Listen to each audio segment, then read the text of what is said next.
I just want to cover a couple of tips in this video on organization that hopefully you'll never need, but it's good to have and not need it than to need it and not have it. Especially if we're talking a year or two down the line, you've got a bazillion different blogs, a whole bunch of domains, and your hosting account decides to go belly up, or whatever other nightmarish scenario you can think of. But having this information will make that particular nightmare a lot easier to deal with. And the information I'm referring to, and this is just an example, by all means consider this as a work in progress, not something that's written in stone and has to be perfect from the very get-go. The idea here is to start your organizational habits now and just add to them or grow them as you go along. So anytime you come up with a new idea, just add it to your organizational habits and bing bang boom, keep on going. Let me get this guy out of the way here. Now this would be kind of an idea that I'm referring to as far as a structure of sorts. You create a folder on your desktop and you title it My Blogs or My Domains or My Websites, whatever, and inside of that folder you have several other folders. And for example, one would be your domain whatever, gardening.com or something. In this case, for lack of imagination, blog 1. And inside of this folder, you've got several other folders. One named images, and you guessed it, inside of that one you're going to have images. And another named backups. And inside of this one you're going to have two more folders, one named files, one named database, because as far as a blog is concerned, these are the two items that without, you don't have a blog. So you want to keep a running tally of the files and a running tally of the databases. Now in mine, for example, I have two backups. I have two backups of files, the older one and the newest one. Databases likewise, the older one and the newest one. And then whenever I do a new backup, I just delete the oldest one, so I've got two in there.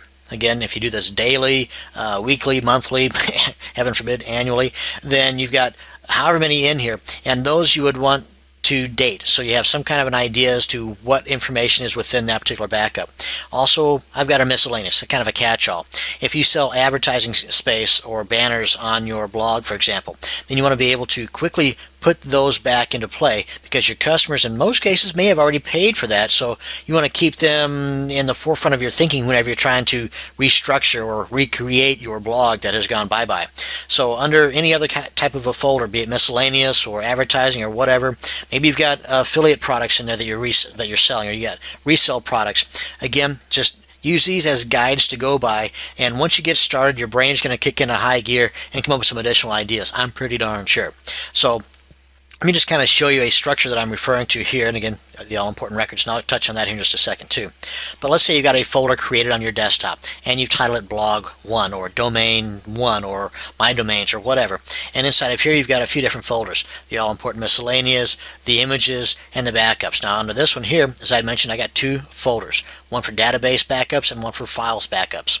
And in addition to these folders, here, I would also have some documents in here, like text documents or PowerPoint slides, or maybe even videos that I created, some kind of screen capture of the process of doing this or that. Just again, things that if you think about, what would I do if my site was no longer there, if I had to recreate my site, what would you need? What tools would make that process a little less nightmarish? Those are the things you want to include in here.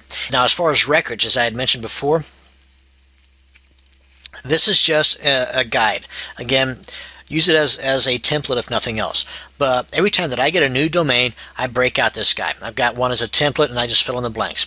And most of this is information you'll get from the email from your new hosting account, be it HostGator, Bluehost, Lunar Pages, whatever. But they'll send you an email with a lot of this stuff. Go ahead and document it then and there, or just copy that email and put that document in your folder for that particular domain. And things like IP address. Again, some of this you may never ever need, but it's better to have it and not need it than to need it and not have it, kind of sort of thing. The date that the domain was established, maybe what name server you are using, things like that. Username, password for the cPanel and FTP details, the blog username and password to log in. I gotta tell you folks, I'm a firm believer in RoboForm. I don't want this to be a sales pitch for RoboForm, but I gotta tell you, their free one, which I believe holds up to 10 passwords, I use that within a few hours. I mean, once you get into it, you're going to be hooked. And things like this would not be so necessary. I keep both, actually, redundancy. But I keep this and my RoboForm files, but most of this information is in my RoboForm details. So If forever anything happened and went wrong with my RoboForm file, so I got it here, and vice versa. So never too redundant if you ask me. But database information. If you happen to go with this particular domain, let's say you just go hog wild and Fantastico with this particular domain, and you've got yourself some kind of a forum, you've got several blogs, with subdomains and so on. You've got OS Ticket, you got a help desk. Keep tab of all of the database information in one location. Again, some of the stuff, once you create that, especially using Fantastico, you're not going to have that information available to you unless you really dig deep. So you want to keep this stuff in one location. Hopefully you'll never need it, but just in case you do, it'll make that process a lot easier to swallow and to deal with. So these are just guides. Again, make it not so much perfect from the get-go, but just make it. Start. That way, as you progress through your marketing endeavors and you get another idea on how to better organize your stuff, then just add to it. The key behind this video, though, is to get you started in the organization, and hopefully some of these tips will really help you out. Thank you very much for watching this video, and you have a great day. Now, keyword research is important to quickly rank in the holy grail of search locations, the first few spots on page 1. Now, if your blog is only going to be about family reunion pictures or something else that you're not looking to have a lot of traffic to or generate income from, then yeah, you don't need to do any keyword research. You're just fine. Since, however, you are still watching this video, and I'm guessing you are wanting a blog that will get loads of traffic, for the purpose of these videos on WordPress, we're not going to go into full keyword research mode, but we will, however, cover enough to get the job done. Now, what we are looking for here is a list of niche-related keywords, and in the process, generate a few good ideas for keyword-rich domain names. Before we go any further, I want to touch on a couple of these little buzzwords.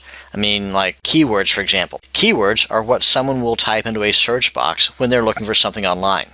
A niche is an area of interest, kind of like WordPress installation or windsurfing or dog training or ferret training. These two items, niches and keywords, are important to us at this stage because we need to see if the niche that we're interested in is one that, say, enough other people are interested in order for us to make a consistent income from.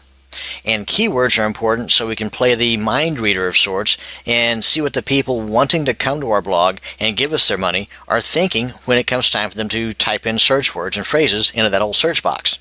Keyword lists that we are creating now will be very valuable as we grow our blog with each post, image, and product that we add. So every minute that we spend on the keyword research now is going to pay off big time dividends now and in the future. Now, there's a lot of tools online that you could use for your keyword research. Some are paid, some are free. I'm just going to concentrate on two of the freebies right now. They're pretty powerful, and they're both from our friends at Google. One is the Google homepage. We're just basically going to type in something into their search bar, and I'll get to that in just a sec. And the other is the Google AdWords keyword tool. And for this, you can just memorize this URL here and type it into the address bar, or you can just do a search on your favorite search engine. I would suggest Google for Google AdWords keyword tool, and you'll end up on a page similar to this. Now, with this guy here, what we're looking for is high numbers. Just kind of keep that in mind. With this guy here, we're looking for low numbers.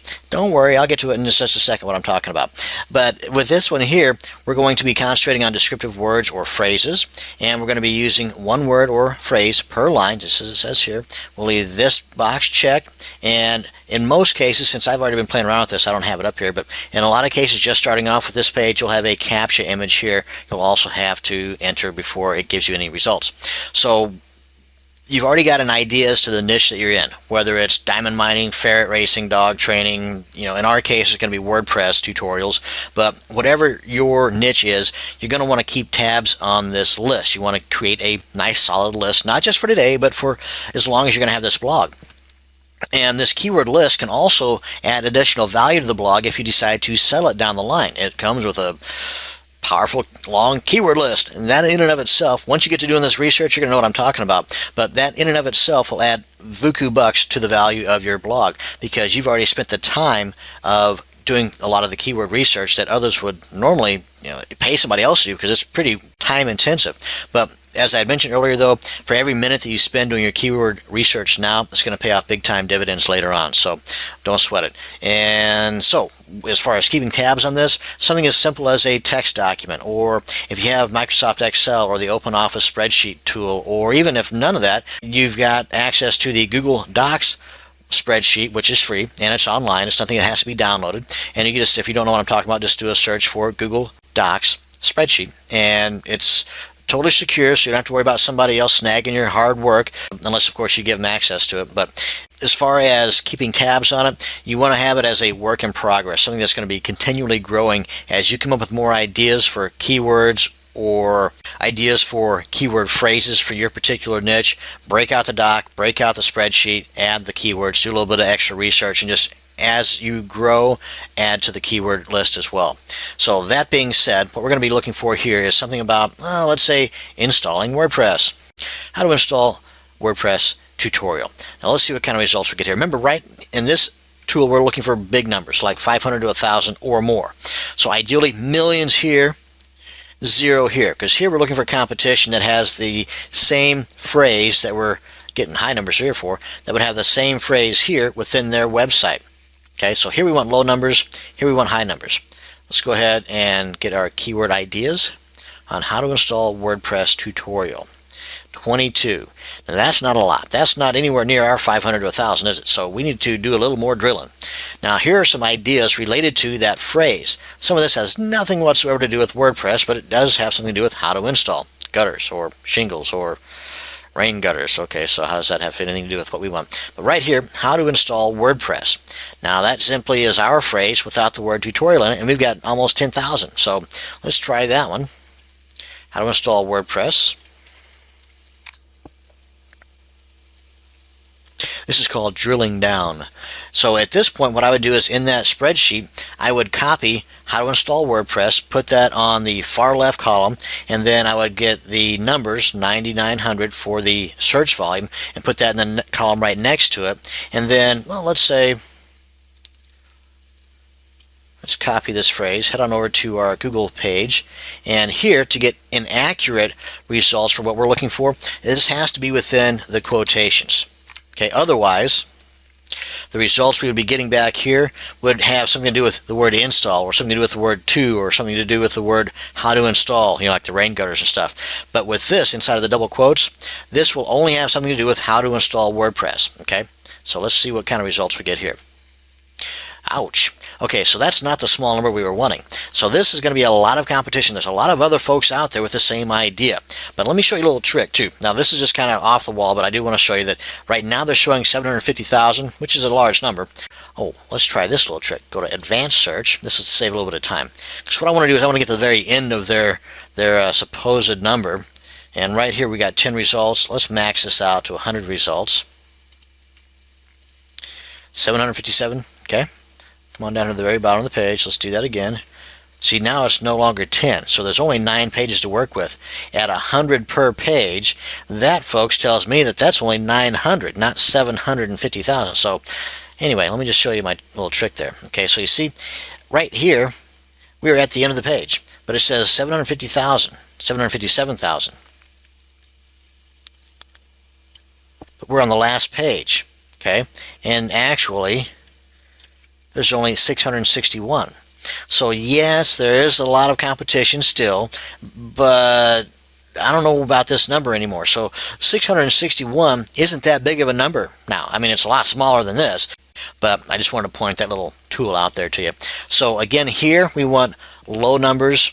Here we want high numbers, and you just get a running tally of the phrases and the words that have the high numbers here, and as you go along, those that have high competition, just delete them from your list, or put them at the very bottom as, maybes or second-handers. And that's a quick introduction to keyword research. Well, thank you very much for watching this short little video. Have a great day.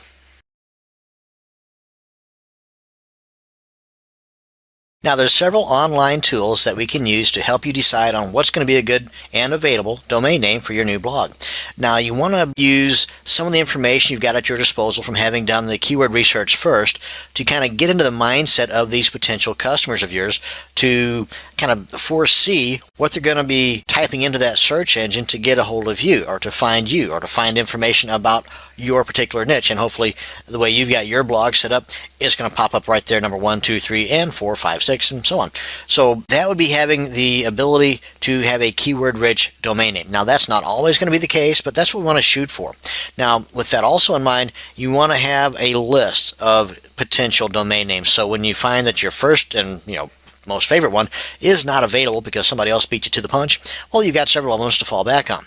So, for example, I got these here: Chow Chow Dog Training, Training Chows, Training Chow Chows. And if you have done any research for keywords related to training dogs, more specifically Chow Chows, then you'll have a lot larger list to work with. So again, having the keyword research under our belt would definitely help us in having a list of potential domain names. Now, with that list, we're going to go ahead and start plugging them into some tools.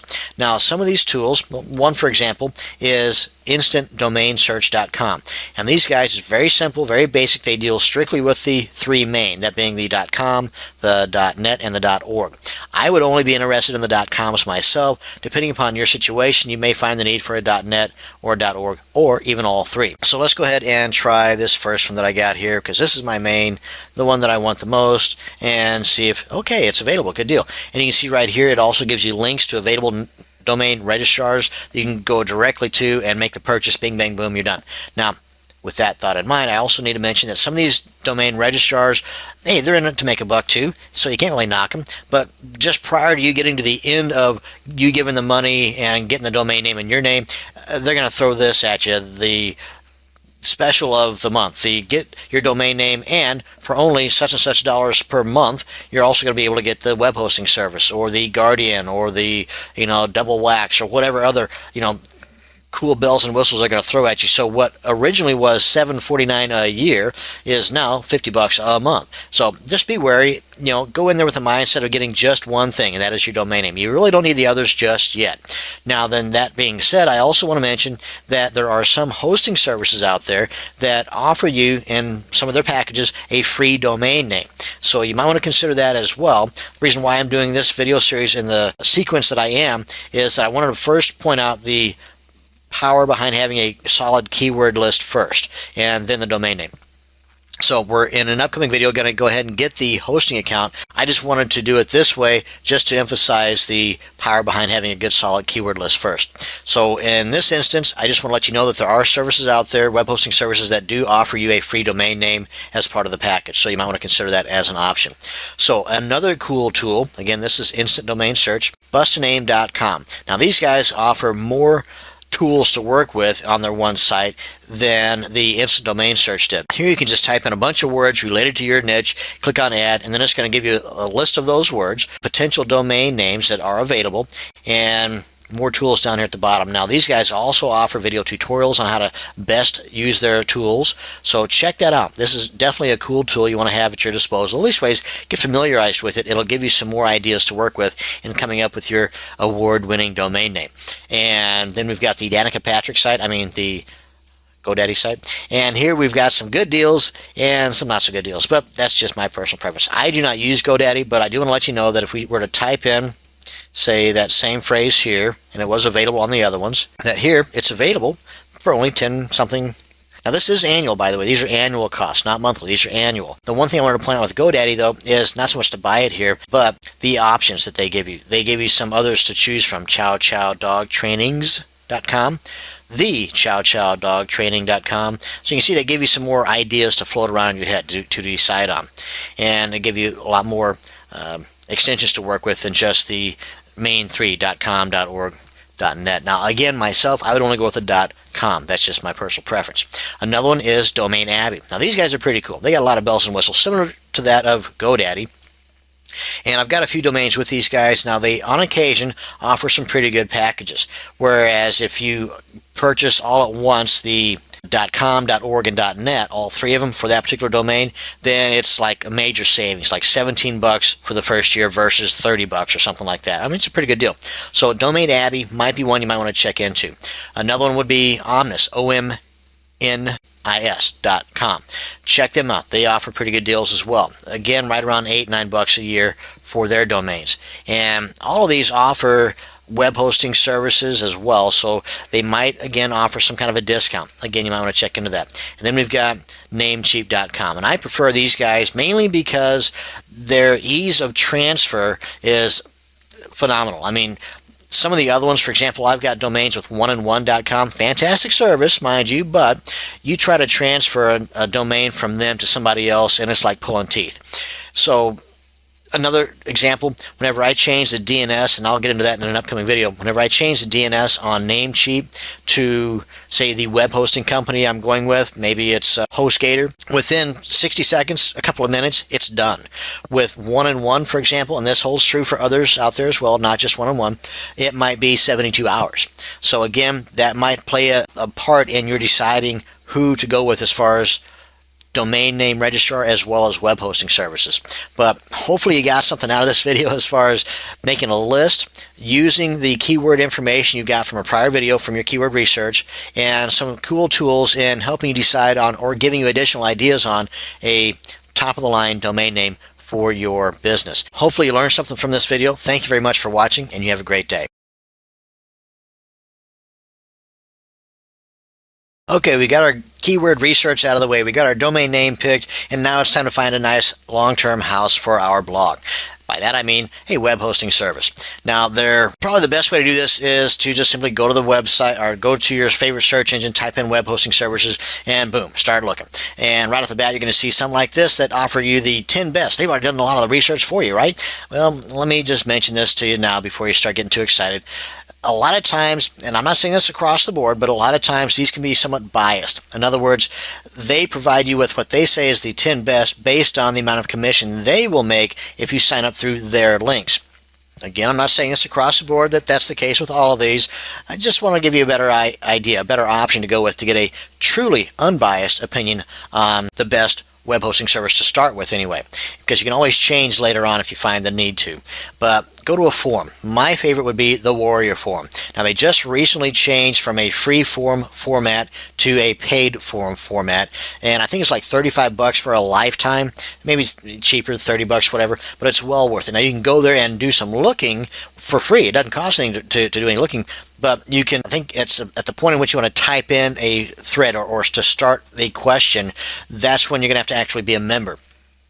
And believe me, it'll probably be the best $30 you spend ever. So sign up for Warrior Forum right off the bat. And then whether you do or not, using the forum idea, be it the Warrior Forum, Digital Point Forum, I Am for Newbies Forum, fantastic, especially if you're just starting off. There's a wealth of information here. Mike Mertz, this guy knows his stuff. So they got a wealth of information here.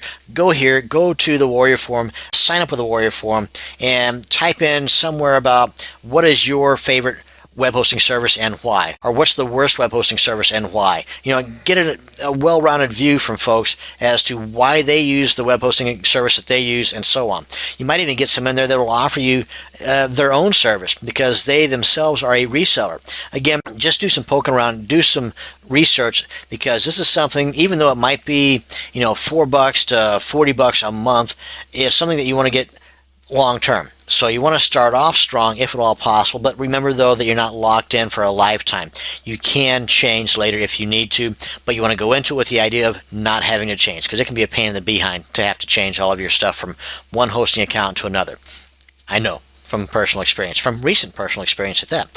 So anyway, let me just show you the Warrior Forum that I'm referring to here. This is the right site here. And there is just so much information in here that it just boggles the mind. Come on in here, go to, whatever forum it would be in here, not the special offers, but maybe this one here, discussion forum, and just type in there. And you might even just do a search for web hosting services and find a bazillion of them in there. So that's how you can get an unbiased opinion. Let's head on over to HostGator, and this pretty much holds true for a lot of them that have various types of services that they provide within their particular company, HostGator being the one I'm referring to right now. They've got a typical plain Jane hosting account where it's a shared hosting. In other words, this one computer, this one server right here, you and maybe 500 other people have websites on there, and you might have several websites on your account, so all under the one domain name. And again, that's a little beyond the scope of this video, but just let it be known, though, that there could be a whole lot of stuff going on right here between you and the others that are sharing that account.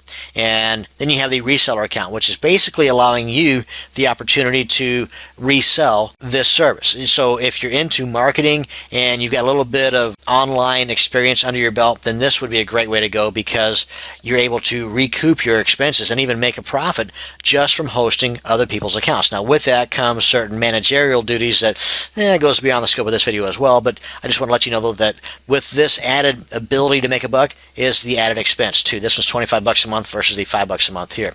Then from there, another jump up is a dedicated, whereas in this case, you can see the expense there. You're not sharing it with anybody else. This one computer is yours, but along with that comes some additional experience required by you that just is not required here. But at this point, whenever you're at this level of online marketing or online sales, then you're going to have that experience. So it's not that big of a deal when you get to that point.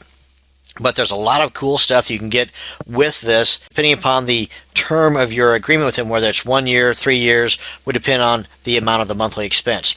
So there might be some up here, like it says, for $4.95. You might have to lock into a 3-year term to get that. But there are other services out there, like HostMonster, for example, that provide you with a free domain. So in addition to the one you already purchased, you'll just have a second domain. But with a reseller account, one of the cool things with this is you have a separate control panel, or a cPanel style control panel, for every single domain name that you have here. Now, just starting off, you're only going to have the one domain, but again, whenever you get to this point, a reseller account might be better for you, whether you're reselling it or not, just simply because of the fact you have the ability to get a separate cPanel control panel for each domain name that you have. And that's basically it. I just wanted to introduce you to the way to get an unbiased opinion on who to go with, and I wanted to introduce you to some of the added extras you would get with a particular web hosting service. HostGator is the one that I'm going to go with, but HostMonster is another one that's great. Again, don't take my word for it. Do your own little bit of research. It won't take that much. Just hit up the forums and you'll find out. One of the things you want to keep in mind is that whenever you lock yourself into a hosting account, they're going to send you an email, a very important email. You want to copy the information from within that email, telling you about your password, your username, your IP address, all that cool stuff, and you want to put that on a text document and lock that away in that folder that I talked about in the prior video on organizing your online marketing, with the folder inside of the folders and the documents and all that kind of stuff. You want to put that there. So that way you've got the information needed to log into your cPanel, to create your FTP client, and all these are things we're going to get into in upcoming videos. But next up, I'm going to show you how to quickly, using Namecheap anyway, and it pretty much is the same with any other domain name registrar, but how you can quickly change your name servers from the domain registrar to your hosting account. That's going to bring us to the end of this video. Thank you very much for watching, and you have a great day. Now, just a quick recap here. We've already purchased our domain name, and we've purchased the hosting account. And in this example, we're going to be going with HostGator. Most every single time, no matter what hosting service you're going with, this is going to be the basic scenario involved. Upon signing up, they're going to ask you for the domain name, or if you're going to be purchasing one through them at the time of registering for your service, for your hosting account. And then they will send you a email that is the important email, the one you're going to put away in your folder for that particular domain name. And on that email is going to be very important information, how you can change the DNS, or the domain name servers, from where your domain name resides currently. And if it's a brand new domain name, then it's probably still residing at the domain registrar site, and how you can change it over to your new hosting account. Now, they've pretty much got everything rolling. All you got to do is just do that final switch over, and it's completely painless, very easy, just depending upon where you got your domain name registered at as to how long it's actually going to take place. Again, it can be anywhere from a few minutes to a few days, so just to let you know. And there may be other extenuating circumstances, but just figure on it being a few days, and if it's sooner than that, then you're going to be that much happier. An example of that kind of a email, just to give you an idea, this is the information that they're going to be wanting, or what you should be looking for within that email, that you're going to need to transfer the DNS from where it is to where it should be. That would be the final step in getting the two tied together, your new domain name with your new hosting account. This is a reseller account, so it might be a little bit different than a typical shared hosting account. But again, the gist of it is basically the same. They're going to give you an email, an important one. In that email is going to be instructions on how to get all this stuff done. The main thing you're going to be looking for is something that starts with an NS and then some numbers and then a dot and then some kind of a website or a web URL. It could be a .com, .net, something like that. But this is what we're going to be needing. I'm just going to copy this one here because the other ones are, as you can see, the other one is just in sequence to the next higher number. So this is NS1119. This one is NS1120. I think I can figure this out. So I'm going to just put that on my clipboard. Now we're going to go ahead and log into our domain registrar site where we've got the domain set for the time being. And in this case, it's Namecheap. Okay, I've logged into my Namecheap account and I've navigated to the manage domains and I've selected the domain in question. I'm just going to use this one here that's about ready to expire. I'm not going to renew this one. And then I'm just going to select that one. And that brings us into view, and we've got all the goodies right here, and transfer DNS to web host. Now this one is not, it's an active domain, however it has not been transferred to any web host, so it's going to say this. Now once this has been transferred to our new web host, then this particular choice will not exist in here. It will be other choices. So if you have it somewhere else, if you have your domain already somewhere else, then it's not going to say this. It'll say transfer back to Namecheap or change DNS, something to that effect, or edit DNS or show current DNS. But in this case, we're going to be transferring the DNS to the web host. So I just click on that. And you're more than welcome to read all this stuff. Information is power, so go ahead. And of course, you got your related videos over here that might give you some more insight as to what's going on. I'm just going to go with the number 1 right here. This is the first one, and then the second one's going to go right here. You don't want to get these guys screwed up. Just go with the first one, then the second one, and the second one again is the next highest number, which is 20.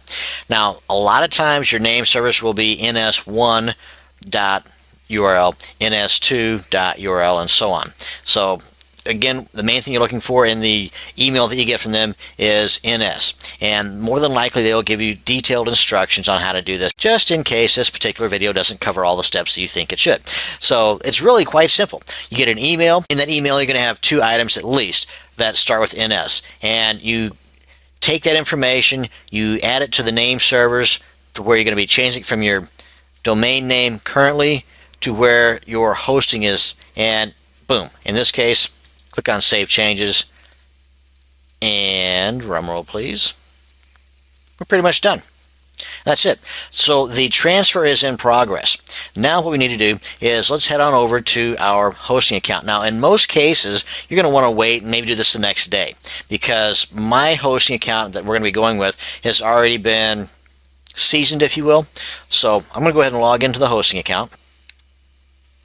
Now, if you go to log in or attempt to log on to your website right after you've changed over the DNS as instructed in that email you got from your hosting company, then chances are pretty good you're going to get something that looks just like this.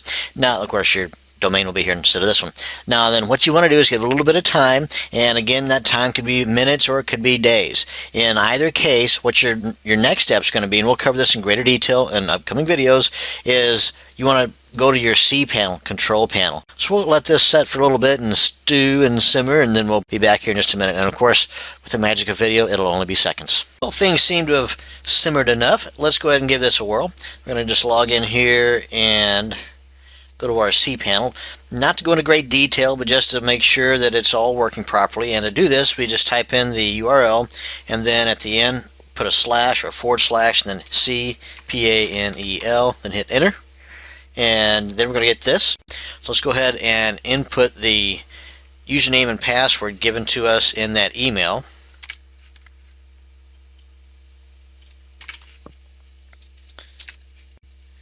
And being in Firefox, it's asking, do I want to save these? No, not now. But that's it. This gives us a quick idea that everything's working properly. And in upcoming videos, we're going to go ahead and use our cPanel and log into an FTP client and create our blog and do all kinds of fun stuff. So thank you very much for watching this video.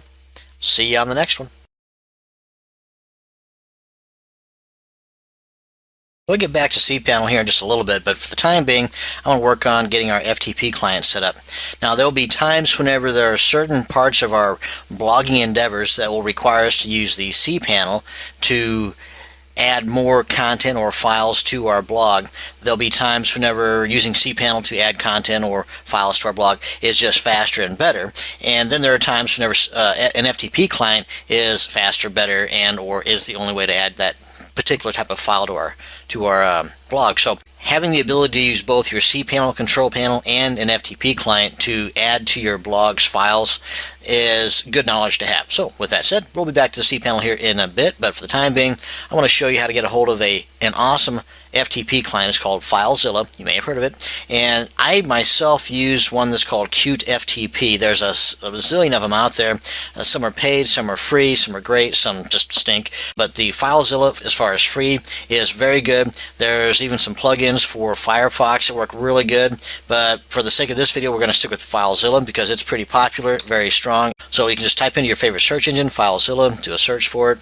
And the one that you're going to be looking for is the client, not the server. So let's go ahead, and usually the top one is the one you're going to be looking for, the filezilla-project.org. And we can go here to client download, because that's what we're really looking for, is a client download. But if you come to a page that has client or server, you want the client. Just let that be known. And depending upon what operating system you have, be it Linux, Windows, Mac, what have you, just choose the right one. And it's pretty straightforward download. Once you get it downloaded, install it, and you're ready to go. Now, once you get it installed, it will, if you opt to, it'll have a little icon on your desktop. You just double click on that to open up your FileZilla software. And that's where we're going to start off at. And as I went to open up my FileZilla, I was notified that there's a new one and to go ahead and download and install it. So I figured, yeah, what the heck, let's go ahead and do that. So if this looks a little different than the interface of your FileZilla, well, that could be why. Maybe yours is waiting to be downloaded and installed as well. But for the most part, it looks pretty much the same. I mean, the icons look a little different, but I would imagine that there's a little bit of change somewhere. Otherwise, there wouldn't have been an update. But basically, you've got two ways. Well, there's probably several, but there's two basic ways you can log on to your server through FileZilla. Right here is the Quick Connect method, where you put in your host, username, password, and you can leave the port alone, but it's basically 21, and unless you're told otherwise.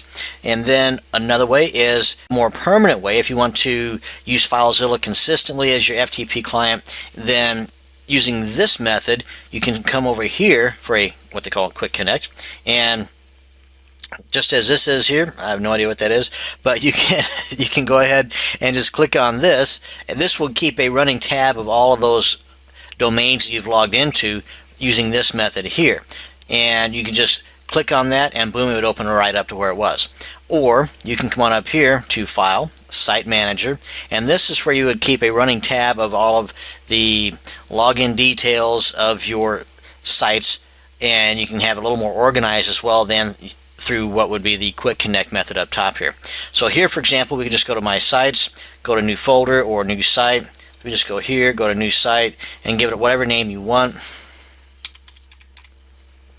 There's not going to be a test later, so you just name it whatever you want. And then come on over here to the host, port, server type, and all this good stuff here is stuff that you would have received in that original email from your web hosting company. So what you're looking for here, as far as the host, that is your domain name. You don't need the HTTP or the www. So in the example that we've got here, this is that example that I showed you in an earlier video on the organizational tips and techniques and whatnot. So using this as a guide to go by, this is what we've got so far. Okay, the rest of the stuff here is just waiting to be filled in. So these are just placeholders. But for the time being, we've got the date that I started. And again, this is just a guide that I've used. So you can either adopt this yourself or use something like this or nothing at all, and then just go about your own merry way. But basically, we've got the URL here. Again, this is the host name. I'm going to copy that. Put that bad boy right up here. And the port, we can leave it alone or just put in 21. And then the server type, we just want the normal FTP, just as it is in the default here. And login type, we want normal. Come on down here and change that to normal from anonymous. Let's go ahead and grab our username. Now go right in here where it's got anonymous. Put put in the username and the password. Now this would be a little bit different setup whenever we get to the subdomains, but we'll cover that in an upcoming video, so you'll just have to hang on and wait for that one. And then we've got the password here, and this should go without saying, but hey, I'm going to say it anyway. With the passwords, you want to be careful not to have any blank spaces. If you're going to copy and paste like I'm doing, you want to make sure you don't have any blank spaces before or after. Otherwise, that is determined as part of the password. So unless that is the actual part of the password, then it's not going to work. So we're going to just copy, paste that right in there, and any comments you want to put in here for whatever reason, maybe the name of the person that you're outsourcing this particular task to and you've assigned this to them, maybe put their name and contact info in there, whatever. And then click on connect, and if all goes well, then we get this. Yay! So this right up here gives you an idea as to what's taking place on the server. This right down here gives you an idea as to what's taking place from your computer to the server or vice versa. Basically the transfer process, whether it's from your server to your desktop or the other way around. This side over here is your local site, otherwise known as your computer. This side over here is your remote site, otherwise known as your server. And this is the root directory right here, this little /, and then down here are the files, and you can manipulate this stuff, just move things all around to whatever suits you. And if you really don't care what's going on down here, of course I'm kind of scrunched together here because of the video, but if you've got a larger screen than what I'm working with here, then of course you can go to town with the size here. Now this is not a video on FileZilla. This is just a video on hooking up to the FTP client. So there's a lot more you can get out of FileZilla than just what I'm going to be covering in this little video. And for that matter, you can go up here to help and get all kinds of good details from it right here in the help section from within FileZilla. There's plenty of tutorials online that can help you cross the T's and dot the I's and learn much more about FileZilla, but for the sake of our videos, insofar as creating and updating and tweaking our blogs, this is enough. So what we're going to be doing in an upcoming video using FileZilla, for example, is we're going to be adding some plugins. We're going to be doing something that's pretty cool, that if you're really into blogging to the point of having several blogs out there, well, there's some really time-saving tips that can keep you from having to configure each new blog the way that you have your other blogs set up. And this is just a quick introduction as to how to hook up your FTP client so that your computer can talk to your server. And in upcoming videos, we're going to be talking about how to upload files and create directories and folders and all kinds of cool stuff on your server through the use of your FTP client. So thank you very much for watching this short little video. You have a great day. Hello and welcome to this video introduction to cPanel Control Panel. Now there's a lot to this. As a matter of fact, there's so much to this that it deserves its own video series in and of itself, but that's for a different day. Right now I just want to introduce you briefly to some of the cool things that you can use cPanel for in helping you with working on and working with your blogs. You've got your email accounts here. Well, just a quick rundown here. This is cPanel 11, version 11 something. So if yours does not, if your interface does not look like this, it could be just because you've got a different version or you've got a different theme set up. It just doesn't matter. The main thing is the functionality. So over here on the left hand side, you've got some pretty cool stats. And if yours isn't showing all of this here, that could be because you got your arrow pointing in the wrong direction. And coming out of the default, it depends on how you've got this set up. If you don't show anything down here, then just click this arrow over here right next to the stats, and it will probably reveal all that needs to be revealed. Just some cool stuff like the cPanel version you're currently working on, the theme, some cool stuff you're going to need to know on some software applications like the PHP version. Some people are still working on PHP version 4. Why? I don't know. They should be at least version 5. Your MySQL version, and just again some information here that you'll find handy with certain software applications. And heading back up here to the top. Now, to cover more in detail on all these applications in here, right here you go under Preferences, and I've moved this around because usually this is going to be right up here at the top. If we move this guy down, that will move this way. And there you go. So you can click here. Now these videos will probably not going to win any major awards, but they will cover a lot of information on each one of these applications here. So if you find the need, and you should, to get more information on how these guys work, how you create your email account, how you can forward that email account to your main Google email account, for example, and so on, then check out these video tutorials. That'll get you going. You want to change the theme, change the basic look, right here you go. Now again, some of your cPanel control panels may not have all of these applications available. What you might want to do is look for this theme changer here, and if you have this available, you might want to check this out, because I find that some themes in here do not have all of these applications showing for that particular theme. Why? I don't know. But you might want to check that out. So you might want to play around with your theme to see if it reveals more of these that are not shown in your current theme. Again, just something to play around with. Moving on down the line here. This covers your mail. This covers your files. You're going to find this to be pretty frequently visited because this is your file manager. It's where you set up additional FTP accounts. And if you're going to have somebody else poking around inside your server, this is where you want to set up your anonymous FTP accounts. Let me see, your logs for the information junkies amongst us. You'll be spending a lot of time here. And again, just can't say this enough. Check out those video tutorials. They'll cover a lot of these in detail. Here's where you're going to help keep out the riffraff. You got your hot link protection here. So if people are going to steal your images, which they will, don't worry about that. But what really irks me is whenever they steal your images and keep the links active, that's what's rubbing me wrong. Because if they're going to steal your stuff, go ahead and upload it to their own server, for crying out loud. But no, some of these people, they just decide that they're not only going to take your stuff, they're going to continue to take your bandwidth. And that's not that big of a deal until it really adds up. So I'm going to get out that soapbox real quick, just to let it be known that you got your hot link protection here to keep that from happening. Again, check out the video tutorials on how to set this stuff up. And here's where you're going to create additional subdomains, and this can be really fun. If you've got a web hosting service that has unlimited subdomains, you can set up an unlimited number of subdomains, and on each one of those subdomains, have yourself a blog. And on that blog somewhere, prominently displayed, can be your link back to your main site, your main blog. And just adds to the extra Google juice to your main blog. But that's information for another video at a later date. You've got your redirects, your park subdomains, your add-on domains. We'll cover these guys here in an upcoming video in this series. And your MySQLs, not MySQLs, MySQL databases. And let me see. Oh yeah, this is my buddy right here, Fantastico, Mr. Smiley Face. Now, of course, you got these other guys in here too. Now, some of these do not show up with different versions of cPanel. So if yours does not look exactly like this, don't sweat it. And another thing too, some of them, like my Host Monster account, whenever you go to Fantastico, there's some items in here that are no longer supported by Fantastico, and they're found under what might be like this, site software. So if you go here and you don't find something for, say, WordPress, then you might find it under here. Matter of fact, I believe in my Host Monster account it says WordPress ain't here, it's here. So yeah, don't worry, you're not going to get lost. But you go into Fantastico, for example. Let me just open that up. And this is where you can, within a couple of clicks, have yourself a classified section, a new blog, all kinds of cool stuff. Your Drupals, your Joomlas, and your Mambos, and your all kinds of OS ticket. That's cool. I love this one here. But again, just poke around in here. You're not going to break anything. But I got to warn you though, you get in here and before you know it, 3 or 4 days have passed and you're really kind of hungry, and because it's just some pretty cool stuff. Anyway, that's fantastic. Now, whenever you're done here, you just click on this guy here. Come on back home. And speaking of which, if you're out poking around in these guys here, up along the top, you go here to your help, and I believe that'll bring you back to your video tutorials. And you go here to log out to say bye-bye to the whole thing, or you just come on up here and click on home. That'll bring you back to this page here. And let's move on down, moving. Then you got the advanced stuff here.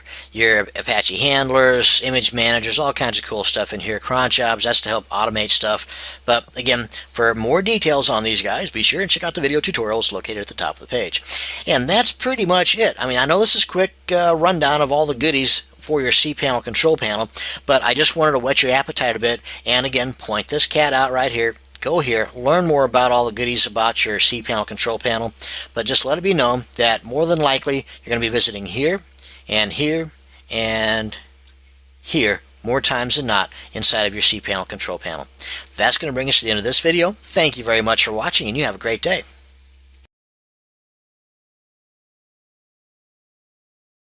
In this video, we're going to be talking about subdomain names. Now, what the heck is a subdomain? Well, without getting all Wikipedia on you, it's basically an extension of your main domain. For example, your main domain, in this case, is tweetvideotutorials.com. A subdomain might be support.tweetvideotutorials.com or membership.tweetvideotutorials.com, whereas a subdirectory or a folder is the / whatever at the end of it, just after the .com. For example, tweetvideotutorials.com / support or tweetvideotutorials.com / membership. Now, what's the difference between a subdomain and a subdirectory? Well, besides the actual look and the location, one being before, one being after, they're also looked at a lot differently by the all-important, all-knowing, all-seeing search engines, because the subdomains rank a little bit higher in that hierarchy of things than your subdirectories. Now, as far as the search engines are concerned, your main domain comes first. I mean, of the three, your main domain comes first in importance, and the subdomain would come second, and the subdirectory or the folder would come third. So if you're given a choice of creating a subdomain or a subdirectory, one thing you would want to consider is the SEO benefits, and in doing so you're going to create a subdomain, or you should anyway create a subdomain instead of a subdirectory. Now, that being said, you can in fact have both. You can create a subdomain and have a subdirectory of that subdomain. Are you making sense of this? It's really not that difficult. So let's go ahead and first off, let's create a subdomain. And that way you'll see just how easy it is. And you can always delete the darn thing and start from scratch. There's really not that much to it. But basically, one thing you want to keep in mind is that you're not limited by the name of your subdomain. Okay, you're only limited by your own imagination. You can have as many subdomains, depending upon your web hosting account, as you can think of names. So let's go on down here. Now again, remember, you can customize this by holding and dragging this up or down. So depending upon where yours is at, this is where you want to go to the domain section. Go here to subdomains and just left click on this. And in our example here, we're going to go with videos, which our URL would be videos. Actually, it would be http://videos.tweetvideotutorials.com. Now, this would create an entirely new domain of sorts, and inside of that domain, you can have files. So, for example, you can have a complete blog on tweetvideotutorials.com and an entirely different blog on videos.tweetvideotutorials.com. As a matter of fact, that's what we're going to be doing here shortly. So one of the benefits behind this, again, because of the way that search engines and their friendly little robots spider through all the links on the interweb, is that if you have a web hosting account that allows you unlimited number of subdomains, then go to town, because for every subdomain that you have, you can put a blog on that subdomain, and somewhere on that blog you have a link coming back to your main site.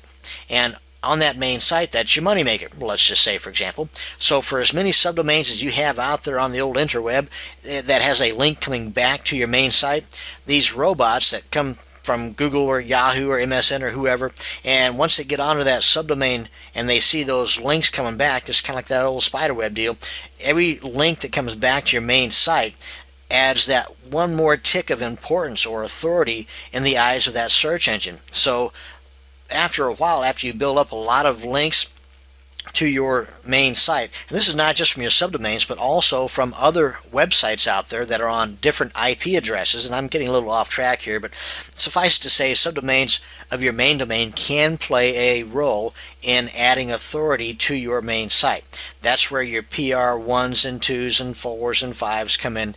And again, I'm getting way off track here, but just let it be known, though, that you can have, depending upon your web hosting setup, you can have as many subdomains as you can think of names for them, and on each one of those you have a blog, and on each one of those blogs you have a link pointing back to your main site. Well, your search engine ranking is going to definitely benefit from that. So again, how easy is this to create? Let's create one. Videos, and you can have it with or without the S, totally up to you. This tells you that's okie dokie, and then you click anywhere and it's going to give you a folder or a directory for this particular subdomain. And what I would do, just because I'm paranoid, is I would change this right off the bat. Now, before we go any further, remember way back when we started that organizational thing where we had the folder, and inside of that folder we had the text document where we kept tabs on our passwords and our usernames and all that kind of stuff? We'll break that puppy out, and boom, here we go. In addition to the blogs you have on your main domain and your support ticket type software you have on your main domain, you want to keep track of all of your subdomains as well. And in this instance here, we've got a subdomain here, right here, and we're going to have a username. Now, as the default just plunked down there, it was videos. That would be our username. Now, that's going to come in handy whenever we create our FTP hookup and log into our FTP client for that particular subdomain. Now, myself, I wouldn't do that. I mean, I would just go into the directory created through this particular main FTP client, but just let it be known, though, you can in fact have additional FTP accounts set up for just that. But that's where that username would come in at. So what I would do, just for security purposes, is I would change this to something else. Let's something arbitrary. And I think you're limited here too to like 8 characters, I think, and you may not be allowed to use capitals, and there might be other limitations too. But anywho, what I would do is start off with the vid, just so that you've got some kind of an idea as to what it is. And then my main thought here, though, is to change it from whatever the default was to something else. That's the main goal here. Then I would just copy this and vid to GT. So just in case the need ever arises to, what the heck is that subdomain username? Well, now then you've got it right here. And click on create. And boom, subdomain is just about created. And there we have it. Subdomain videos.tweakvideotutorials.com has been created. Now then, if you were to put this into your browser bar, there wouldn't be anything showing up just yet because it's brand new. But you can always come back here and go into your file manager, throw some stuff in there like a new blog or whatever, and that's it. And if we click on home, that'll bring us back here. You can go into file manager here, and right in here you've got your own new directory that you can have your own index file and all kinds of, an additional blog, an additional OS ticket, or anything.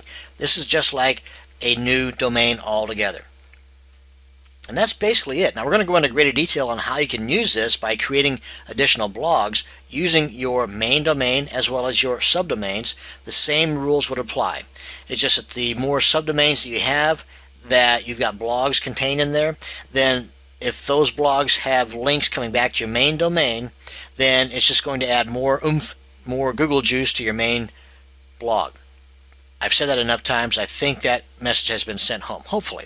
So anyway, that's going to bring us to the end of this video on how to create a subdomain. Thank you very much for watching, and you have a great day. Yay, we're finally going to install our WordPress blog. Now, there's a couple of ways you can install your blog, and that's the easy way and the, well, not so easy way, the automatic way or the manual way. Now, the manual way is set aside for those folks that do not have a cPanel style control panel on their web hosting account. And for example, oneandone.com it's an excellent web hosting service. They've got a lot of pluses. It's just that none of those pluses involve having a cPanel control panel. So with them, you have to install it manually. And another good reason to know how to install it manually, even for those of you that have the cPanel control panel, you do not want to skip that video on installing it manually. It's because in doing so, you're going to learn a little bit more about the intricacies involved in the behind the scenes of the WordPress script.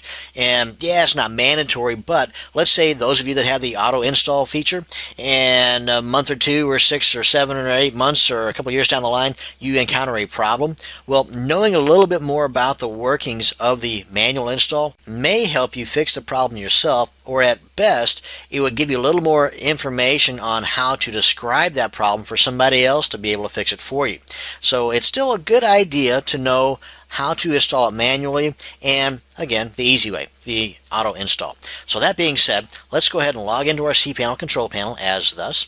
Scrolling on down to the bottom, unless you've made some changes, in which case it won't be at the bottom, but we're looking for the software and services section, because we're looking for the blue smiley face guy here for Fantastico Deluxe. And you just simply click on this, bring you to all these cool and free and easy to install scripts. This is one we're going to be looking for right here, but you got certain navigations for your Fantastico, and then you got all these other goodies here that you can click, and in a lot of cases people will charge you an arm and a leg to do this stuff for you, and here you're a couple of clicks away from having it installed yourself. And just take a look-see at this. If you've not checked into Fantastico Deluxe before, pack a lunch, because you're going to be here for a while if you go through all of these. I mean, it's just that much information. It's just really that cool. So that being said, when you get some time, check into it. Now, if we click on WordPress here, there's only 3 steps involved, and those 3 steps would be much quicker if I didn't, ramble on here, but I've got some rambling to do. And right here I wanted to point out that the new version is, as far as the new installation for this particular process, is 2.8.6.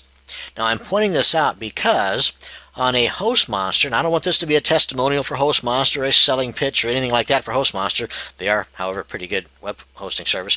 But with them, however, and there may be other ones out there too like this, just that I don't have accounts with them, you would scroll on down here likewise and hunt for the blue smiley face guy, otherwise known as Fantastico Deluxe, and you click on this.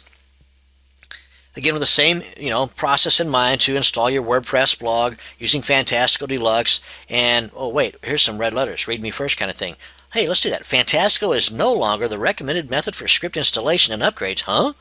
The new method, Simple Scripts, is much faster at releasing feature upgrades and important security updates. Bada bing, this is a fact check because as of the recording, well, here, let me just show you what I'm talking about. Let's go ahead and click on this to install our WordPress. Boom. Now we are no longer in Fantastical Deluxe. We are in Simple Scripts. But the current version here, 2.9.2. And as of the recording of this video, this was released yesterday. How up to date can you get? As a matter of fact, in the spirit of total transparency, I was working on this video yesterday, and whenever I pulled this up, this was already there. This was released. This was inside of here to be installed the day it was released. And putting that in perspective, 2.8.6 is like 3 versions ago. Fantastical Deluxe is beautiful in a lot of what it does. It's just that, as they mentioned here in their little write-up, that releasing up-to-date info or up-to-date scripts is not one of their strong points.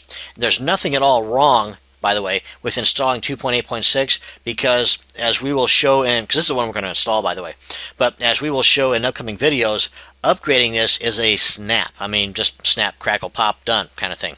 So that being said, I just wanted to alert you to the fact that there are other services out there in addition to Fantastical Deluxe that can do a top-notch, in some eyes even better, job than Fantastical Deluxe. So that being said, let's install our WordPress blog. Oh yeah, and for those of you that have been following along, that have been keeping things organized, and I know you have, you've got your detail sheet with all of your goodies on there, your usernames, your logins, your passwords, and all that kind of cool stuff, like for your subdomains, main domains, and all that. Well, right here, we will be installing our blog on our main domain. So we're going to go ahead, and I've just created this arbitrary gibberish here for our password. I'm going to go and put that in my clipboard. And I'm going to use the username of admin. Hey, there's a new one. For our login admin name or username. And you would, if you're going to be doing the same for subdomains like we discussed in a prior video, then you want to keep the same type of details for your subdomains. And if you're going to have a lot of subdomains and a lot of main domains and a lot of blogs related to those, then you're going to also have to have, my suggestion, database info as well. And we'll cover this in just a second, but you want to differentiate the databases from the other databases related to subdomains and subdirectories and the like. Now, yes, you can have one database housing all the goodies for each and every one of these, but that's way above our pay grade. That's a little beyond what we're going to be talking about here. So just to keep things simple, and in most cases, most web servers or web hosting accounts allow you a whole bunch of different databases, so having to squeeze them all into one is not a necessary thing. But if you have to, because you're limited to 5 databases or whatever, then that is possible. I mean, it's very possible. There's no harm done, just that we're not going to cover that in these videos. So anyway, I got the password in my clipboard. We're going to use this as our username to log into our blog, which will be housed at that URL. Okay, that being said, get on back to work. Now then, this is what I was referring to here. And by the way, this is step 1 of 3 of installing our WordPress blog using Fantastical Deluxe. Now we're going to install it on our main domain here. And those that created subdomains, that would be popping down right here. Or if you have add-on domains as well, add-on domains, they would be showed here as well. And the install process is the same, whether it's a subdomain, main domain, or add-on domains. And here, the directory, what they're referring to here is if you're going to be putting it on your main domain, leave this blank. If you're going to put it on a subdirectory, which is the .com/whatever, like you might have tweetvideotutorials.com/blog, because you've got your sales page on this main domain and you got your blog as a subdirectory here, in which case the word blog would go in here. So this here is what comes at the end of your main domain. So just a little, it's totally up to you. We discussed the pros and cons of this versus subdomains and main domains as far as locations of blogs in a prior video. So if you need to refresh your course there, break out the last video on creating subdomains. Anyway, so we're going to leave this blank. And here we're going to, this is the login stuff on how to get, once we've got the blog installed, how do we get on the inside to add our posts and to tweak our plugins and this software and that software. You need this stuff right here. So we're going to put in our password here. And we're going to put in the admin here for our username. And this here is stuff that can be configured or added or changed from the inside of our blog once we get it installed. But this is what the admin nickname, this is what shows up. This is what shows up at the end of all of your posts, for example. So you may not want to have admin or super dude. You might want to just put your name there. That's just my suggestion. It's totally up to you, super dude. And the admin email, you want to make sure this is a factual email address, because anybody that's going to be sending you comments or money or asking questions or anything like that from within your blog, this is usually the email address they're going to be sending it to. And yeah, this is something that can be changed later, but I just want to point out this needs to be a factual email address. Site name, they just put this in here as the default kind of placeholder. I would change this, but it's totally up to you. Likewise with the description, totally up to you. And since you can change this later on from inside of the blog, I'm just going to put this here just to show you where these guys show up at once we get our install taken care of. Then click on Install WordPress. Yes, we are 2 out of 3 steps done, but I wanted to point this out too. Go ahead and copy this down and add this to your detail sheet, because again, for the main domain, I'm going to have one of these for each and every blog that I install.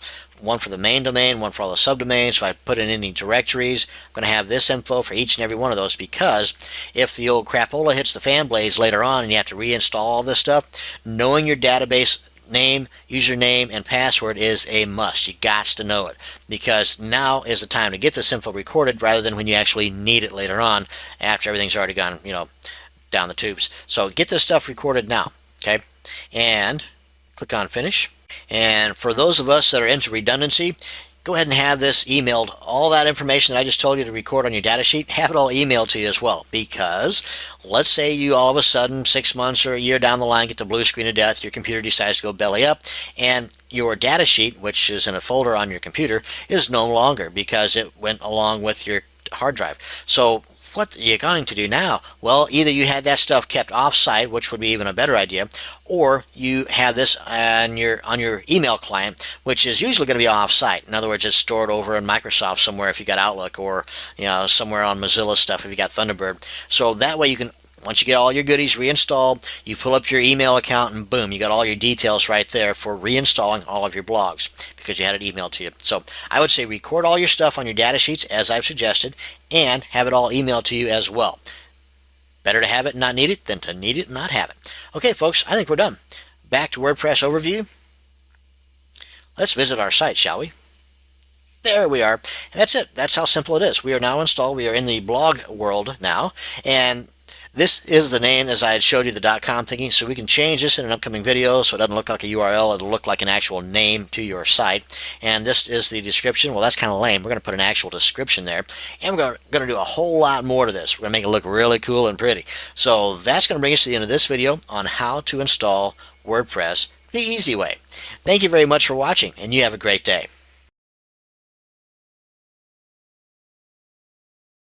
In the last video, we installed WordPress the easy way. Now we're going to get into the manual, or the harder way, to install WordPress. Now, before we do the manual install, there's one thing we have to do first, and that's build our database. Now, don't be sweating it, because it's really not that difficult. Actually, it's just about as easy as the easy install of the WordPress blog itself. But building a database is one of the integral parts of doing the manual installation, because what we did with the easy install was it basically built itself, populated itself. You don't have to worry about all this stuff, but it basically took care of that for us. Now with the manual install, we got to do this ourselves, manual. One thing I want to go over though before we get into the creation of the database, because it's really quite simple. I think I've got a couple extra minutes here I can spare. Let's go ahead and take a look at what they call the configuration file of our install here, because if you recall, I had you note the database name and username on your data sheet for future reference in case the old crapola hits the fan blades and you got to reinstall everything. Well, it did not give us a password.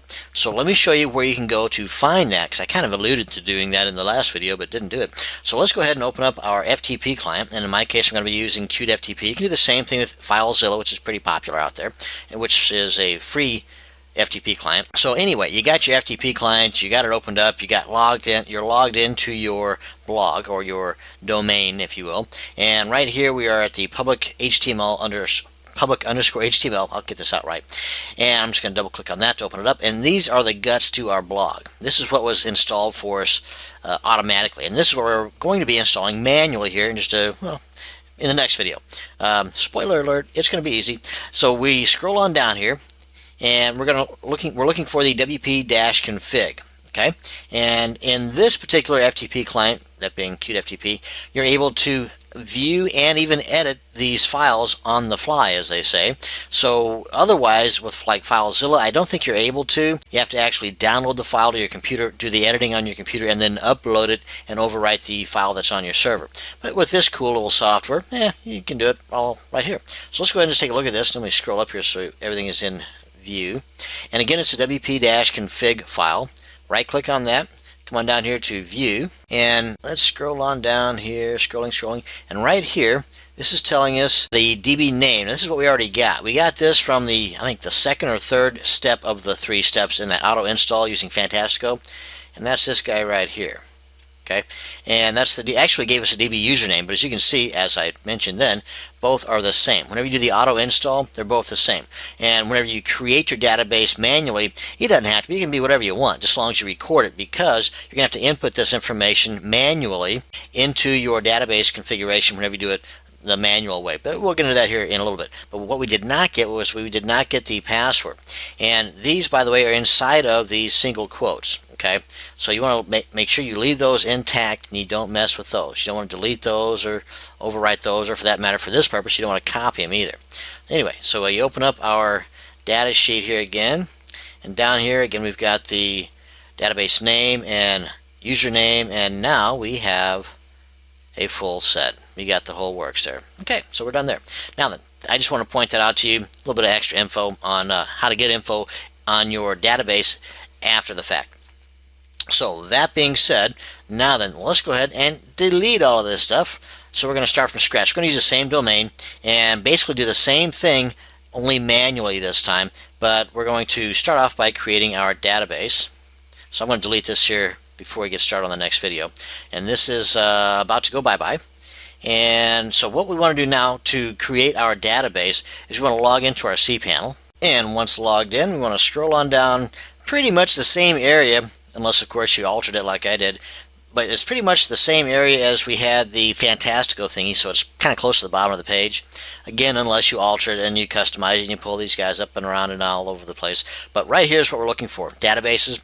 We're looking for MySQL, not MySQL, MySQL databases. The one we're going to look at. Just left click on that. That'll open this up. So let's just go ahead and delete all this stuff here. And I'm going to use the same username and database name, but I'm not going to use the same password. I'm going to have it generated automatically because it gives us a nice strong password. We'll just go ahead and delete this. It'll give us a confirmation. Are you sure you want to do this? Yes, please. Thank you. Because again, we're going to be starting from scratch. Because now that this is deleted, if we come back here, refresh this, it ain't gonna work. Like I said, we're gonna wipe the slate and we're gonna start from scratch. So we go on back here and let's go ahead and create our database. You see, no databases. Let's create one. Now what we're gonna put in here is the WRPD1 because the prefix to that is the username. I'll show you that here in just a sec. Just because if you recall, this is our username right here. It's just that it will automatically, it being cPanel, automatically appends that with this right here, which is the username of our cPanel. So if your username is something other, obviously it's going to be something other than this. It's basically part of what you use to log into your cPanel. It's what you use to log into your FTP client, for example. And then it's got the underscore and then the username or the database name is what they're looking for. So again, this is the name. That's what they're looking for whenever they ask for it right here. Then we're going to create DB, and you see it automatically appends it right there. So we're good to go. Go on back. Now we've got the name created. We got the actual database created. Now then, we need to create a user. Guess what we're going to create? The user. If you said WRPD, move to the head of the class. Now we're going to generate the password. And I always do the regenerate. Again, that's that paranoid thing in front of me. And then, in this case, you got to be careful because I use all these funky characters in there, and that period or that dot at the very beginning, that is part of the password. So make sure you get that, and no spaces before or after. That is your password. So now I'm going to come on back here to our data sheet. I'm going to overwrite this one here because that's no good anymore, and paste that puppy right there. Don't forget the dot is part of it. close that out. Come on down here, create user. And again, if I wasn't doing all this yammering, and again, it gives you the info right here, but if I wasn't doing all this yammering, the database would be created in moments. I mean, it's really that quick and easy. Now we've got the two pieces of the puzzle created. We've got the database created, we've got the username created. Now we've got to tie the two together. So look at this as a three-step process. Create database, create username, tie them together.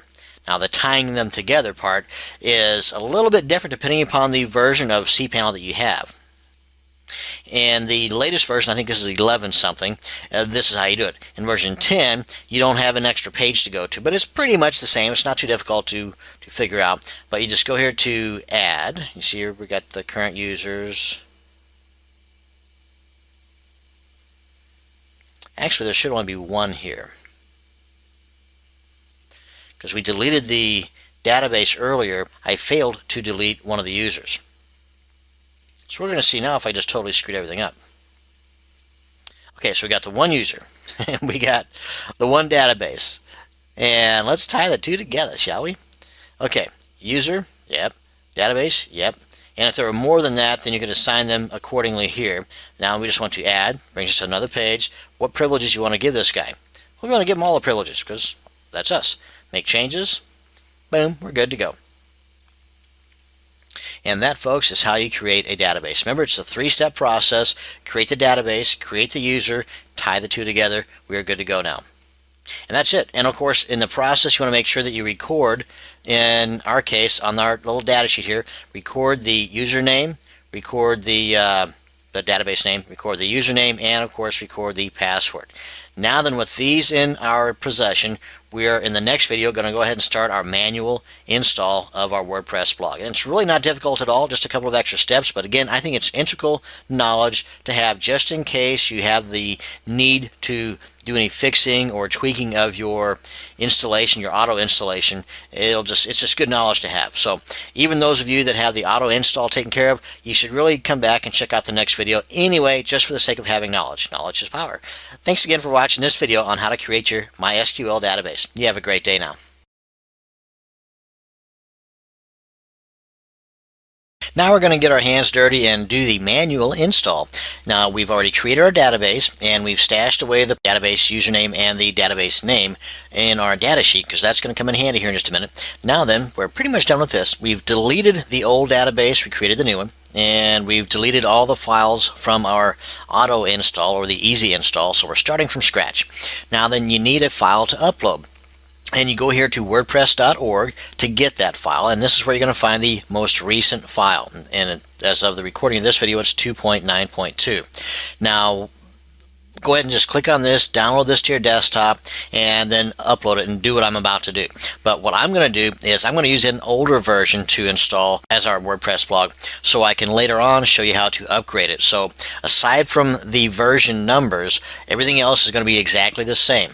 So all you have to do, head on over here, download the latest version, and then unzip it on your desktop and upload it to your server. But before you do that, there's a couple of steps we got to cover. Now you can upload it either via FTP, which most everybody is going to be suggesting that you do, or you can also do it through your cPanel Control Panel's file manager. But that's a story for another day. I mean, we're going to use our FTP client, but I just want to let you know you can in fact do that all through the file manager of your cPanel Control Panel. Now then, you've already downloaded it, you've unzipped it. Now we got to do some tweaking around on our files inside of there.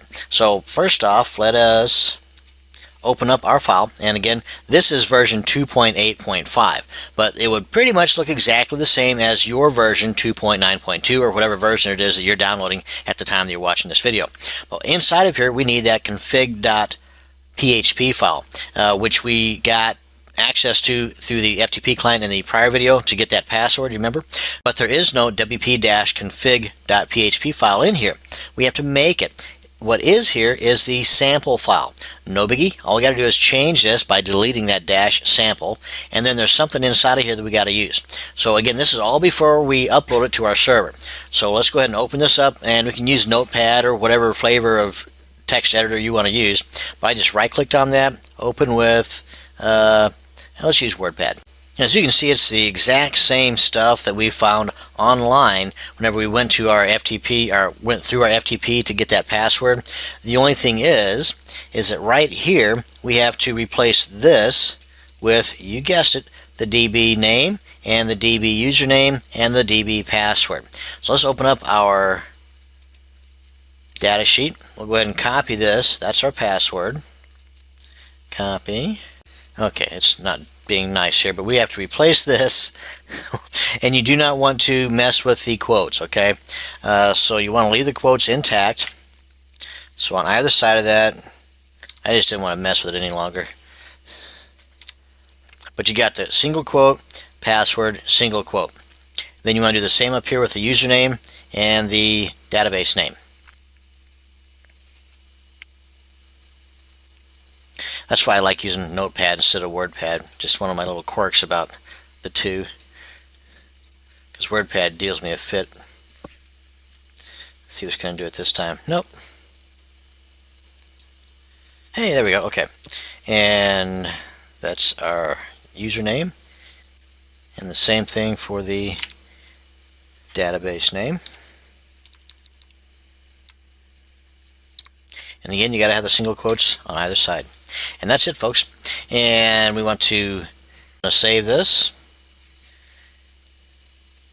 And the local host, by the way, this does bear mentioning, 99% of the time this will remain intact. It will remain local host.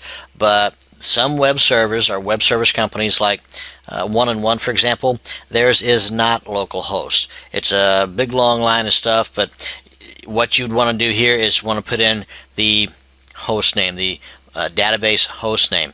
Again, most every time it's going to be local host, but for those of you that are on One-on-One or any other web hosting service that this is not the case, then if you can't find it, just contact them. Tell them you're setting up a WordPress blog and you got to have the database host name. What the heck is it? But it's usually going to be right in the same neck of the woods as the rest of this stuff. So chance is pretty good. If you look around, you're going to find something that says MySQL host name or my whatever your database is host name. So now we got that saved, we can close this out and head on back over to our folder here, and we want to get rid of the sample part of this. Now I've got mine set up so that it's not showing the extensions like the .php, but you can see right here these are PHP files, that's a text document and so on.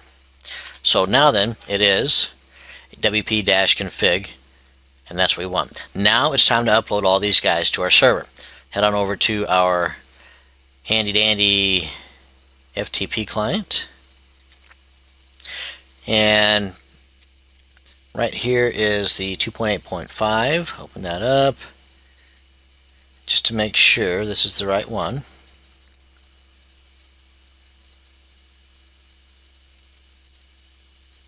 Here's the config we just did. Check the date and time. Yep, that's the one. Okay.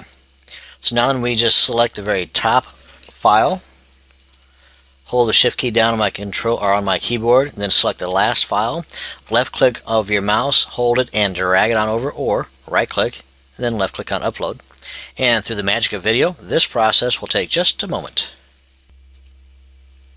And you see it only took a couple of seconds. Actually, it was a few minutes, but through the power of video. Anywho, now we got everything uploaded. Now what we need to do is go to our install file, and what that is, that's going to be in our admin folder here. So rather than poke around there, let me just show you. This is the URL we're looking for, yourdomainname.com, or wherever you have it installed.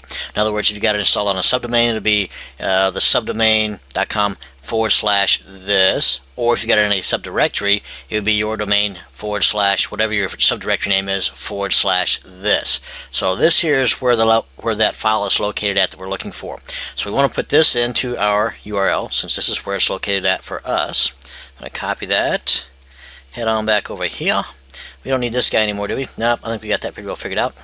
Paste, error establishing a database connection. Are you sure you have the correct username and password? And that is probably a problem that we can fix. Let's head on over here to our config file. Go down here to edit it, and let's just see. Localhost. I bet it had something to do with the, I think we got everything there. Well, at least our error area is a little confined. In other words, it's going to be in the database info somewhere. And I think I know what I did wrong because I've done it before. And it's something silly and I feel embarrassed, but I'm going to leave it in the video anyway, just to let you know that you can make mistakes and it's easily correctable. Actually, yeah, that's what I did this on purpose to prove this point to you. Yeah, that's my story and I'm sticking to it. So anyway, what I want to do is I want to go here to the info that we copied into, because this is what's in our actual database right now on the WP config file, and we can pull it up by just showing you right here, WRDP1. This is the name that we gave to our database and the user. Okay, because I'm pretty sure the password's correct. Because I wasn't sure if it was the problem that we had in using WordPad to deliver this copy and paste kind of thing, but everything looks perfect. Okay, so the problem's going to lie in either the password is incorrect or the username or database name is incorrect, and I think I know exactly what it is. So again, this is our username right here, WRDP1, because I've done this before. I've transposed the D and the P. So let's head on back over to our cPanel.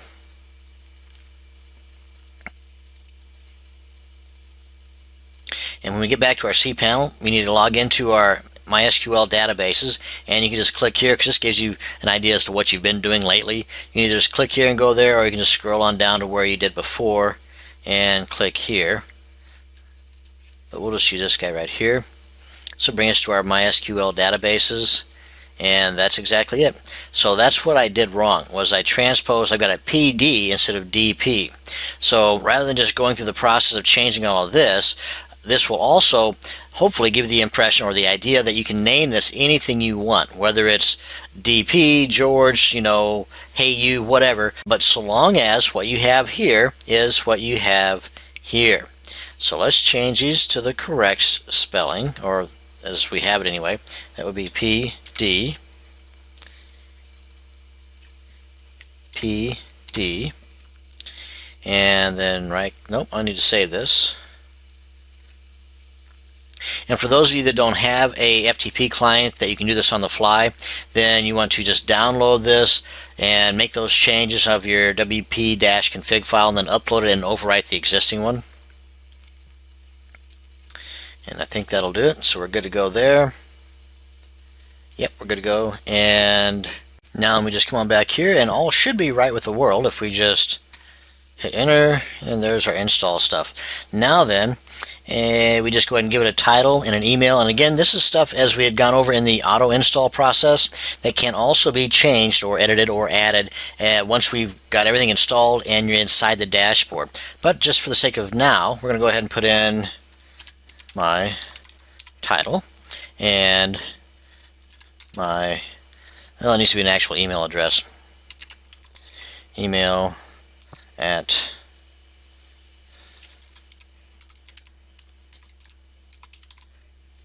So again, you want to make sure that you've got an actual email in here, not some bogus thingy like this. And you want to go ahead and put in some kind of a title in here. But again, you can change these things later. But the email address, keep in mind, it's important because any communication between you and those people that are at or inside your blog, this is what they're going to be using to get a hold of you. So it's important. And allow my blog to appear in search engines like Google and Technorati. Yeah, go ahead and check that so that your blog will appear and get some organic and free traffic. Click on Install WordPress. You want to note this because this is not going to be shown anywhere else. So we'll go ahead and you'll be changing this here in just a second. We'll go ahead and copy this. If you got RoboForm, this would be pretty cool too. But you can see admin as the default for the username. Most everybody's got this, so I would change that as well. Just the paranoid person inside of me would do that. And then click in login. It'll bring you to the login page.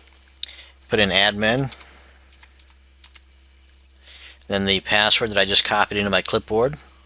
Click on login as my RoboForm, and there you are. Now right here, this big red box, you want to pay attention to this because this is going to have you change the password. So right now you want to go ahead and take you to the profile page, and by the way, our blog is installed, and you can just go here, put in your password, and this gives you a strength indicator. And of course you want to note whatever that password might be. And let's go ahead and use the one that we had in our auto install, which was this cat right here. Now it's probably not going to be overly strong, but for the sake of this video, it'll be strong enough. Update the profile. Put in any other info here about yourself you want, and that, folks, is that. Now let's just go ahead and check out our blog, and there you go. See? So you see, this is where we can make those changes that I mentioned earlier, and we're going to be able to customize this entire page here. So thanks a lot for checking out this video on how to manually install your WordPress blog. See, it ain't that hard after all. Thanks again, and you have a great day. Now it's time to take a break and pat yourself on the back. You now have a WordPress blog installed. Whether it was through the efforts of manually installing it or automatically installing it using that Fantastical Deluxe or that simple script setup thingy. Either way though, you now have zero excuses on having a WordPress blog. You need to have one. You can now have one. You have one now.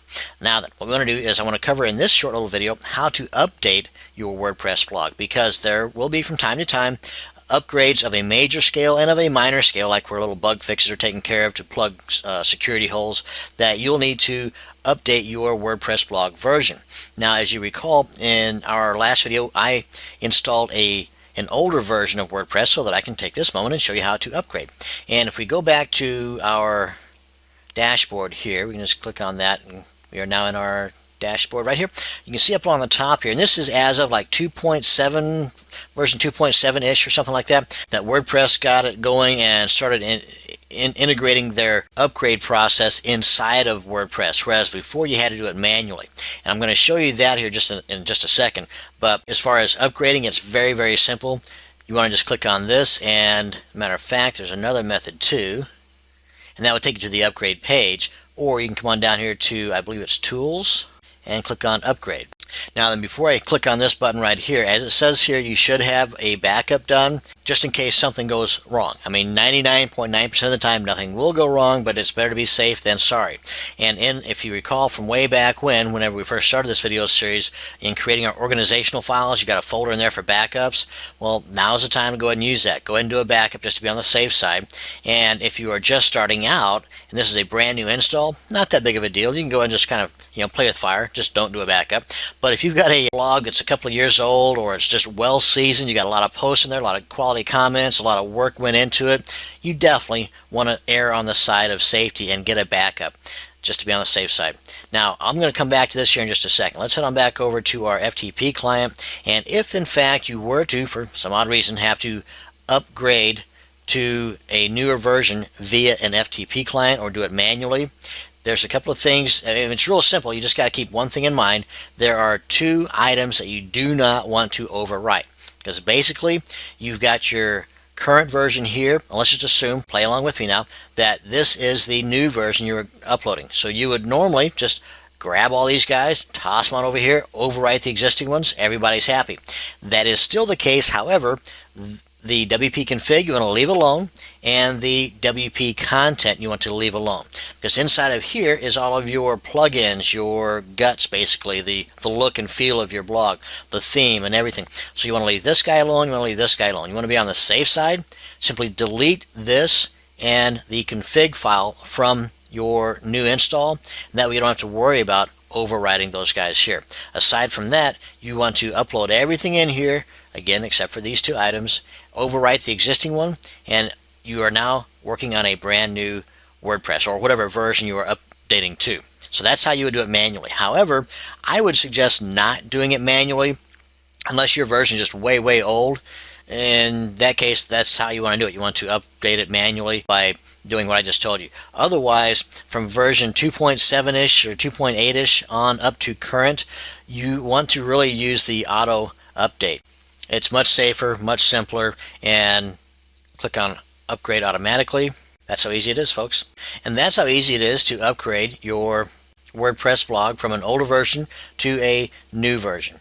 It's that simple. Now, of course, one other thing needs to be mentioned, and that is in some instances, some web hosting services do not have it set up to where it's that automatic. Whenever you click on the install automatic or upgrade automatic, it's going to bring up an FTP setup to where you have to put in your username and password as if you're using an FTP client. That can be remedied by you suggesting to your web hosting company, well, a good web hosting company would remedy it for you anyway, by simply suggesting to them that you would like to have this done on an automatic basis, and that there's some SUPHP file thingamabob, not sure exactly what it is exactly, but there's something that's missing in your hosting package that if it is installed, that this is how it would take place rather than the FTP client popping up. So if you get the FTP client thingy popping up whenever you do an upgrade and you don't like that, then you do have an option, a couple of options. One, change your hosting company. I wouldn't suggest that, but you can just go ahead and contact your hosting company. More times than not, folks are willing to help you out, so go ahead and get a hold of them, let them know what you want done. More times than not, they'll take care of it for you. So that's going to bring us to the end of this video on how to manually and automatically upgrade your WordPress blog. Thank you very much for watching, and you have a great day. Some of the security tips described in the following videos will work for your particular situation, and some will not. All of these tips are fantastic deterrents, but as with most anything on the internet these days, if you're hiding something of uber value, like, let's say the location of the Holy Grail in a file on your blog, then there's a pretty good chance that if someone wants that location bad enough, and they probably do, they will get it, no matter how much security you have. But for the most of us not hiding the secrets of the universe in our blog files, the following security steps will keep the bad guys and gals out of where they do not belong. Some of these methods have been added to the core install of WordPress in the newer version, so be sure and check your blog for these security holes first before implementing my suggestions. Now, first of all, there is a fantastic plugin called WordPress Security Scan from the folks over at Semperfi. And this plugin will do the checking for those security holes for you. And this is a great tool to have. However, some people have had a couple of issues to getting it to work. Mainly, from what I've found anyway, this is due to the instructions not being followed to the letter before using the plugin. And I'm guilty as most whenever it comes to just jumping in feet first on something new and just poking around because, hey, I know everything about everything, right? And then when it doesn't work, well, we tend to blame everybody else except ourselves. So keep that point in mind before using this particular plugin. You want to read the instructions in detail first. That being said, my main recommendation for this plugin is Hi. But before you even download it to your computer, you need to read the instructions and ask questions from the fine folks over at Semperfi first. That being said, let's move on into some more tips to keep the evildoers at bay.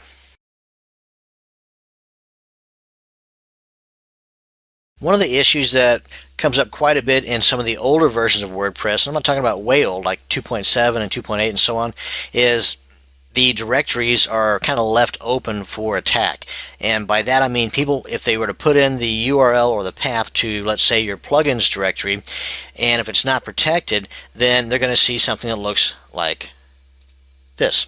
And that's a no-no. This is a big welcome sign for all the bad people out there saying, come on in here and tear my stuff up.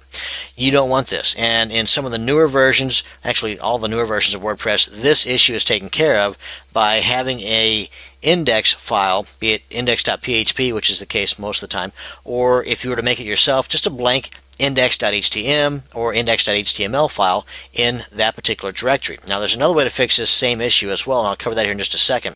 If we open up our FTP client and head on over to that particular, let me see, content, and in our plugins, you can see here that I've altered this. This is what was installed originally with the new install of our WordPress blog. It was index.php, but for me to demonstrate that hole for you, I put that 7 in there, so it's no longer an index file, it's just a bogus file. Now if we look at see what's inside of this, there's really nothing to it at all. This right here just says that it's a PHP file, and this is commented out, which basically just says silence is gold, and you can put anything in there, but for that matter you can even have it totally blank. Now it won't be an effective PHP file anymore, but let's say we've got to save this, and we're going to close this. I'm going to change this to a HTML, and then I'm going to get rid of that 7 at the beginning. So now then, it's an index.html file. This too, it's totally blank, will do exactly what I was referring to as far as blocking that hole. Let's head on back over here and refresh this page, and you can see now you got a blank page. So if you put in the URL to your plugins directory, just like I did here, kind of give you a quick showing here. Like this, you've got your main URL where your blog is installed at. Then you've got the / and then the WP-content directory, then the / and then plugins. And if you put this in your URL, if you put that URL in your browser and you get a blank page or a 404 error, or you're directed to another page because you're 301 directs, if you know what I'm talking about. Basically, if you do not get what we just had, then you're good to go. Now, another way to do that, and again, all that was taken care of was by a blank index.html, index.php, index.html file, and you're good to go. And like I said, most all of the newer versions of WordPress have that already in place. But for the more geekified, there's another way that you can fix this, and that's to put in an htaccess file that is in the root directory of your WordPress blog. Now, if you recall, whenever we first messed with installing our main domain and opening up our cPanel for the first time, there was a little box, if you recall, that I ticked to show all of the invisible files, I think it was. And what those are is the dot files, the .htaccess. Well, here, let me show you what I'm talking about. If we just navigate back, right here, all these dots. If I had not checked that particular box, then you would not be seeing these, and frankly, I wouldn't be seeing them either. But as you can see, there is none of these here is the .htaccess. For this particular instance, we'll simply have to create a new one. No biggie. It's just a simple text document that you tweak it a little bit. Now then, as far as securing this without having to put those indexes in every single directory, every single file, you can create a .htaccess and slap that puppy right in your root directory of your WordPress blog. So whatever directory you have your WordPress blog stashed, that's where you need to put this htaccess or .htaccess. So let's go ahead and create one real quick. Now this is all there is to the htaccess file. This is all I need to put in there. Now if you have a htaccess file already in place, then you want to just add this text right here, the # space prevent space directory space listing, next line options space dash indexes, and you want to just have this inserted at the bottom of whatever else you have in your htaccess file. Then you just click on save and then upload it and overwrite the existing htaccess that might be there. Now if you don't have one there, as we showed you do not have one here on ours, if we just go on back here, this is the main file or the main directory for our WordPress blog. There is no htaccess in there. So let's go ahead and save this one. I'm just going to save it to my desktop here. And it's a text document right now. Okay. And in other words, it's htaccess.txt. Don't worry about it. We're going to fix that in just a second.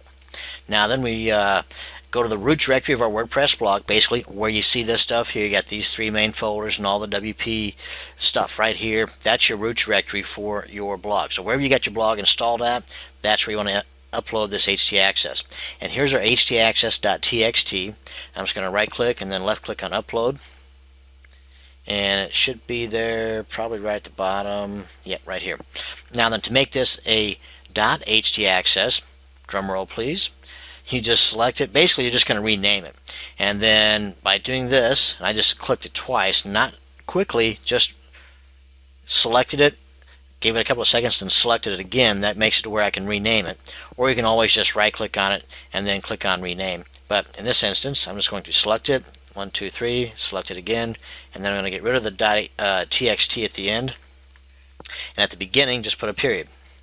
So we've now taken the htaccess.txt, deleted the .txt part of it, and put a dot at the very beginning, and then just click anywhere outside of here, and there we are.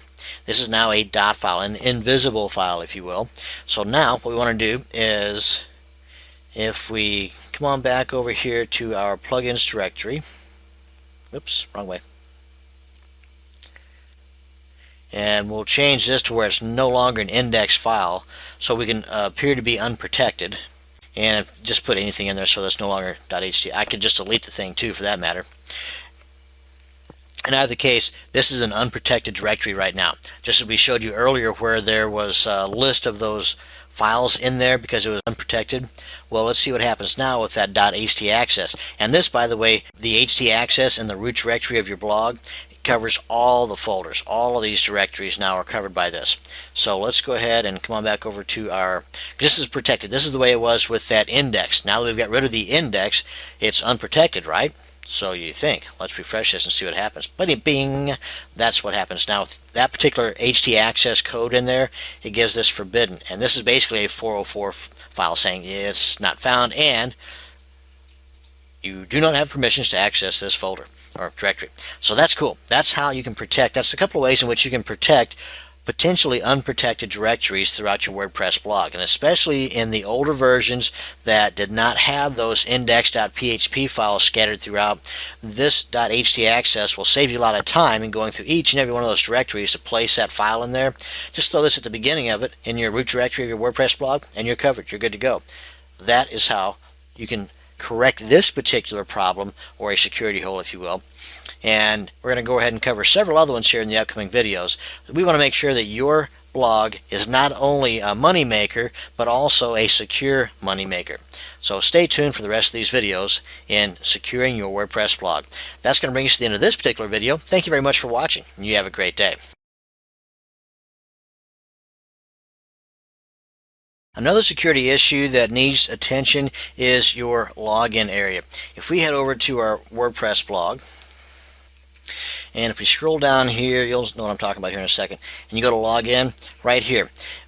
What happens is these bots, or these really evil robots that are floating all over the internet trying to hack into your stuff, they'll first assume that your username is admin. And if you recall, a lot of the default installs use admin as the username. So the first step in thwarting these particular evildoers is to use something other than admin as your username. So that being said, let's say for example that you are going to follow suit with everybody else and just keep admin as your username, which most people do. These evil doers, these bots, they're going to go ahead and slap admin in here and just continually guess over and over and over and over and over again the password until they get it right. Log into your WordPress blog's dashboard and start wreaking havoc upon all of your nice posts and all of your money-making sections of your blog, and basically it'll be worth crap. So we don't want that. We want to keep this from happening, and one way to do this is to protect your WordPress admin directory. There's a lot of ways you can do this, as is the case with a lot of these particular fixes, but one way is to add a particular plugin called Login Lockdown.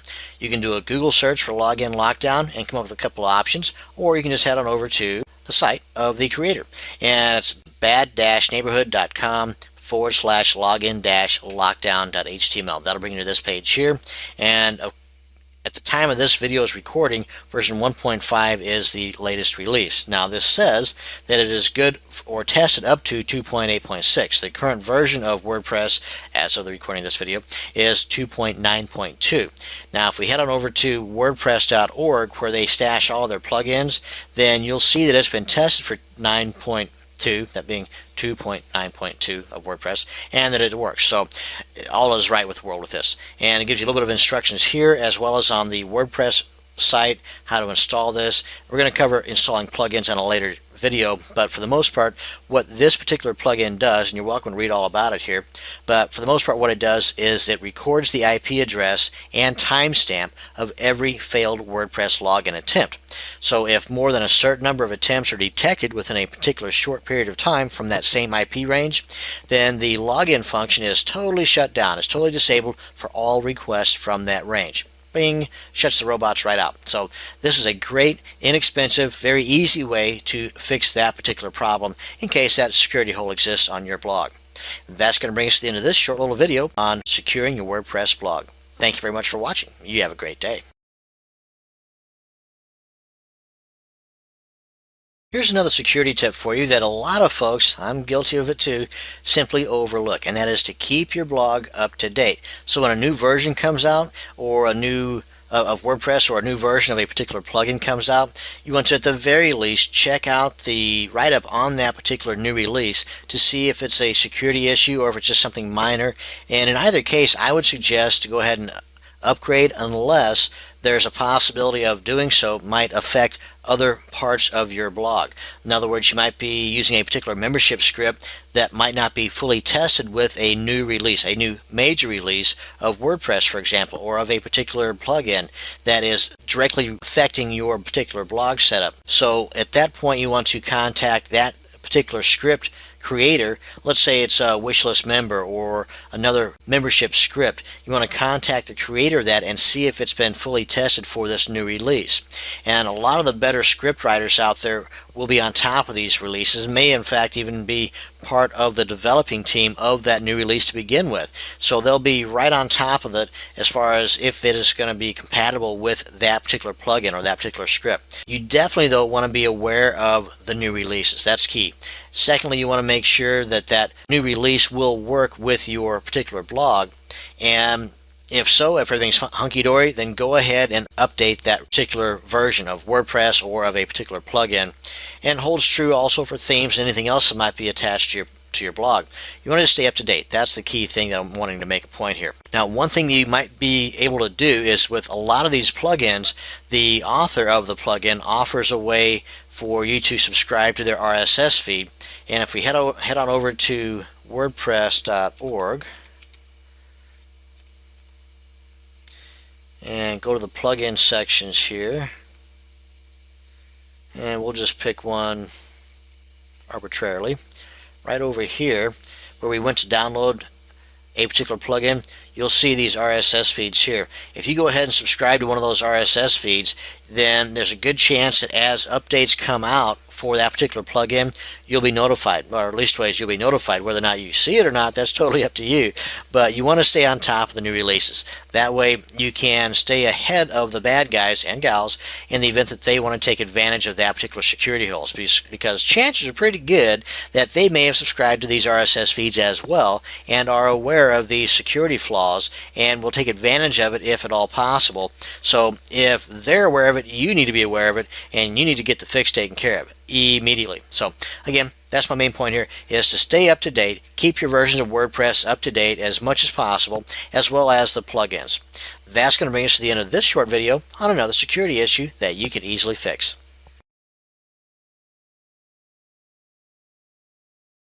Another part of securing your WordPress blog is to do regular backups. Now, we had touched on this briefly in an earlier video whenever we were talking about organizing our files and keeping our blogs nice and neat. Well, doing regular backups of your database and your files, your directories, is a great way to help protect your WordPress blog, just in case something happens that another security issue kind of fell through the cracks and you got hacked or there was a problem. It's not that big of an issue now with regular backups. You simply start from scratch, or at least ways from as of the last backup that you did, and you're back up and running in no time at all. And of course, that security hole that was breached is now fixed, right? You're going to do that too. So in addition to fixing a lot of these security issues, you really need to do regular backups. Now, one way that you can do this and keep it automated is by using a WordPress plugin, and one of the more popular ones out there is WP-DB-Backup. It's been around for quite a while. My only problem is that it really hasn't been updated in quite a while either. Matter of fact, when was the last updated? A couple years ago. So I mean, that right away tells me that there might be something else out there that is better for us. And this, for that matter, is simply a database backup. One that I've been poking around with and is updated regularly, and I have not had any problems with it, but you just don't see that much about it, and that's WordPress Easy Backup. And again, I've not had any problems with it at all. I swear by it. It works perfect for me, and it does everything. I mean, it will back up your database. It'll back up your directories. I mean, it does everything. Whereas before, as I pointed out in that earlier video on doing backups, you got to do kind of a two-step process. Well, with this guy right here, it does it all. And it also dates the backup. So whatever name you give your backup, it automatically slaps a date on there. So that's cool. So again, this is another plugin, another idea you might want to consider in keeping your blog secure, and that is adding a backup or an automated backup process to taking care of this part of securing your WordPress blog. That is backing up, backing up, backing up. And that's how simple it can be to help secure your stuff. And that's going to bring us to the end of this short video on backing up your WordPress blog, be it databases and directories or just your databases. Thanks for watching, and you have a great day. Another very important file in your WordPress blog is your wp-config.php file, and we've kind of covered that a little bit in an earlier video whenever I was showing you how to find your database password and your username for your database that was created through the automatic install through Fantastico Deluxe. Well, if you can do that, then that means others potentially can do the same. And this is really only in some of the older versions of WordPress. This issue has been plugged tightly in the newer versions of WordPress. Another reason to upgrade to the newer version of WordPress. But in the event that you have not, are not going to, or for whatever reason, just plan to stick with what you got and it's an older version, then you need to address the security issue in stopping the bad people from getting into your wp-config.php file, because they can definitely cause some problems for you. Once you get a hold of information regarding your database that is to where they can log into your database, you got problems. So here's a simple quick fix. We want to go ahead and use our .htaccess file again. So let's go ahead and open that up and add a little bit of code. This is all we need to do. The hash, pound sign, number sign, whatever you want to call it, depending upon what side of the pond you're on. The space, then protect space, wp-config.php.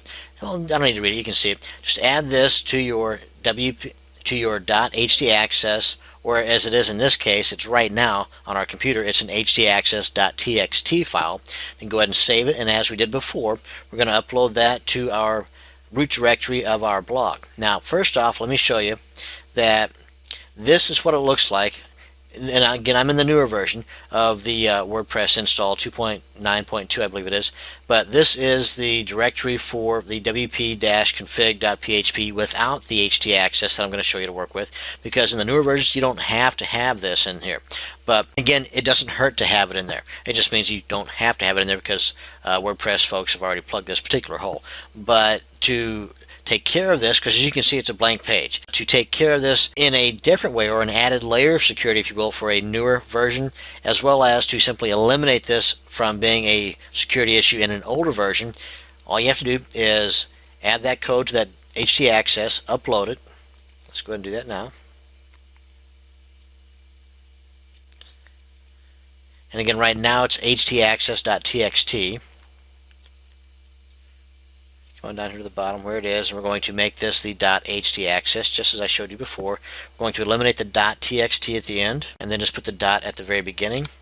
Now it is .htaccess.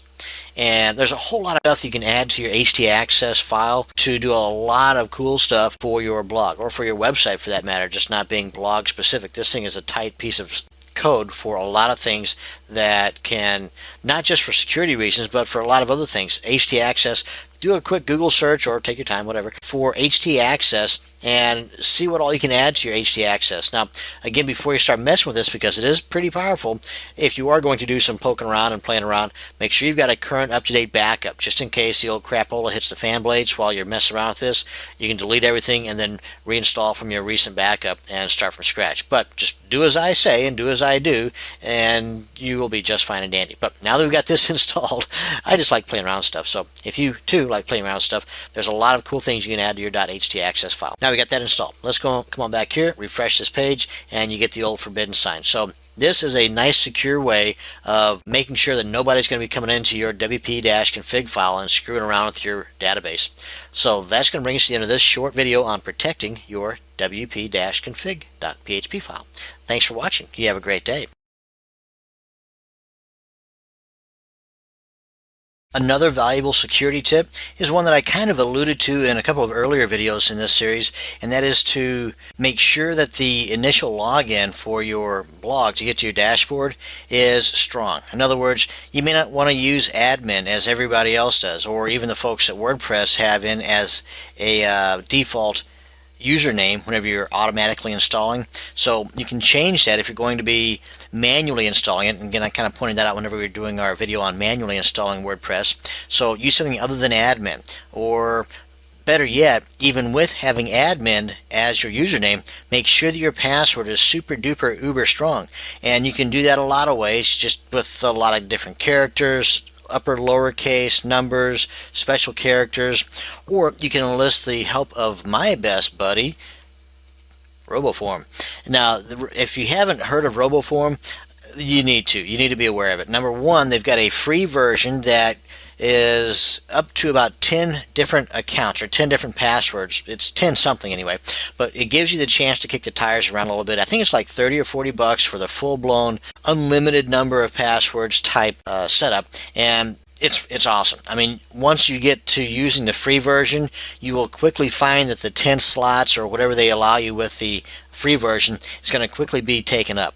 And it's something that once I got a feel for it long ago, I haven't looked back. I mean, I swear by this thing. And not just keeps passwords, but URLs. I mean, it's a whole lot of other cool stuff. And you can do a lot of, especially if you're into online marketing, RoboForm will soon be your best friend as well. So anyway, that's just one way. And RoboForm, one of its features is a password generator. If you scroll down here a little bit, you see here, generate random passwords. And you can just, it's like government strong type passwords. So that's one of the other cool things about RoboForm. And you don't have to worry about a lot of post-its all over your monitor with all the passwords and login usernames and stuff. RoboForm takes care of all that stuff for you. Anywho, that being said, a strong password. Use something other than admin as your username. And you can also get rid of the admin, the default admin username from the get-go. Let's go ahead and do this. If you've already got WordPress installed and you log in using your admin username and whatever strong password you've got, you come on over here to users and you're going to add a new user, giving that new user a different name, number one, like your name for example, and giving that person, you, administrative rights. Let's go ahead and show you how you do that. You go to add new, just fill in the blanks here, put in your name, username, whatever you want to use, your real first name, your real last name, email. Again, this has got to be a good email because as administrator, somebody's going to be giving you money or asking you questions or just whatever through the inside of WordPress, then this is the way they're going to be able to contact you. And then if you want, you can toss in a website if you want, but the password right here, this is going to be the strong thing. And give you some ideas right here on how you can make it even stronger. Okay. Of course, you always have the ability to use RoboForm if you want to. And right here is where you give it the roles. You want to give it administrator. Let me move this up here so you can see what I'm talking about. You want to give it administrator roles. Okay. And then you click on add user. Once you've got this new user, you add it in here with administrator roles, then you want to log out and log in with that new user. Let's go ahead and do that real quick. Log out. And see, that's my RoboForm thingy there. Now I'm logged in as the new person with administrator rights. Now we come on down here to users, and the admin, the default, the first one, you can now delete it, because otherwise if you try to delete admin, or if you even just try to change the name without creating a new one, without doing what I just suggested, it's not going to allow you to change your own login. Well, you can just try it if you want, or just follow the bouncing ball and do what I say. Otherwise, it's not going to let you do anything with the name here. It's going to remain admin. And with this being admin, as I had mentioned earlier, the folks that already are aware of that are trying to do you harm, they're going to go ahead and plug in the name admin in the username and just continue to use different variations of passwords until they get it right and unlock your dashboard and get in here and start messing things up. So you can really put a hamper on that from happening by not having this default administrator in there at all. So you just click on delete. It gives you an option of here, you want to delete the post. Oh, and that's another thing too. If this is a well-seasoned blog, you don't have to worry about deleting all of the blog posts from your original administrator details. You can just attribute them to, and it gives you the names here of everybody that it can pass those blogs posts on to, and you just click on that. And now then you have not lost a thing. All you're doing is thwarting the bad people by not having admin as your username, your administrator username any longer. Confirm deletion. Now there's just you. And that is one quick and easy way. In addition to having an ultra uber strong password, this will definitely help thwart the brute force style attacks where they put in the word admin as a username and just keep trying those passwords over and over again until they get it right. So thank you very much for watching this short little video on another way to secure your WordPress blog.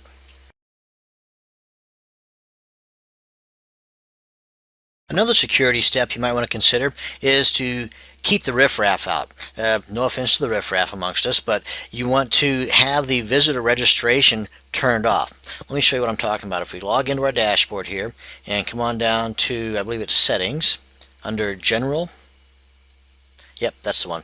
This is where you put in the tagline and the title and all that kind of stuff, or where you can change it, because I didn't go over that earlier, but we will cover this in greater detail in an upcoming video, so don't sweat that. Anyway, down here where it says membership, I'm going to leave this unticked. That way, if it is ticked, then anyone can register. If it's not ticked, then no one can register.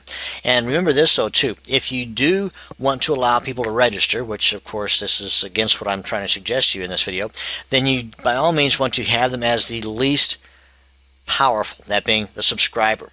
The most powerful is administrator. You definitely don't want to do that, because then they have the ability to even log you out, just as I demonstrated in a prior video, and delete all of the stuff in here. So you definitely don't want to do that. So if you do decide to do this, only give them subscriber permissions, or role, if you will. But again, you come in here and you keep this unticked, and that will not allow anybody to register. Now, one of the cool things about having a blog is the community feel, which is going against the grain of what I'm trying to tell you to do here. One way around that, to where you can basically have your cake and eat it too, is to have a membership plugin.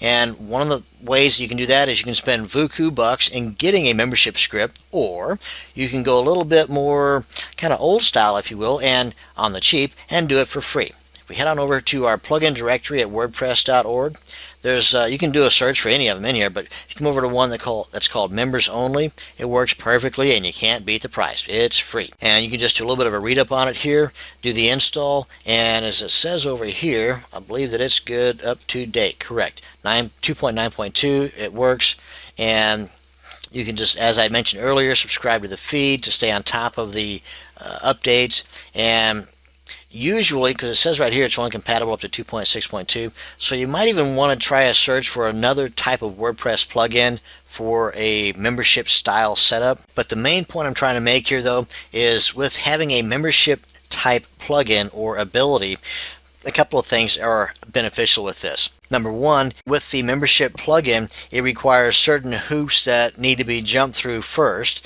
for the subscriber to become a part of your community, and this is at least a hurdle for some would-be scoundrels and a massive stop sign for others.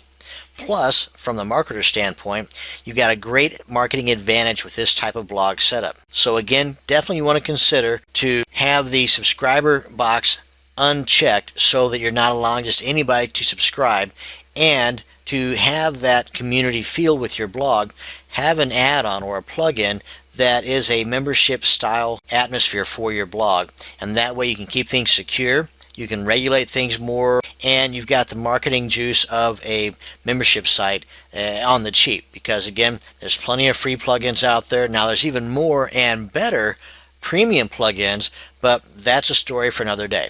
Before ending this video, an added couple of tips are to 1. Subscribe to your own RSS feed, so your blog. That way you can make sure that things are working. And 2, if you receive a new post and you are the only one authorized to post to your blog, the bell should be going off. Then you have just been alerted to a possible breach of your security. Another tip is to, by all means, visit your blog on a regular basis. Heck, that's one of the first things I do every morning is check out my blog, just to see who's visited and a couple other things, analytically speaking. But checking out your own blog often to make sure that it looks as it should. Now, there are several other ways to add various layers of protection to your WordPress blogs, and as before, I encourage you to visit forums and other like-minded groups for their input on this and any other questions you have regarding your internet concerns. And that's going to bring us to the end of this video. Thank you very much for watching, and you have a great day. In this video, we're going to do a little bit of cleaning and some customization on our WordPress blog. So let's go ahead and log on into our dashboard. And once here, as far as the customization, there's a whole lot you can do with it, but for the most part, most everybody just kind of leaves it as is, as the default. But if you hover over the title areas of these different boxes, and this is usually only, I don't remember now exactly how far back this goes, so when this was possible. I want to say it was 2.8 something, 2.85, maybe even 2.7. I know in the 2.6s on back, on earlier, I don't believe this was possible, but you can, once you get the 4 arrows there, you can just left click, hold, and drag these to wherever you want. So if you find the use of one of these boxes or options more than others, then you can just click, hold, and drag them to maybe the top portion where you're going to land whenever you first log into your dashboard more times than not. So if you use the quick press quite a bit, you might want to slap this guy over here to the top left. And you want to see the recent comments more so than what's going on at a glance, you might want to put this on the top right. Again, it's totally up to you, but and you can even get rid of some of these too. As you can see, the little arrows there, you can just minimize them. And there's just a lot more customization possibilities in nowadays WordPress blogs than there were in olden days. Yeah, I think that came out okay. Now, as far as the cleaning up process, and up here too under screen options, I want to point this out too. You've got these options here as well. You can just tick these boxes or untick them as it is, and just get rid of the guys altogether. And currently we've got 2 columns. You can have 3 or 1 column. So you do have some additional functionality and flexibility in your customization endeavors right here. Just click on that to minimize it again. Now, as far as the cleaning aspect, one of the things that I try to do, and more than anything else, this is just more of a personal preference, I guess, than anything else, but I try to, right off the bat, I go in and I clean out the posts, clean out the links, and clean out the comments, because there is a default comment and a default post and a default category in each brand new install of WordPress. So that's where we're going to head over first. So under the posts, as a matter of fact, if we see right here under comments, this is the default from the ever popular Mr. WordPress. So we want to first get rid of this post and a comment. This is a comment. We want to get rid of the comment and the first post. So let's go to the post first, and you just click on the title post. That'll bring you to this page, and you can just trash this. Now, this is something new with version 2.9, 2.91, 2.92, and on up. Whereas before, it was delete. In other words, if you happen to accidentally hit the delete button, well, it's gone forever. Now with the trash button, you have a trash bucket like a lot of other functions under Windows, where if you find that, oh goodness, I really didn't mean to delete that, well, you can just go to the trash bin and pull it back out. Of course, once you empty the trash bin, that option no longer exists, so just be wary of that. So right here, we're going to tick this guy, trash it, and you can see right here, moved to trash. You can undo it right here. And you can always go to the trash and check out those items in the trash and reactivate them later on if you so desire. Now, under categories, what I'd like to do is, at this point, you've probably got a pretty good idea as to the niche or the main topic of your blog. Rather than having something titled uncategorized, that's just too lame, you want to edit that and give it something other than uncategorized as a name. You want to give it something related to your blog niche or your topic. For example, if you're into, maybe your blog is on snipe hunting. Yeah, I bet some of you just had some bad nightmare type flashbacks of your youth, didn't you? Snipe hunting. And the category name, I'm just trying not to think about my little escapades in the woods, but the category name, you want to have this capitalized because this is just how it's looking, and the category slug, you want to have this lowercase. So I'll just kind of copy that because I'm lazy and a slow typer, and paste that in there, and then lowercase, lowercase, and this would have a hyphen in there eventually anyway. So anyway, basically this is the URL friendly version of your category name. And then down here under description, just thinking search engine optimization purposes here, put something in there about youthful follies or whatever else you want to put in there. I would probably be a little more descriptive, and frankly, I probably would not have a blog on snipe hunting anyway. And folks, at PETA, I'm not talking about the actual bird and hunting of the bird. This is more of a joke, okay? So just want that to be out there. I'm not suggesting anybody go out and start hunting in their wetlands for some little bird, okay? So just let that be known. Now let me just update the category. I hate having to be politically correct, but sometimes you just got to do what you got to do. And you can always add additional categories here, and you'll find the need to add categories at some point in the future as well for various reasons, and this is where you come to do that. We're good on the comments, the post, and the categories. Now then, the pages.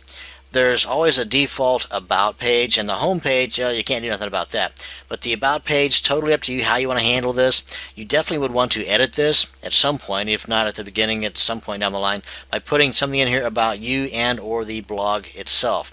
And what I typically do is slap a picture in there of me or my dog and put some kind of a write-up in there on the gist behind this particular blog, why I put it together, a little bit about myself, just whatever. And this is always, for me anyway, a work in progress. So I always find myself coming back to an About page every now and then, and frankly, you'll find that rarely does anybody actually go to the About page. I mean, it's just one of those things.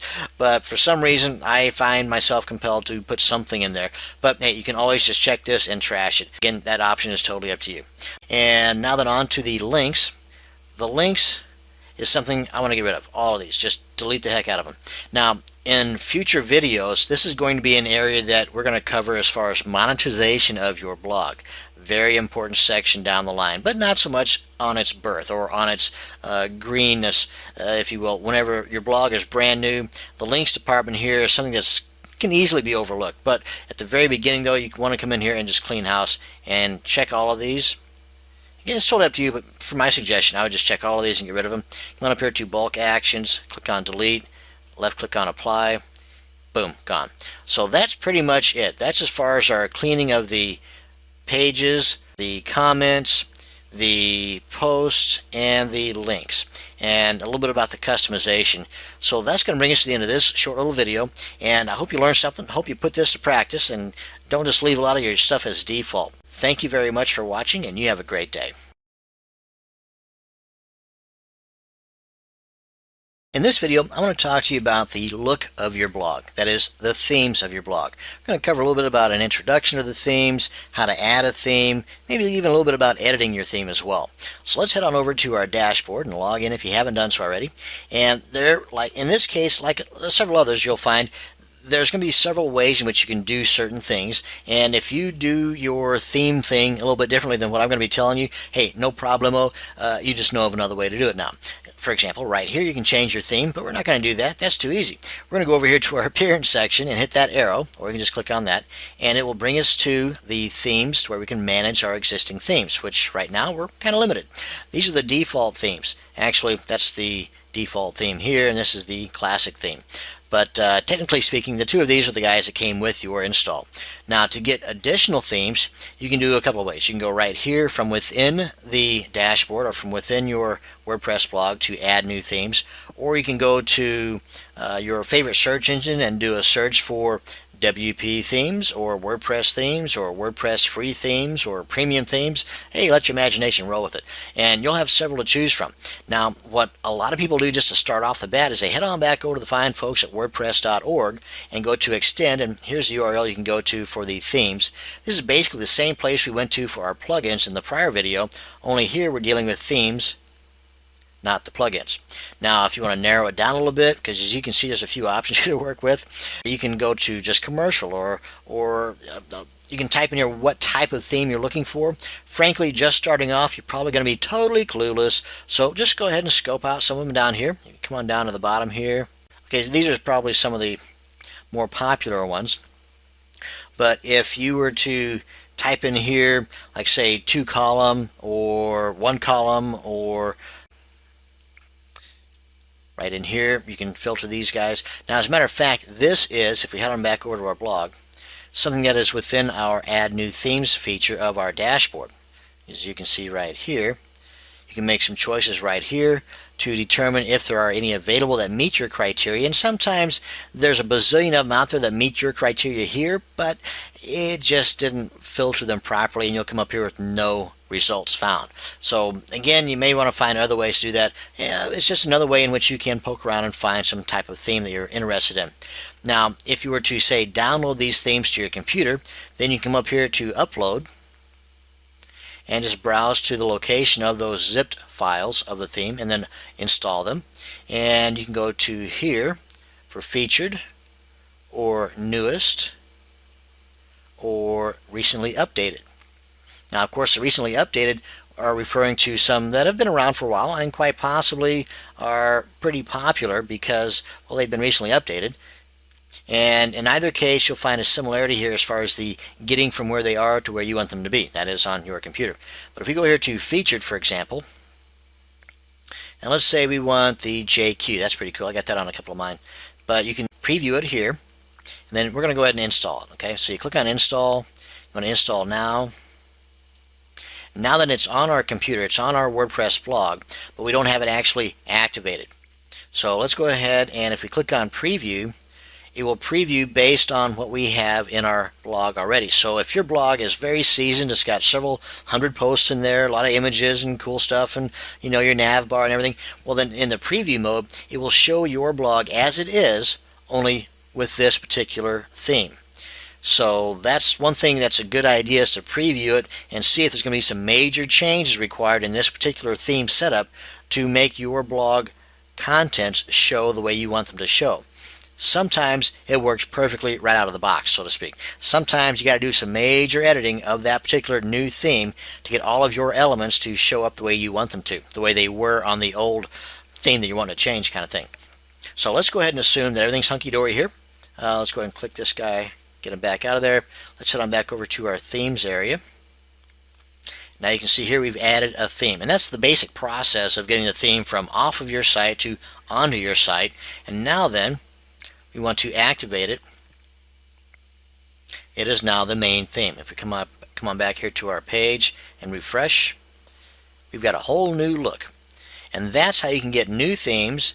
That's how you can install new themes, and how you can preview them. Now then, as far as the basic little tweaks and changes here and there, we're not going to go into great detail on that, but I do want to point that out to you as to where you go to make those little adjustments. For example, let's say you wanted to have this under this instead of to the right of it, or you wanted to change the color of this black bar to something else. There are ways in which you can do that. You can even change the background image here too. Sometimes certain themes make it easier for you. For example, right here, JQ options. You've got the ability to make some additional tweaks right here. So I would check that out first before you start screwing around with the guts and the code of your theme. But that being said, let's go ahead and screw around with the guts and the code of our theme. You come on over here to edit themes, and certain parts of your theme or pages are over here that you can click on. For example, footer. If you've got, let's say, some Google Analytic code that you want to put in here, and you don't want to use the plugin for that, I'm kind of bouncing all over the place here, but just let it be known, though, that for the Google Analytics, for example, you would have to put something in just above the closing body tag. That would be in the footer section. So you would scroll on down here. Where's our closing body tag at? Right here's our closing body tag. So right above that is where you would put that snippet of code from your Google Analytics. And there's a lot of other things too, pop-ups and whatnot, that require you to put that particular code just above the closing body tag. Well, this is where you go to do it. And up here is where you'll find the various different themes that you have in case you want to make those changes. Now this bears mentioning too. The change that you just made on this particular theme will not take place on any other theme until you make those changes there as well. That's one of the benefits behind using a plugin that is not theme specific. Again, I'm kind of getting off track here, but hopefully you're following the bouncing ball and you're understanding what I'm talking about. Because whatever changes you make to this theme are not taking place on any of the other themes until you make those changes there as well. But in either case, whatever changes or edits you make here, you want to click on the update file, otherwise they aren't going to take place. So that's it. That's a quick rundown on introducing you to the themes section of your blog and how you can change the look entirely with just a few clicks of a mouse button. That's going to bring us to the end of this video. Thank you very much for watching, and you have a great day. In this video, I want to introduce you to WordPress plugins.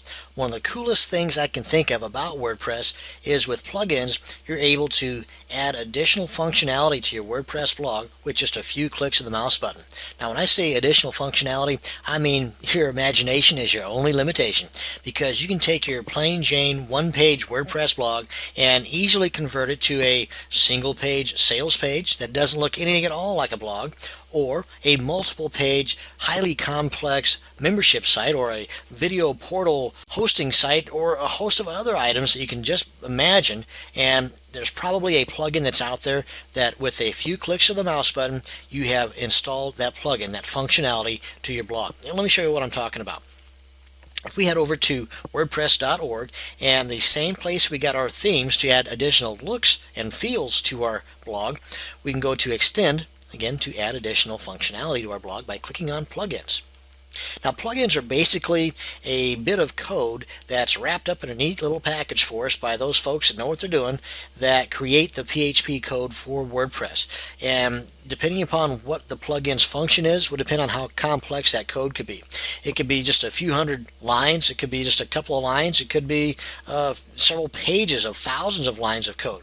Again, depending upon the complexity of that particular function.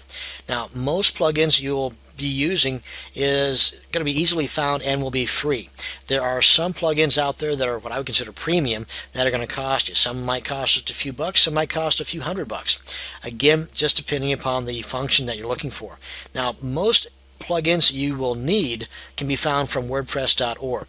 Now, WordPress.org has certain criteria that you have to abide by prior to them allowing your plugin to be accessible through their site. In other words, this number here represents only those plugins that meet that criteria. In other words, you're probably going to find a bunch of other plugins that for one reason or another did not meet that criteria or did not even want to abide by that criteria. Not saying there's anything wrong with those plugins, I'm just saying you're not going to find them here. You can find them by doing a search on your search engine of choice. For example, WordPress, plugin, colon, and then put your keyword, membership or video player or image, whatever. You may also want to try hitting up some forums like the Warrior forum that I'm so happy to check into on a very regular basis, and just do a post in there about the plugin that you're searching for, if it exists, where to go to get it, does it cost anything, and so on. Now, for example, here you can simply type in the keyword or the tag relating to the function you're looking for. Like if you're looking to add some type of membership status to your WordPress blog, and here we've got 29 options. Scroll down here, you can see a little bit of a write-up on each one of these plugins here. Got a ranking, the number of downloads, the last updated date, version number, and for more detailed information you can click on the title. That'll take you to the plugin directory page for that plugin. Additional information here. Some plugins will have more details up here like FAQs or change logs that give you a bit of a life history of the plugin. And over on the far right is where you can download the zip file to your computer, which can then be either unzipped and installed, or while it is still zipped to be installed, again depending upon the method we use to install it, and I'll cover that in an upcoming video.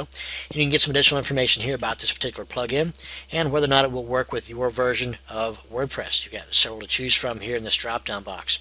And also down at the bottom you might find in some cases, not this one, some additional feedback about this particular plugin, that it works or doesn't work, or in this case here there's not enough data, or that it's broken. It'll be a red box, or it'll be a green box that says it's working, and so on. So there's some additional information here that you can find. And also within your WordPress blog itself, if you log into your dashboard, come on down here on the left hand side, click on plugins. You'll see some options here available to you, whether you want to edit the plugin itself, and if you know code, then this might be an option for you to play with. Of course, you can always play with it. It doesn't say that it's going to work after you're done playing with it, but you got the option here to choose which available plugins installed that you want to screw around with. And if you don't know what you're doing, I would say avoid this, but you have the option to mess around with it if you so desire. And this will show you those plugins that are already installed. Now, when your blog is first born, you've got a couple of default plugins already there. The Akismet plugin and the Hello Dolly plugin. The Akismet is a powerful anti-spam plugin that requires a little bit of configuration, not much, and we'll cover this in an upcoming video as well. But you've got some options here where you can activate, edit, or delete. You can also do some bulk actions where you can choose multiple plugins. Use this drop-down box here to choose which action you want, and you can then click on apply and do so with multiple plugins at one time. Up here, if you've got a bazillion plugins installed, this will give you a little bit more information on those plugins. You can just click on this link and it will only then show those that have been recently active, those that are currently inactive, and so on. And under adding new, this I think makes going to the WordPress site, WordPress.org site, kind of obsolete, but you still have that option, because this way you can do exactly the same thing we just did through WordPress.org, only from within your blog. Saves a few steps. You don't have to download anything. It's all done from within your blog. For example, if you already have downloaded some zip files, some plugins that have been zipped up, you can go here, click on upload, navigate to that part of your website, navigate to that part of your computer where that zip format file is, click on it, install it, boom, done. And that's zipped up, because this will not work if it's not zipped. You can also choose from featured, popular, newest, recently updated, and for example, if we go to newest, it will pull in information from the WordPress.org site. As you can see, we're still on our blog, and you can install from right here. And you've got, well, 356 pages of these to choose from. And again, the same information that is on WordPress.org is pulled into your blog right here. You can simply click on Install, and it gives you that same information right here. And also, it is aware of the version of WordPress that it's pulling into that your blog is on right now. So if it has not been tested for your version, it'll give you a little warning box right here saying this plugin has not been yet tested with your version, and so on and so on and so on. You just simply click on Install Now, and you don't have to worry about downloading or uploading or any of that kind of stuff. It's done for you right there. This plugin is now installed. You simply click on Activate, bing, bang, boom, you're ready to roll. Now that's just one way in which you can install plugins. I'm going to cover some additional ways in the upcoming video, but for now, you have been introduced to WordPress plugins. Thank you very much for watching this video. Stay tuned for the next one, where we cover some major installation procedures for your WordPress plugins. In this video, we're going to cover installing multiple plugins at one time. This way, we can upload a group of plugins at one time, and the only thing you want to pay attention to here is the structure of the folders you're uploading, because you want to make sure that when you've unzipped those folders from wherever you downloaded them, that the only contents of that folder are the files. In other words, you don't want there to be the folder inside of a folder that contains those files. Let me show you what I'm talking about. Like, for example, inside of here, let me get this into play here. Inside of here, we've got different folders, true, but these are the contents that WordPress is going to be using to make that plugin functional. Because if inside of this folder was another folder named contact-form-7, then it's not going to work, because WordPress is looking for the contents of this folder, not another folder by this name. Hopefully that makes sense. If not, just try it a couple of times, you'll see what I'm talking about. Now you see right now that inside of our plugins dashboard, we've only got the two defaults and the one we just uploaded in the prior video. And the methods we talked about in the prior video were ways in which you can upload plugins one at a time. Not bad for most folks, but this method you can upload multiple plugins at one time, which comes in really handy if you have several blogs or you're working for somebody that deals with the business of blogging and you have a group of plugins that you are consistently uploading. So this way you don't have to do those one at a time. You can just use your FTP client, and I've already logged into my website via the FTP client, and now then you just navigate to the location of your blog where it's installed at, and in my case it's public_HTML, and we're looking for the WP-content folder. Open that up. Then the plugins folder, we open that up, and here are the plugins that we have so far, plus the index.php, which we covered in our security videos earlier. Now over here are the plugins that I'm going to be uploading. Quite simple. You just select the plugins and upload them. And in my case, I'm going to select the top one, hold the shift key down, then select the bottom one, right click, and then left click on upload. And oh yes, I am installing the Akismet over this one, so yes to all. Normally what I would do is I would delete everything in here except for the index.php and then upload, because that way I normally delete the Hello Dolly plugin anyway. Sorry Matt, that's just how I roll, and just upload the package of plugins, so that way I can just start from scratch. But that's just me. Anyway, so no big deal. I'm overwriting this one, and I believe that that's a newer version that I've got over here anyway than what this one was, but through the magic of video, this will only take a second. And there we have it, completely uploaded. And now then, let's head on over to our blog. Now, one thing I want to mention as well, that so far I've been kind of harping on the power and the beauty behind the WordPress plugins. I do need to mention, though, that there is possibly a dark side of the plugins as well. Not that big of a deal, but it bears mentioning. And that is that the more plugins you add to your blog, the more work your server is going to have to do. Now, this work is measured in milliseconds, so it's not that much of a deal, but I do need to mention, though, that it may affect, however slightly, it may affect the load time of your blog, depending upon what type of plugins and how many plugins you have. There may be other ways in which you can get the same function without using plugins, but that might require additional knowledge or coding the actual blog itself rather than adding those snippets of code in the form of a plugin. Myself, I know beans about the coding, so for me, I think it's a small sacrifice for the millisecond or two of load time added to my blog loading than for me trying to find somebody that can add this particular code to my blog without having the plugins. but it does bear mentioning. And also, some plugins tend not to play nice with one another. So if you encounter problems with certain plugins or a plugin not working, you'll be alerted to that fact by an error message up at the top here for whatever reason. And it may even give you a particular line of that plugin's code that is affecting that it's not working, in which case you want to just start off by contacting the creator of the plugin. You've got their information right here, and then they'll be able to, in most cases, give you the support you need to get that plugin working, or to tell you, it ain't going to work, not the way you've got things set up. So that's just a little bit of info that I haven't told you about, but I think does need to be mentioned. So you may not want to go hog wild on just loading your site up with a bunch of plugins if you find out that you're not going to be using them. Just delete those you're not going to be using. For example, I never use Hello Dolly. Sorry, Matt, I just don't. So I just delete it. But that's that. And let's go ahead and refresh the page, and I'll show you all those plugins that have been uploaded. So you can see now this has changed. Upgrades available. There's 6 upgrades available. That's one of the things I wanted to show you too, is if we go to our, and this I believe only works with the version 2.9 of WordPress. Anything in the 2.8 or older, this I don't think has this feature. But under the tools, if you go to upgrade, it gives you the plugins you can upgrade all right here, whereas in the olden days you'd have to upgrade the plugins one at a time. This way you can just select all, click on upgrade, bing bang boom. Okay, bing bang boom. It'll do it right here, and we're done. That's how simple and easy it was to upgrade 6 plugins all at one time.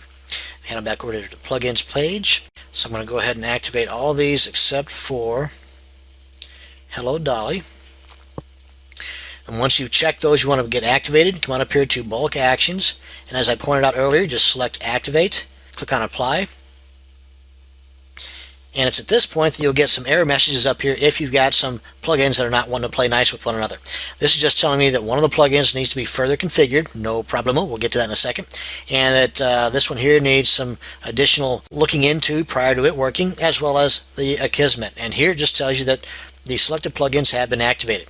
Now if we scroll down here, we can see that the only options we have now are deactivate and edit, because you cannot delete an activated plugin. You have to actually deactivate it first. Now, of course, if you wanted to, when I get technical, you can, in fact, come on back to your FTP client, select the ones you want to delete here, and then click on the delete button. So that's just one way in which you can delete it as well without it being deactivated, if you want to get technical. But that's basically it. That's how you can install multiple plugins at one time, and depending upon the plugin and the functions for that plugin, you would have additional options over here, settings for those particular plugins.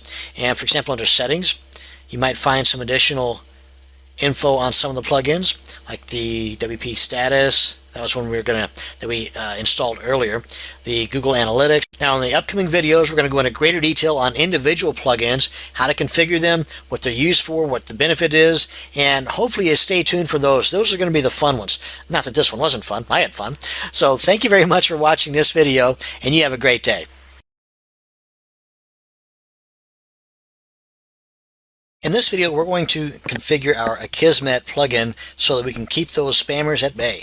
It's pretty simple, really, but we need to gather a couple of things first. So, easy way to do that is we just simply click on the link that says, hey, we need to configure our Akismet, and we come on down here. You can read all about it. You can head on over to akismet.com. What I find to be better, though, is to get your key. Just click on this and enter your email address here.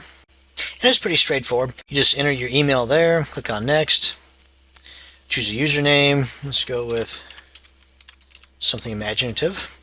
And of course you've read the Akismet Terms of Service. Click on next. As you can see here, you got to confirm your email. Usually it's pretty quick. That's pretty quick. Now let me open this up, click on the link. What we're looking for is the API key.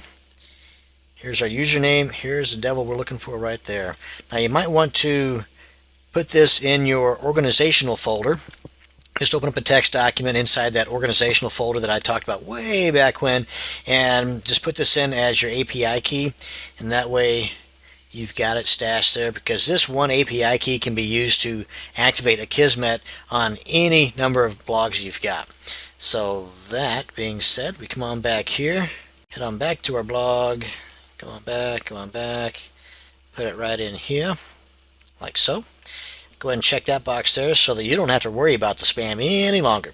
Because after 30 days of a spam, what Akismet has been seen to be as spam, it will be automatically discarded, tossed into the trash can. Click on Update Options, and that has gone away. Now we've got these two guys here to deal with. Now you are protected from the spam monsters, or at least ways you are more protected from the spam monsters than you were a minute ago.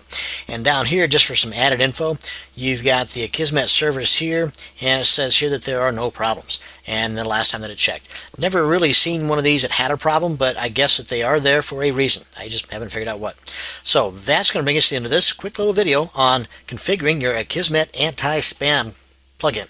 Thank you very much for watching. In this video, we're going to be tackling the all-in-one SEO pack and configuring this particular plugin. You really can't miss it here. It's the one in the big red box at the top of the page. And to do this, we simply click on the Go to Admin page.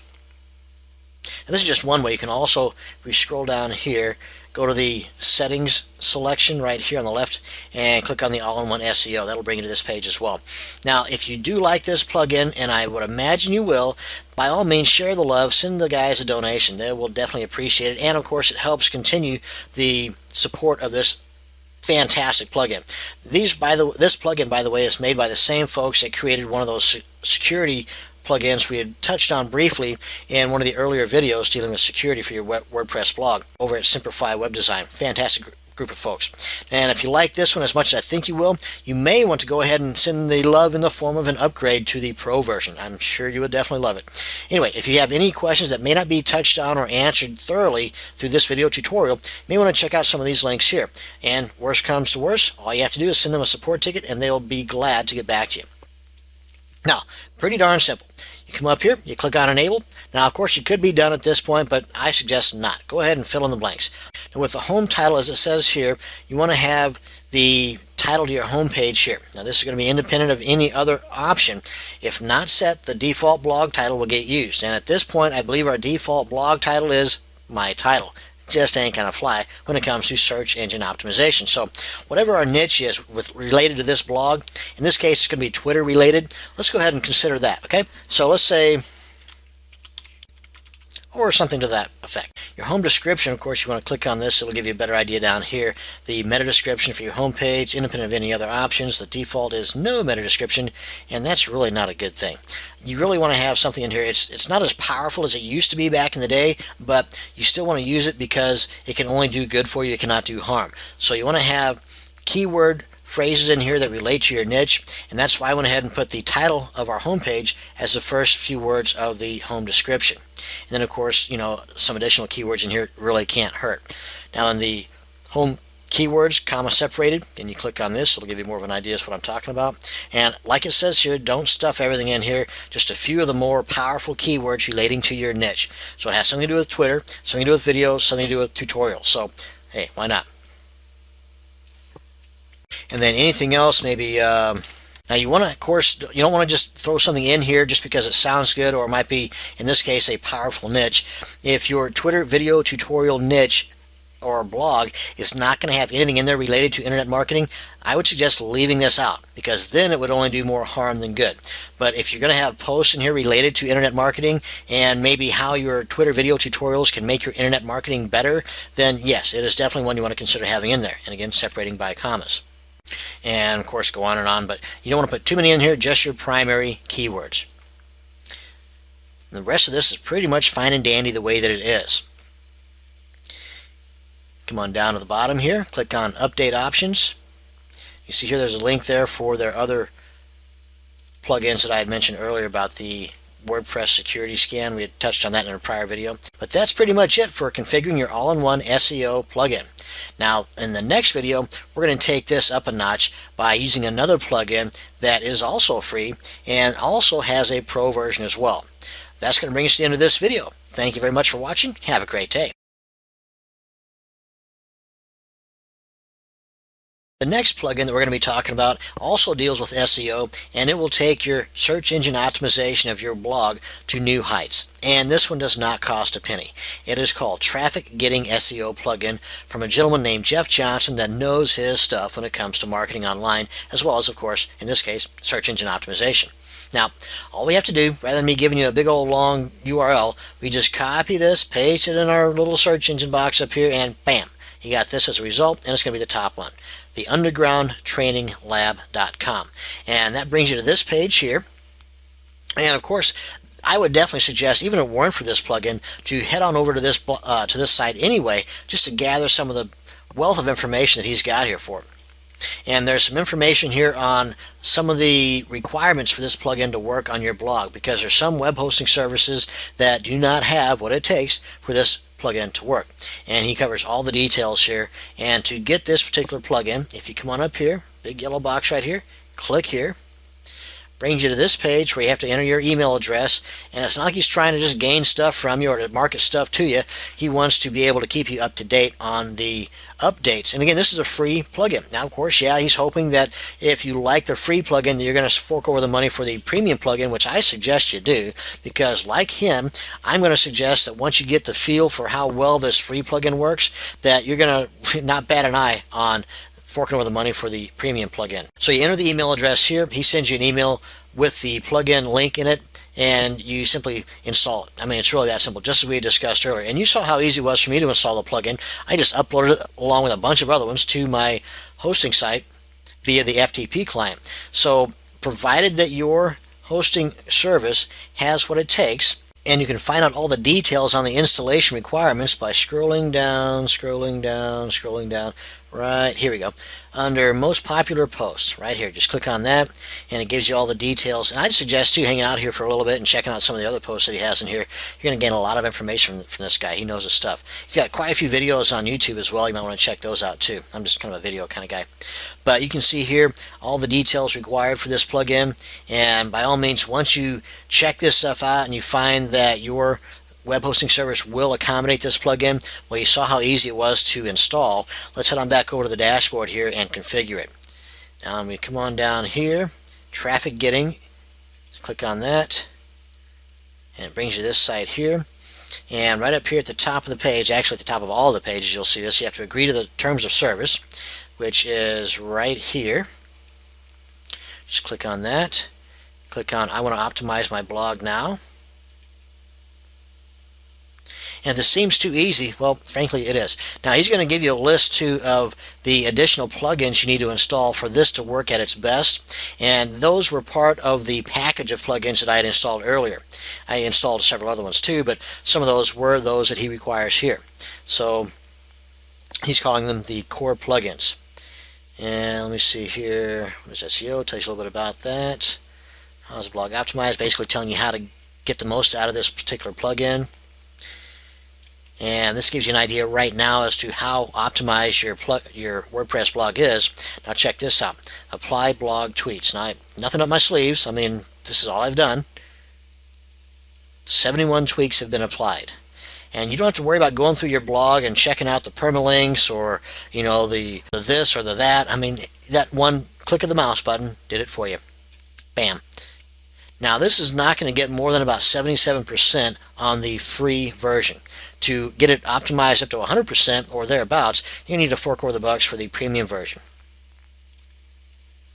And you can see right here how to optimize the blog even further. The other 3% I'm referring to, you got to write you a post because it's a brand new blog, and you want to add a slogan or a tagline, and you can click right here to do that.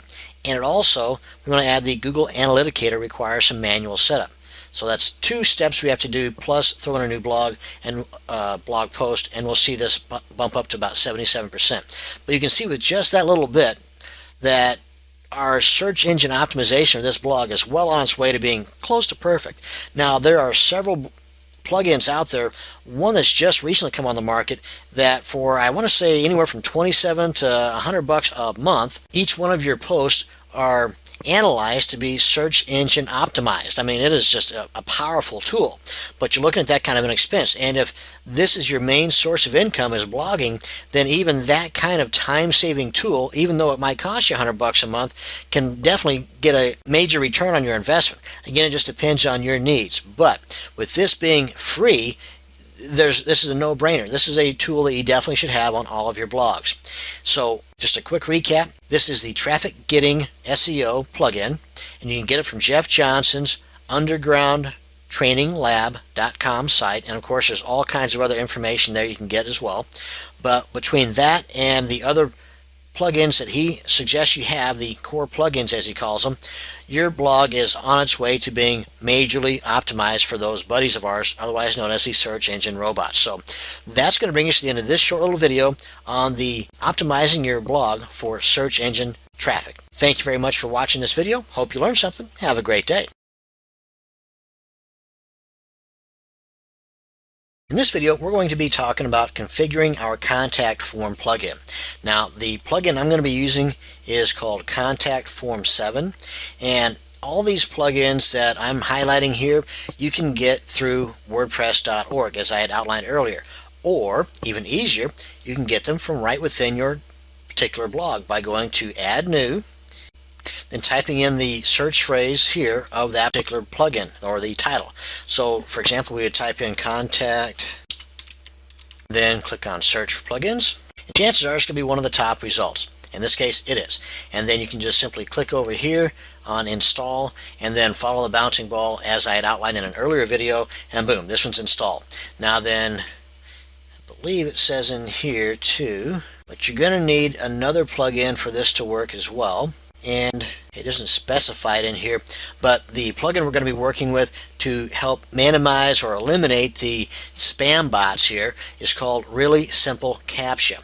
And I've already got that installed, but likewise you can do the same here as far as installing it on your blog. That is just in here, type Really Simple CAPTCHA. I believe that's how it's spelled. And if not, well, we'll get really close to it. There we are. And then as you can see, it's made by the same creator of the Contact Form 7 plugin. So now we've got that installed, we've got the Contact Form 7 plugin installed, and we're going to need to create a page to house our contact form. So we come on over here to Pages, and we want to add new. And we just really want to give it a title for right now. We'll be back to this in just a minute, but for the time being, you can give it whatever name you want, but I would suggest giving it something related to Contact Me, or Contact Us, or Hey You, looking for me. Anyway, you get the idea. And another plugin that I've got installed is this one here, that if we scroll down under, on the right hand side, Exclude Pages. It's a plugin specifically for keeping your pages that you do not want on your navigation bar out, and that is unticking the box here, because with this box ticked, it will include this page in user menus, because any page that is created, more times than not, depending on what other plugins you have set up, are automatically by default added to the navigation bar of that particular theme. So with this particular plugin, you can have this particular page not included on the navigation bar. Now, of course, in this case, we want this included on the navigation bar, so we're going to make sure that box is ticked. But I just wanted to point out, though, that with this plugin, and I'll show you that here in just a second, you can have this to where you're creating pages out the wazoo, and you won't have a bazillion pages listed up in your navigation bar. What I would do prior to learning of that particular plugin is I would go into the actual editing of the theme pages to eliminate those pages from ending up in the navigation bar. Talk about a pain in the backside. So with that plugin, it's a breeze. It's a tick of the box, or as in this case, an untick of the box, and you're good to go. So now I'm just going to go ahead and save draft, because we're not really ready to publish it just yet. We got to add some more code down here. But those are the three things we need. We need those two plugins, the Contact Form 7, the Really Simple CAPTCHA, and we need a page titled Contact Me, Contact Us, something about contacting you. And those three items are what we're going to need to get our contact form to work. So now let's head on back over to our contact editing. And this is the code we're going to need to put in that page I just created. But right here On the right hand side, we want to generate the CAPTCHA image code, and pretty simple. You've got some additional editing you can do here if you wish, and you're more than welcome to play around with this with the different colors, background color, foreground color, and so on. If you want the image to be big, medium, large, I usually just pick medium myself. And the information here is optional. Again, once you play around with this, if you so desire, you can make adjustments accordingly. But pretty much what we're looking to do is right here on the left hand side, you're going to have the top here, you're going to have your name, your email, the subject, and again, this is your customer, the visitor, and then their message is going to go here, and then just before the submit button, right in this area here, is where you're going to put this CAPTCHA image stuff. So basically all we need to do is highlight that, copy, paste, copy, paste. And what I did was I just right click and then copy, or the keyboard shortcut is to select it, hold the control key down on your keyboard and hit the letter C as in copy, and then up here hold the control key down on your keyboard and hit the letter V as in Victor, and that will paste it up here. Now this is bare minimum. You might want to also consider adding some additional text up here just to help answer any potential questions your visitor might have, like what the heck is this and how do I do it? Not everybody has been introduced to CAPTCHA images in the past, so you may want to put something like, please enter your name, email, subject, message, and then the CAPTCHA code below. Then click send, because basically right here you're telling them what to do and what all this stuff means. This is just another layer of protection against the spam heads out there. Thanks for your understanding. Of course, you can throw in what little humor or no humor at all you might want to. Again, it's totally up to you. Now then, the main key here is the information that was stock here, and then the CAPTCHA code from the right hand side here. Once that is all installed, come on down here and click save. Whoops, I'm forgetting something, because you want to put in your email address here if this is not it. If this is not the email address you want your visitors to send this stuff to, then you want to make the changes accordingly here. But this is the email address that is defaulted within our blog, so that's where I'm going to have mine sent. You can put whatever email address in here you want, just as long as you know you're going to get it. And then once that is done, you can click on save here or save at the bottom. In either case, it will get the job saved for you. Now you want to copy this code here, just selecting it and copying it to your clipboard. Come on back here to our page that we have saved in draft. We want to edit it. Now this is important, so pay attention.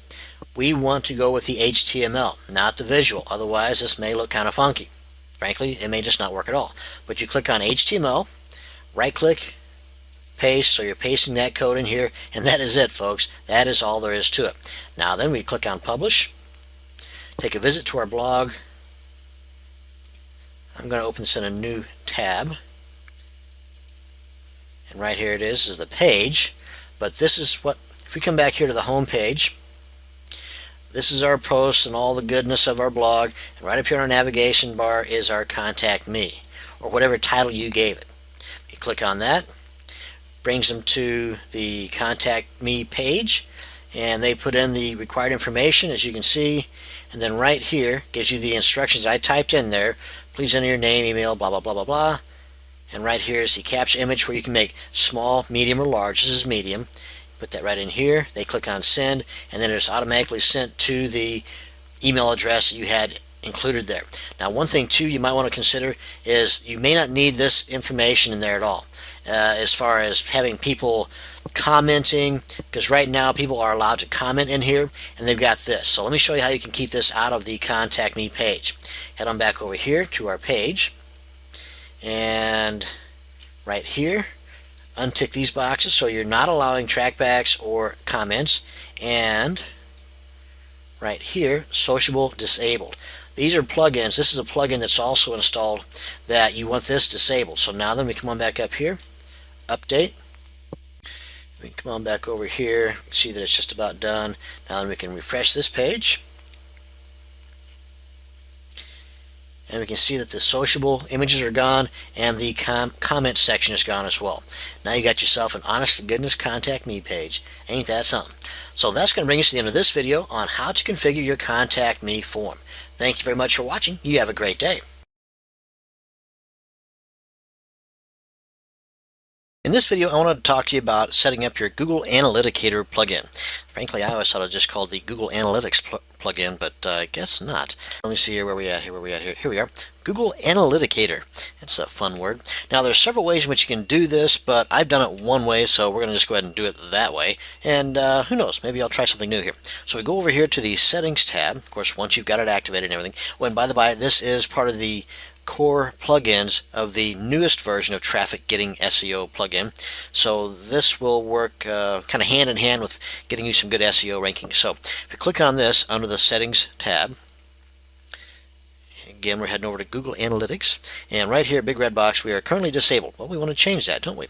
So we want to come on down here, and right off the bat, what I want to do is I want to go ahead and register my domain with Google Analytics. So that way we can get the UID and go ahead and slap it in here, and then we'll come on back up here and we will log in, do the authenticating thing, and then we can change this to enabled, and it should work just fine and dandy. So let's go ahead and see. Because normally what I'll do is I'll go to Google Analytics, sign up for an account, and then get the full batch of JavaScript and place that in the footer portion of my theme. Now then, there's pros and cons to this because, well, let's say for example, well, the way that I normally do it, where I just put the JavaScript in the footer of my theme, that is theme specific, and I kind of touched on this in an earlier video. Whereas one of the cool things with this particular plugin is that it doesn't matter what theme you're changing to, your Google Analytics will remain intact and will continue to report back the stats to Google. So if you were to do this the old way, or actually the way that I normally do it, and go on up here to editor of your theme, then over here you click on footer. Now currently this is just for this particular theme, and if you have more than one theme, and if you, like some people, maybe change your theme as often as you do your clothes, then this will not be the best way to do it unless you add that JavaScript code to each and every one of those themes. But if you just add it to your plugins, then you don't have to worry about what theme you change to. It'll be active, it'll be working. So we come on down here under the footer PHP. Come on down here, and it's just above, come on down here, just above the closing body tag, and that's the body with the / in it. So right here is where you would put in the code for your Google Analytics. So now then, what the heck am I talking about Google Analytics? Well, first off, you're going to need a Google account of some sort, be it AdWords, Gmail, something relating to Google, even YouTube, I think, or Google Videos at the very least. So I've got this guy right here that we've been working with so far throughout this video series. So I'm currently logged in with this account, and you come on over to google.com/analytics. That'll bring you to a page that looks similar to this. Very similar, actually. And then you come on down here and you click on sign up. Now, if you do not have a Gmail account, shame on you. You should. It's free. There's no harm in having several Gmail accounts, for that matter, one for every niche that you might be interested in getting into. So anyway, if you don't have a Gmail account, I'm not going to harp on it that much. Just go ahead and get one, at which point you can go ahead and log into Google Analytics. Very easy, because your page will look different if you do not have your account logged in. If you're not logged into your Gmail account or your AdWords account, the sign-up page will look a little bit different. So just be forewarned. So anyway, at this point, we want to go ahead and put in the URL of our website, which is tweettutorials.com. You don't need all this other stuff here, just this guy right here. Actually, you don't even need that for this particular portion. You leave the HTTP part out because that's covered right here. So right here, just as the example shows, we're going to need to throw in that www more than likely. So let's go ahead and do that. I believe it works fine without the www, but I don't recall, so we're just going to leave that alone. And as you can see here in the example, it does not have a trailing slash or a / at the end. We're going to go ahead and get rid of that. Give it an account name. And this can be anything from Joe Blow, Aunt Martha's account, whatever you want to call it. I'm just going to give it this as the name. And if you have several accounts, then this will come in handy. That way you know which one this was for rather than just giving it some arbitrary name like, Aunt Martha's account. You'll know that this one has to do with this particular URL. What country, time zone, country US, time zone, pack time, I wish. I'm in the central. No, there's nothing wrong with the central time. And then you go to continue and put in your name, last name, and first name, and then your country or territory again. Then choose your country of preference, click on continue. Of course, you want to read all the terms of service here and click on yes because you do agree with the above terms and conditions. Then click on create new account. Drum roll please, you're almost done, and there we are. Now then, this is the JavaScript code I was referring to that you put in the footer, or all I really need for what we're going to be doing here is this right here in between the double quotes. So I'm going to go ahead and copy that into my clipboard, but while I'm here I want to also mention that you can track a couple of different ways here. One, just as we're going to do, a single domain, which is the default setting, or one domain within multiple subdomains, or a multi top level domains, or if you've got an AdWords account going for this particular domain, then you might want to track the results of that as well. In either case, whatever you choose, at this point for what we're doing, I'm going with the single domain. And then after you get all this stuff here copied, or as in our case, just this right here, click on save and finish. Now, why am I not copying all that? Because I'm using the plugin. If I were going to be doing it the old way, the way that I normally do, I would get all of that code and put in the footer right here. But with just the plugin that I'm going to be using, I don't need this, because with the plugin, it doesn't matter what theme we're going to be using. Again, that's one of the benefits behind using the plugin. Now, the drawback behind using the plugin, I kind of touched on that in an earlier video, and that is that number one, some plugins do not play nice with others. Frankly, at this point, I've never seen Google Analyticator plugin mess with anything else. Of course, I don't use it very much because, like I said, I use this method here. But in the event that it did, you always have this as a fallback to be able to use Google Analytics to track your stats. So that being said, let's head on back over to our plugins. Actually, no, not plugins, but the settings for our Google Analyticator settings. Come on down here. And right here is where we want to put that code that I've got stashed away in my clipboard. Right there we go. Now we got this. Let's go ahead and click on this and see what happens, shall we?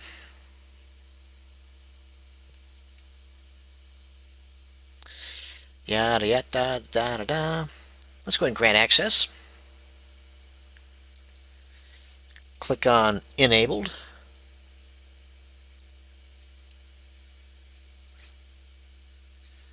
Google Analytics account. Let's see what we got here. Just click on that. So far I think we're good to go.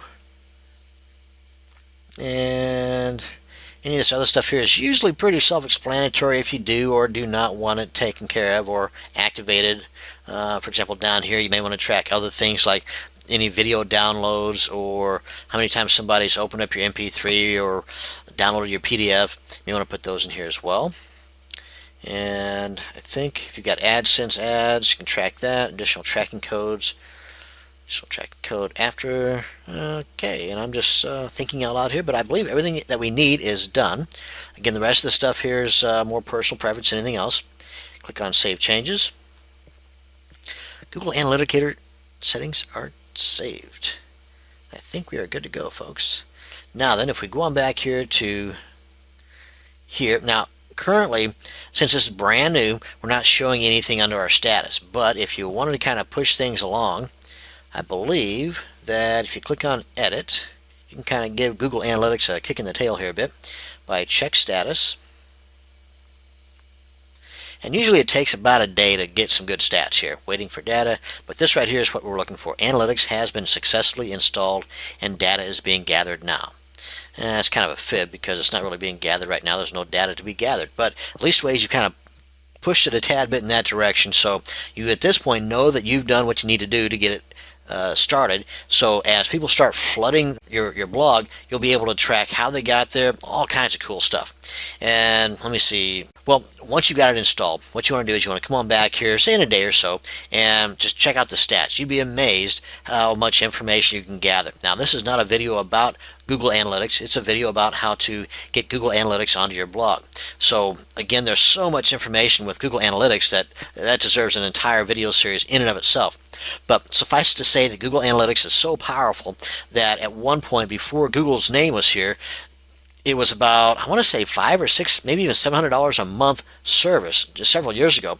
And then Google got a hold of it, and thank you, because they made it free. And the power has increased. Some of the stats have gotten better. Now, and one other thing too, if we head on back over here, I wanted to point out is that by doing it this way versus just getting the code and slapping it in the footer like I normally do, is you also have this cool little widget or a badge that you can throw onto your site as well. If you come on back over here to Appearance, go to Widgets, and let me see here. The widget I'm looking for is Google Analyticator type thing. Here we go, right here. Display stats, stat info from Google Analytics. A nice little badge looking thing on your sidebar. And let me see your title. Just for the sake of this video, we'll go with Goog Stats. You know what I mean. And you've got some additional information here. And if you have several accounts under that particular email address or Gmail address, then you can choose which ones. But I mean, frankly, I would just have one per. But that's just how I roll. Days of data to get, however you want to do this. Let's take a look at this so you can see a little bit more about how this is set up here, so you can then make a better decision on how to tweak this a little bit. Go ahead and click on Save. And then let's head on over to our site and take a look-see at it. I'll open this up in our new tab here because I'm not done showing you more plugins and how they work. Let me see here. Here we are. Here's a little badge I was talking about. And again, you can put whatever name you want up here. Currently, we have a gazillion visitors. And you can see that you can make all kinds of changes here. Color, background, and let me see what else we got going on. Yeah, background color, days of data to get. So if you want this for every 30 days, 90 days, whatever, widget background color, inner background, font color, pretty customizable. And that's going to bring us to the end of this video on Google Analytics plugin. I hope you learned something. Now, you definitely need to get out there and hook up with Google Analytics because you can't beat the price and you definitely need the information provided. So thank you very much for watching this video. You have a great day. In this video, I want to talk to you about auto posting plugins. Now, there are several of them out there. Some are free, some are going to cost you out the wazoo, but the main thing though is the purpose behind them is if you have several blogs that, as Kevin Riley calls them, traffic generation centers, where they're not so much there for generating income for you per se, but more to the point to drive targeted traffic to your income generating sites and blogs. Now, these can be a real pain in the patootie if you have to go in and manually add fresh content on a regular basis, because if you do not have fresh content on a regular basis, then it's just going to be a waste of time for you. So that's where these auto posting plugins come in really handy. Now, if we head on over to our WordPress.org site, go to Extend and go to Plugins and do a search here for auto posting or auto blogging. Let's try auto posting, see what happens. We got a few options here. Auto post images, auto hyperlink URLs, not exactly what I'm looking for. So you might want to go through here, but I think if let's try this single word type thing, see what comes up here. Amazon Auto Poster. Okay, there's only 6 plugins at this point, but these will be more targeted to what I'm talking about anyway. And all of them have pretty good ratings here. And these are affiliate auto posters. Maybe not so much Yahoo Answers, but this will deliver fresh content based on these particular sites. Amazon, if you've got an affiliate account with them, this might even throw a couple of coins in your pocket as well. At the same time, putting fresh content on your site relating to the keywords you designate for these particular plugins. Now, I'm not going to go into great detail on setting these individual plugins up, but you can generate fresh content on a regular basis depending upon how you have the settings here, and it's a set it and forget it kind of deal. So yeah, it might take a little bit of time to initially set it up, but that's it. Wash your hands, move on to the next blog, and it's done.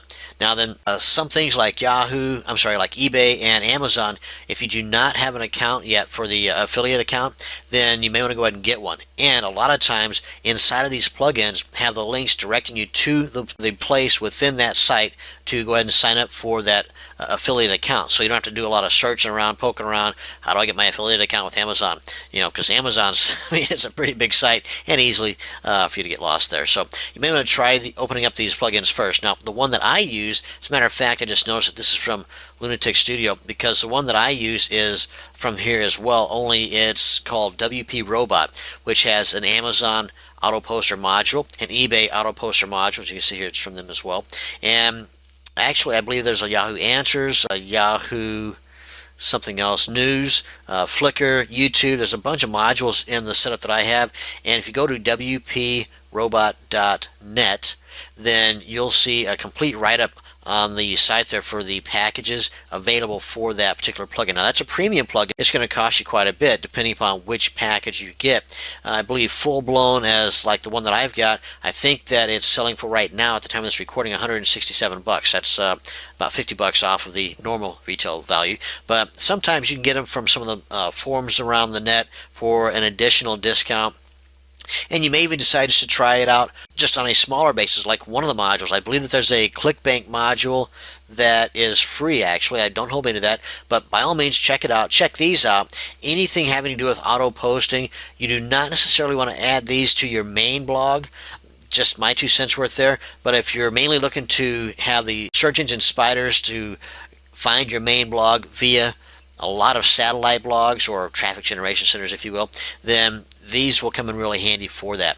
Now then, as far as the WP Robot, that along with these, it requires you to set it up each time on a new blog, or for every new blog that you have created for your traffic generation center, you're going to have to go to the time and trouble of setting up all the parameters for that particular plugin. And with WP Robot, where there's quite a few modules, again, depending upon which package you get, you have to go through and set up each one of those on each new blog. Now, there's a trick to this where it can be quite simple. Let me go ahead and show you. Well, first off, let me go back to my dashboard here, go to our plugins, come on down to our settings, and come on over to options. I want to show you this real quick in the WP Robot that I've got set up here. Just all the keys that you need to enter, that you need to get access to, and you can click on the question mark here that will send you to the site to answer more questions you have about this particular function or key that is required. For example, if we click on this, it'll take us to the WP Robot site, as you can see here, wprobot.net, and there's all kinds of support with this, and the price that you pay for the plugin, depending on, again, which package you get, also covers you for free upgrades, and the support here is fantastic. So anyway, there's a lot of information you can gather from those question marks next to each one if you have no idea what they're talking about. So this stuff is, again, what I'm referring to, that is required to be added each time you go to create and set up and configure your new blog. Now, then, a trick around this is if you go to your FTP client, such as the case here, let me kind of get this down here, and if we open up the WP content, if we navigate to where that particular plugin is, plugins, and then come on down to the WP Robot plugin. No, and by the way, this also needs to be the same version. So, and that's another thing that I need to point out too, is that with WP Robot, they're always adding new versions. Every little tweak and configuration they can think of to make it better, they do. And they're coming out with new ones. As a matter of fact, this one is a little old, and it's only, well, a few days old actually. But the latest version, I believe, right now at the time of this recording is 2.09. So you want to make sure that for this little trick to work, that this has to be the same version as the one you're going to be configuring in the next blog. So if this version of WP Robot is the same version of the plugin you installed on your new blog, all is right with the world, even if it's not the newest version. Okay, because then once this is done, then you can upgrade the versions as you go along. Hopefully this is making sense. But anyway, what we want to do is you want to open up the plugin, and the mainstall.php, mainstall, whatever you want to call it, however you want to pronounce it. This is the guy that I'm talking about right here. Now, in this particular FTP client, which is QtFTP, I'm able to view and edit the files on the fly. You may not be able to do that, I don't believe, in FileZilla, for example, or in all FTP clients, but in this case, just for the sake of this, I'm going to open it up here within the FTP client, just to show you that if you scroll down, oh, and by the way, this tells you right here, if you scroll down just a bit, what version this particular file needs to be in. So again, we're 2.05. So we come on down here, scrolling, right about here. Okay, so right about line 156-ish or so. Let me see, randomize. Okay, that's our articles. Right here is the eBay affiliate key, and right in between these two single quotes, if you put in your eBay affiliate key, then come on down here and find everywhere else, and if you have opened up on your site as well that particular page for the configuration of WP Robot, you can kind of see what all is needed. You start at the top here. You need your Amazon affiliate ID. Okay, let's find that. Okay, that's not there. Okay, this is Yahoo Answers. Amazon affiliate key and secret key right here. So in here, if you put in between the double quotes the secret key and the API key, or your normal key for Amazon, and your application key for Yahoo here, and basically if you go through here and you set this up as it is showing you here all the items you need for this particular module to work, then what you can do is here you just save this. And in this case, we just come down here to File and Save. Now, of course, I'm doing this on the fly. What you would normally do is you would just download this to your desktop or to whatever folder you have to keep things organized for that particular blog, and make those additions on your desktop, and then you would save this, and then simply after you've got that particular version of WP Robot installed, then you simply upload this particular file to overwrite the existing one, and you do not have to go in and add all of these keys here, which can take you anywhere from a few seconds to a few minutes depending upon your setup here. But by just doing this little trick, you're able to overwrite the existing file, bing bang boom, and everything is going right for you. I mean, it works perfectly. Then you'll come back here, refresh your page, and you'll see that all these blanks are filled in. And that's just going to save you that much more time, especially if you're doing a whole lot of different blogs to generate traffic to your main money-making sites or blogs. So I just wanted to point this out to you to introduce you to the possibility of auto posting plugins, and if you use WP Robot and have to go through all the hassles of setting up each blog module or each module on each new blog you're creating, then this is just one quick way that you can kind of sidestep all that hassle and save you some time. So thank you very much for watching this video. Now you don't have to be so leery about increasing the number of blogs you have to generate additional traffic. This makes it a lot simpler, a lot easier to keep fresh content on your traffic generation centers. Thank you again for watching. You have a great day.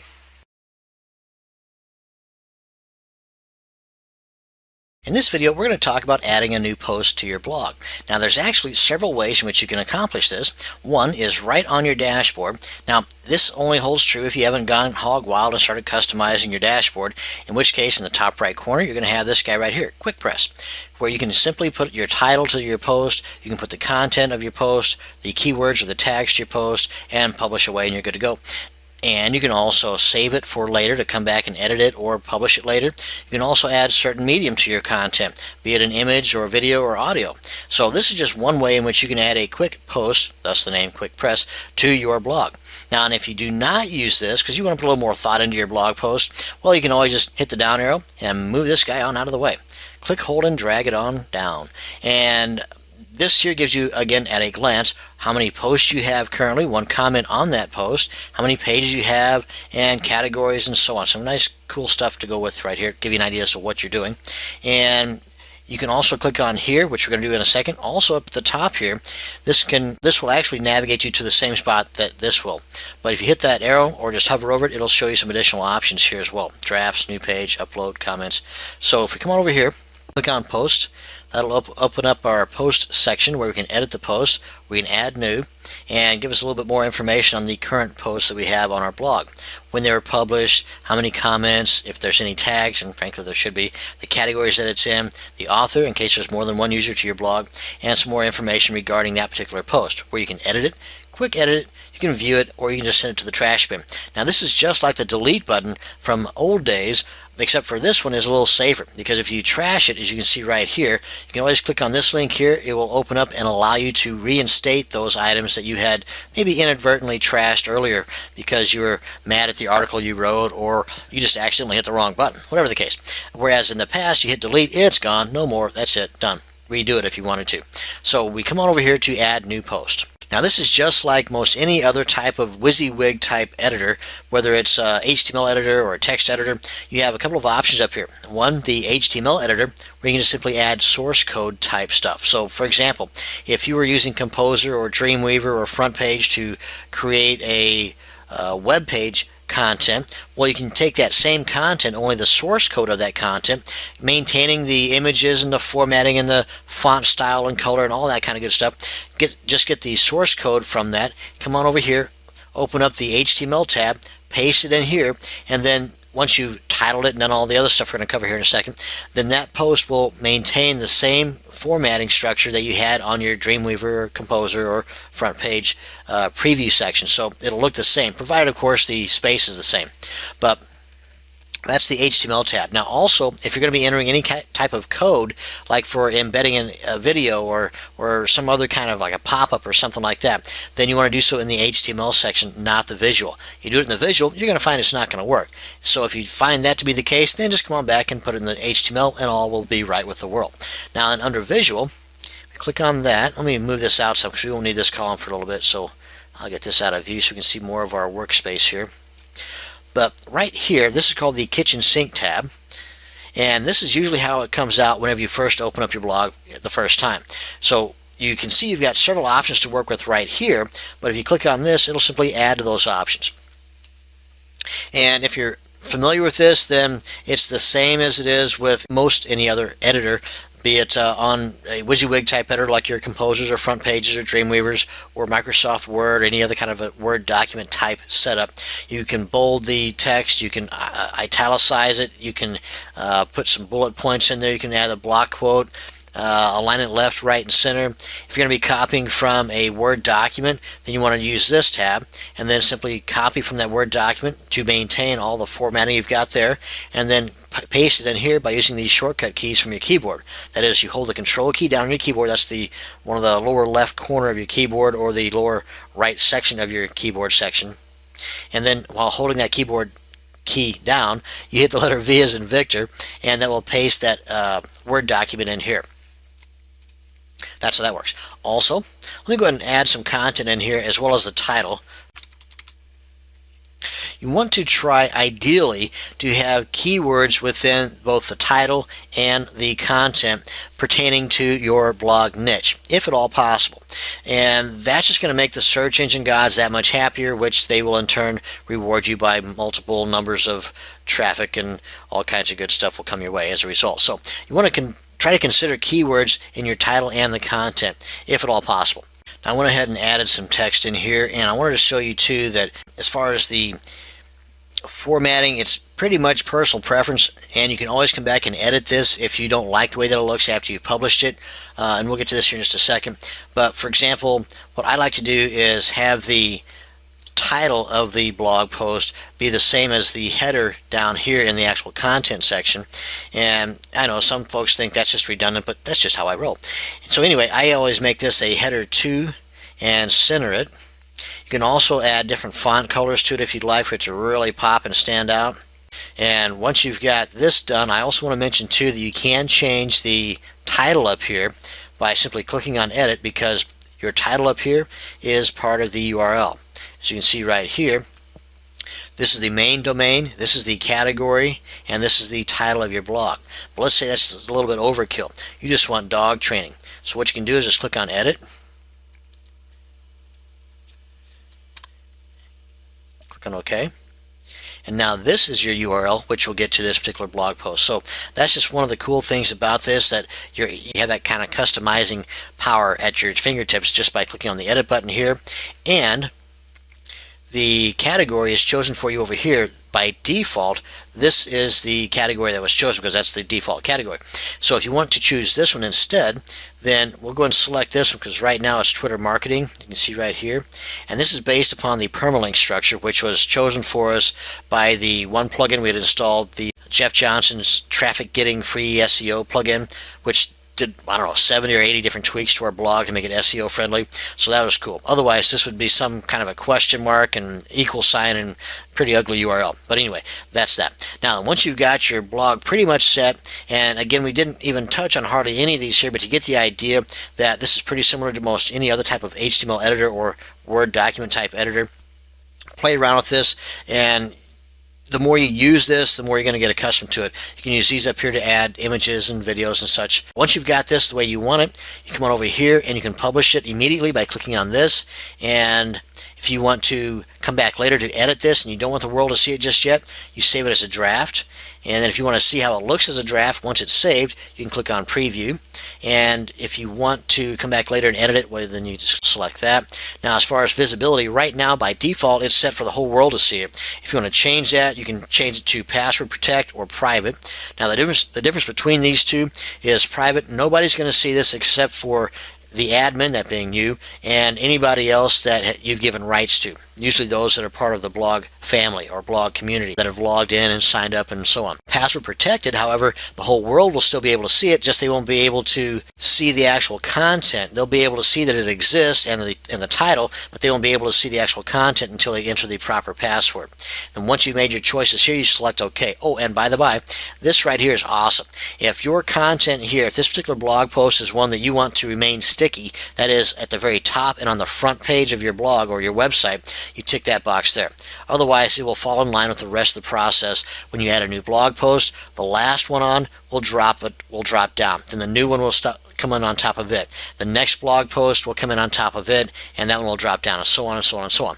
With this one being checked, though, the blog post here that has that box will remain on top and on your front page, so that's pretty cool.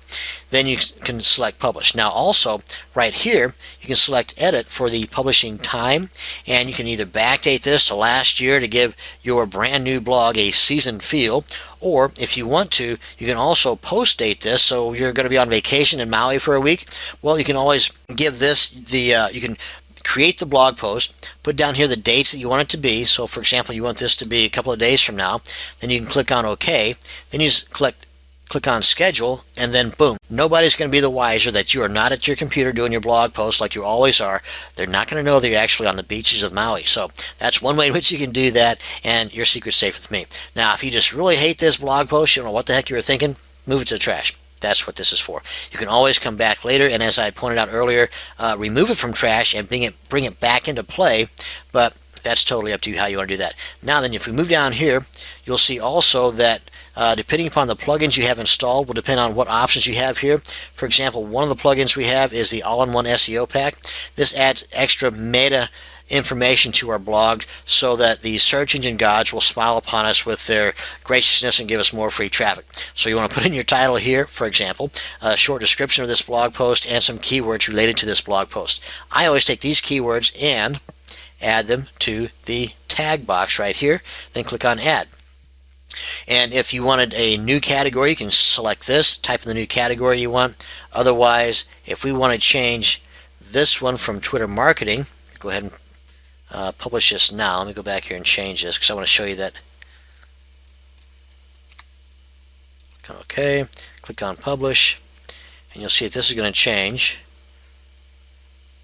to Twitter video tutorials because that was the category that we had chosen. And that's it. There's actually a lot more to this. I mean, you can select this social disable. This takes those little chiclets out of place so you can't share that particular blog post. You can eliminate the comments and the trackbacks. Again, depending upon the plugins you have installed, you've got a multitude of other options you can work with here as well. But this gives you a pretty good idea as to how to add a new post to your blog. Thank you very much for watching this video. Now get out there and start blogging. In this video, we're going to add a new page to our blog. Now, we briefly touched on this in a prior video whenever we added a contact form to our blog, but I want to cover a couple other items that we did not cover in detail in that particular video. So first off, we log into our dashboard here, and right here at the At a Glance section, again, this is going to be at the top left corner unless you've customized your blog dashboard where it would not be here, but this will show you what you're looking at within the blog contents. You got a couple of posts, you got a couple of comments, and one's approved. You can change your theme and all kinds of cool stuff right here. Now, as far as adding the page, you're going to find that it's very similar in adding a post. So we click on page or hit the drop down arrow that will show these options here. So we click on add new. We want to give it a title and add the content of the page you want viewable by the public, or however you want it to be published. We'll cover that in just a second. Now the title here is going to be, what are we going to say? Dog training. So everything within this page is going to have to do with dog training, more than likely. So we'll put something here about training a specific dog, for example. This page will be about training chows. And over here, same options that we had with creating a new post. You can save the draft in case you want to come back later and edit it. Visibility, however, is a little different. Here you do not have the sticky ability, but you do have the public, password protected, and private. And again, the difference between these two is the password protected. The public will see this, they just won't be able to access the content unless they know the password. Whereas the private, the public will not know this page exists at all. And the publishing time, again, you have that same option where you can post date or predate it, but by clicking on edit and give it the date of your preference. And down here further, we can choose the order in which it's going to show up on our navigation bar, because all pages will show up on the navigation bar unless you have the ability to choose otherwise, which sometimes is theme specific, meaning that depending upon your theme, that option is available or not. And there's also plugins that will allow that to take place or not. As we touched on earlier, one of the plugins we have installed is Exclude Pages. And we'll cover that here in just a second. By ticking or unticking this box, this page will not show, if this is not checked, this page will not show up in the user menu, meaning navigation bar. But we want it to show up there, so we're going to leave that checked.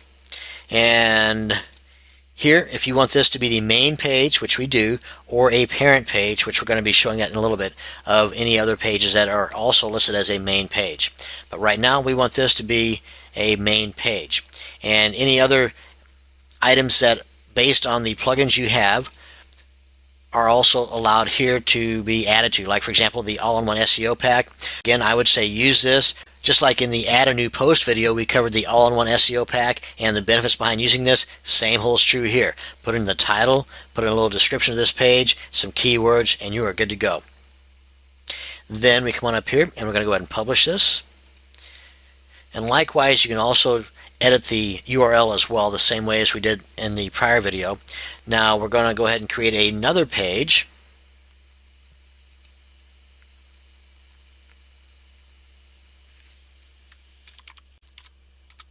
Training Beagles.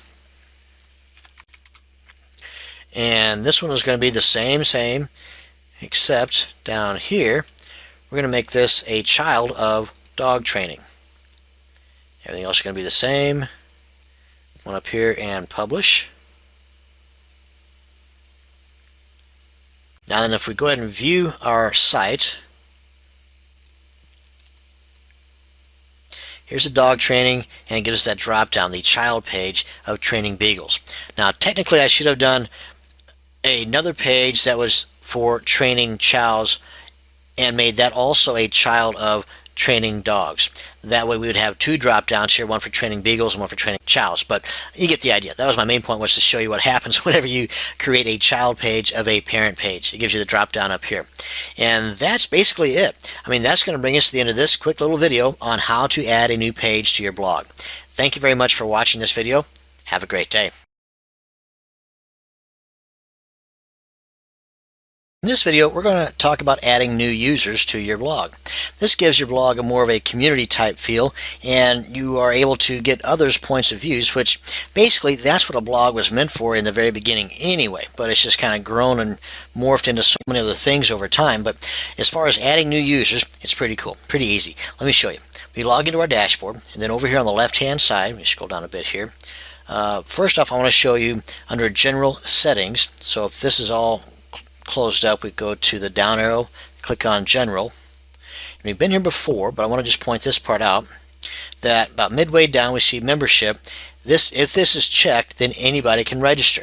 And if anybody can register, you want to make sure that the roles of those that are registering just off the street are subscriber.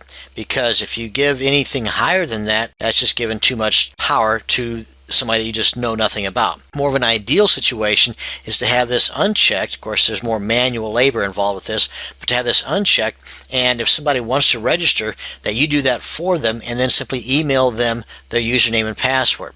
But if you don't want that, if you don't want the manual part of that involved, then you go ahead and check this box and allow them to be a subscriber when they first sign up. And then you can always bump up their roles to other more powerful levels of usership. So let's go ahead and do this. Let's go ahead and leave this as subscriber, and anyone can register. And whenever we cover the widgets sections in an upcoming video, we'll show you how this can play a part. In other words, basically how people can sign up. Click on Save Changes. Now we're going to head on over to the Users section. We'll go and close that up. Hit the drop down arrow just to see what options we have. We're going to go to Add New. And here you see that there's a couple of things that are required. The username, the email, and then the password twice, just for confirmation purposes. But it doesn't hurt to put in that person's first name, last name, and if they have a website, toss it in there as well.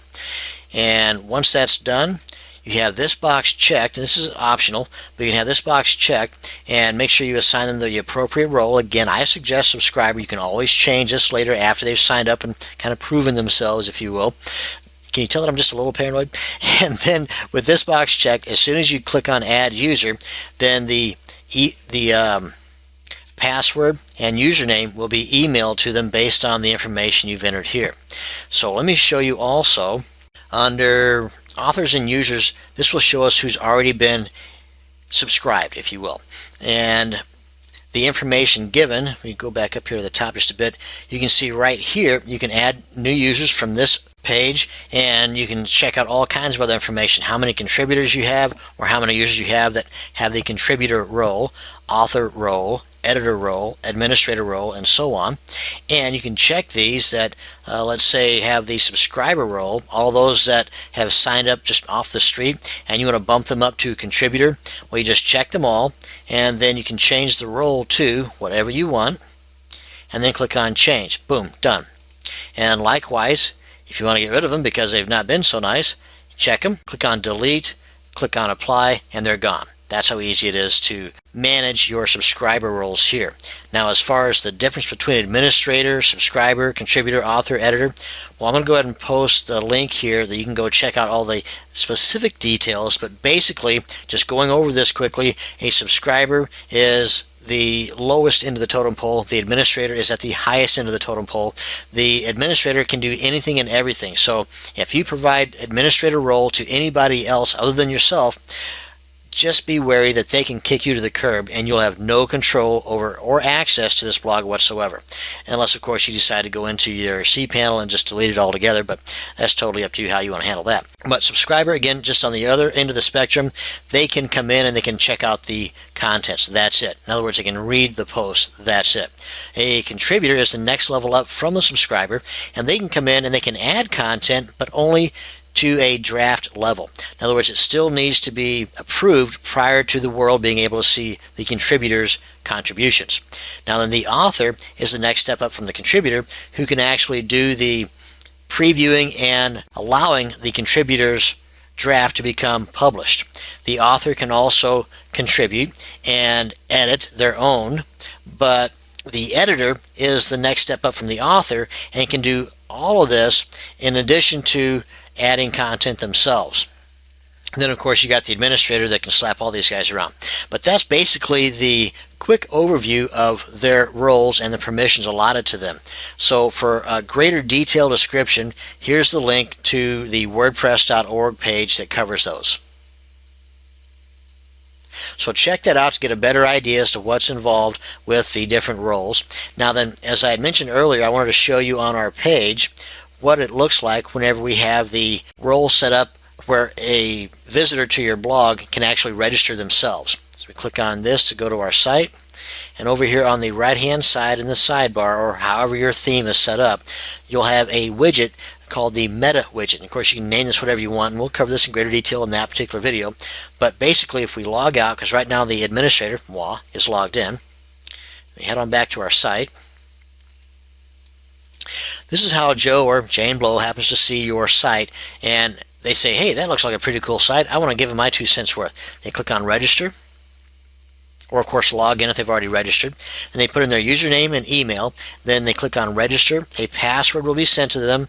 They simply then, along with the link to log back in, they would then log in, entering that password and username given to them, and then they can go to their profile to change the password. And well, let me go ahead and show you what it looks like from the inside using those various roles. Now, you've already seen it from the point of view of the all-powerful administrator role. Let's go ahead and see what it looks like from the subscriber role. This is it. So you can see that over here they don't have all the options available to the administrator, thank goodness, and they can come in and change the profile. Right here they can change whatever color scheme they want. They can change their username. Oh wait, they cannot change their username. They can change their first name if they want, last name, nickname, and what will be displayed to the public. And the main thing that they might want to change, and you may want to suggest to them to change, is their password down here. And again, with the strength indicator, as I had showed you earlier, right there for them. And any additional information they want to add here, the better. And that's from the subscriber point of view. You see the tools, not much. Whatever tools that have the subscriber role available to it is what's going to be available here. So let's go ahead and log out and then log in as a contributor.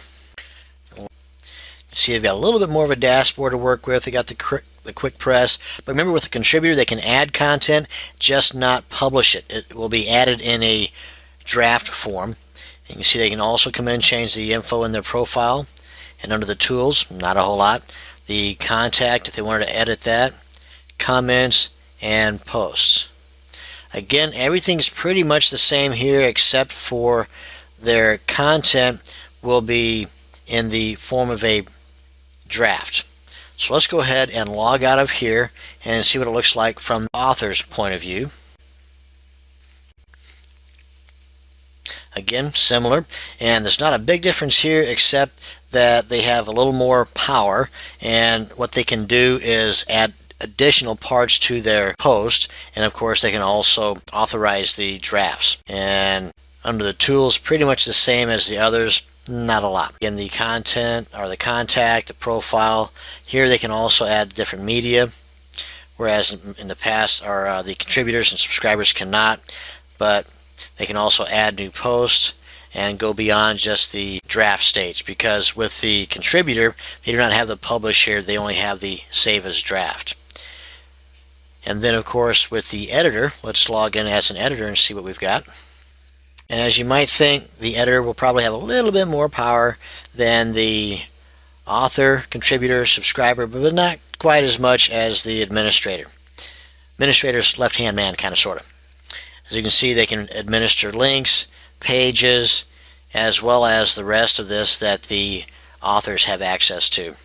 And that's basically it. That's going to bring us to the end of how to add users to your blog.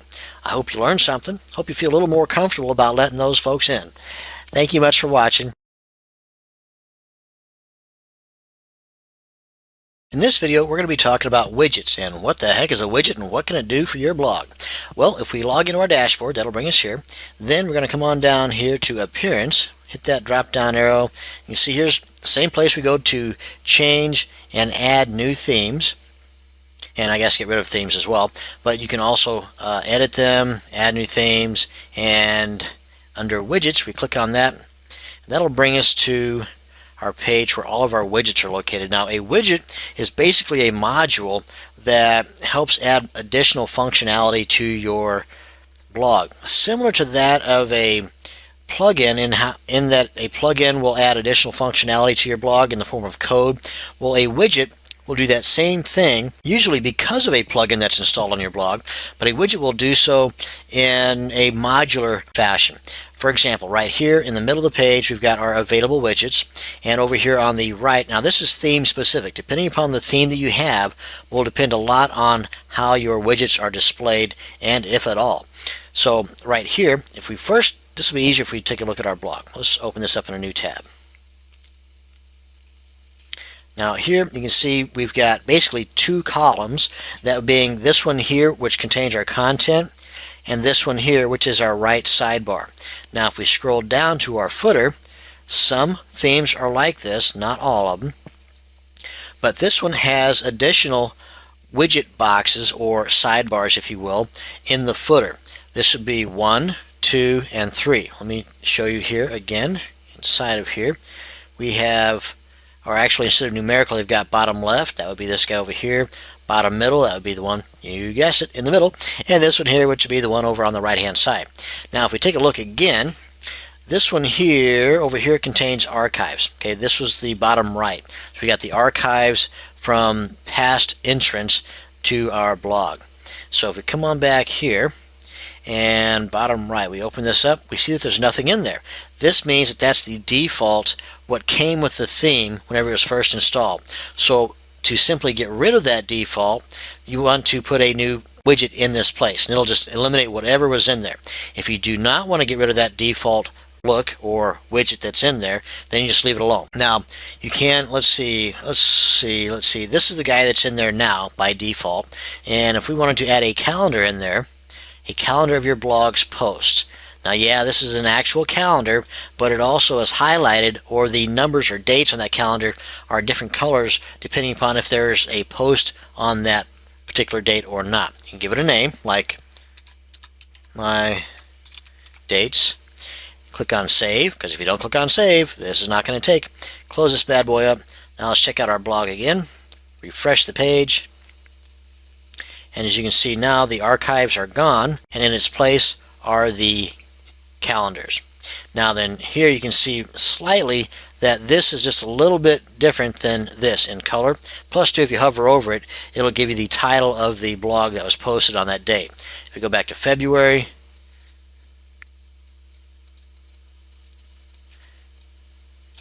you can see a little better the color differences between the dates that have posts in them and those that do not. And again, too, there's links here. If you hover over them, it'll give you the title of that particular blog. So that's the dates. Now, a lot of the available widgets that you have are based upon the plugins that you've got installed. So that could be one reason why, if you've got more plugins or less plugins than what we have installed here, would explain as to why there are more or less available plugins on your blog than what I have here. Now, this text plugin is pretty cool. This allows you to put just about anything HTML wise into your sidebars. If we were to add this, you can, let me just come on up here to the middle one, and I'll put it here for the time being. I'm going to open up the middle one and then drag this guy right up there. You can give it a name.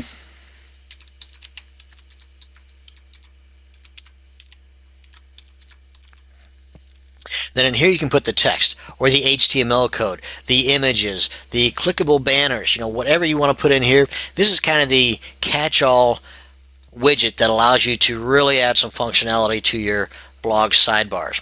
So let's go ahead and just save this. Put in here HTML. Now, of course, by me putting this in that blank sidebar, that will remove what was there before. So we'll go ahead and save that. So this middle one right here is going to go bye-bye.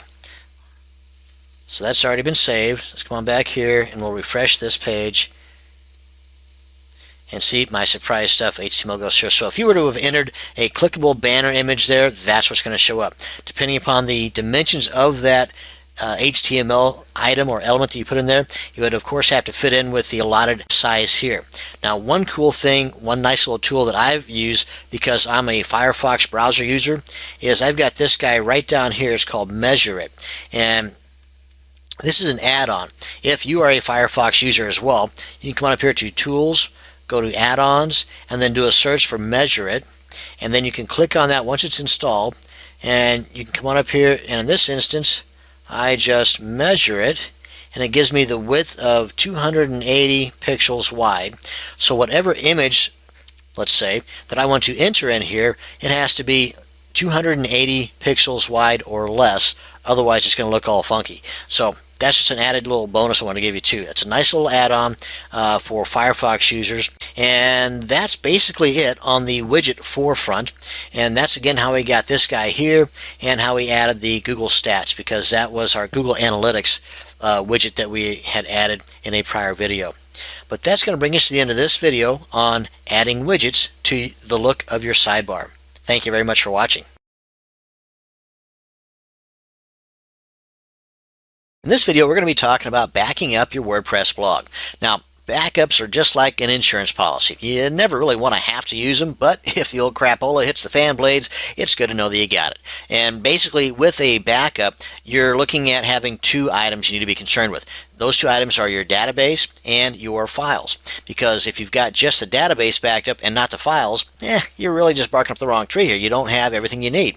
So you got to have a backup of both items. So ideally, you want to do a backup of both items at the same time. Now, at least ways in the same day anyway. So whenever you know that your blog is perfect, then you want to do a backup. You don't want to do a backup whenever, you got problems. So you want to have a good solid backup, I guess is the point I'm trying to make. So one way in which you can do this is totally manually. You do that through your cPanel control panel for your files and your PHP admin for your database. And that what I'm talking about there is your MySQL databases. So if you don't know what I'm talking about, well, I'll show you here in a second. Now, there are plugins that can take care of a lot of this stuff for you, basically automate the whole thing. Now, one of the plugins that is part of that core plugin package that we got from that free traffic getting SEO plugin thingy from Jeff Johnson, it's the WPDB backup, something like that. Here we are, WordPress database backup. And if we do a search on our WordPress.org site, just like we did for our other plugins and themes and such, that's WordPress.org. Go to Extend, click on Plugins. Then we do a search here for backup, and you can search by relevance, highest rated, yada yada yada, and then whichever one you want. But under relevance, the first one that comes up is one that I'm referring to here, the DB backup. My only drawback to this, and it's not that big of a deal in this instance, is that it was last updated a couple of years ago. Now, normally, as I had mentioned in the prior video talking about plugins, if it ain't broke, don't fix it kind of thing. So this tells me that with this many downloads and this kind of a rating, chances are pretty good it's as good as it's going to get. So there's no reason to update it any further if you don't have to. That's my theory anyway, and I'm sure that's his theory. At least that's what I choose to believe. But I haven't seen any bad write-ups on it saying that it doesn't work, don't do this. So I continue to use this. And frankly, Jeff Johnson knows his stuff, so he's a smarter guy than I am, and I don't think that he would suggest this to be part of the core plugin package for his plugin if it wasn't worthwhile. So that being said, there are, as you can see, several other options to choose from if you so desire. Now, there's a plugin in here, and probably a couple of them. I just came across this one, and it's called WordPress Easy Backup, and evidently it's got a decent rating. It's very new, and it's got several thousand downloads, so there's got to be something going right with it, right?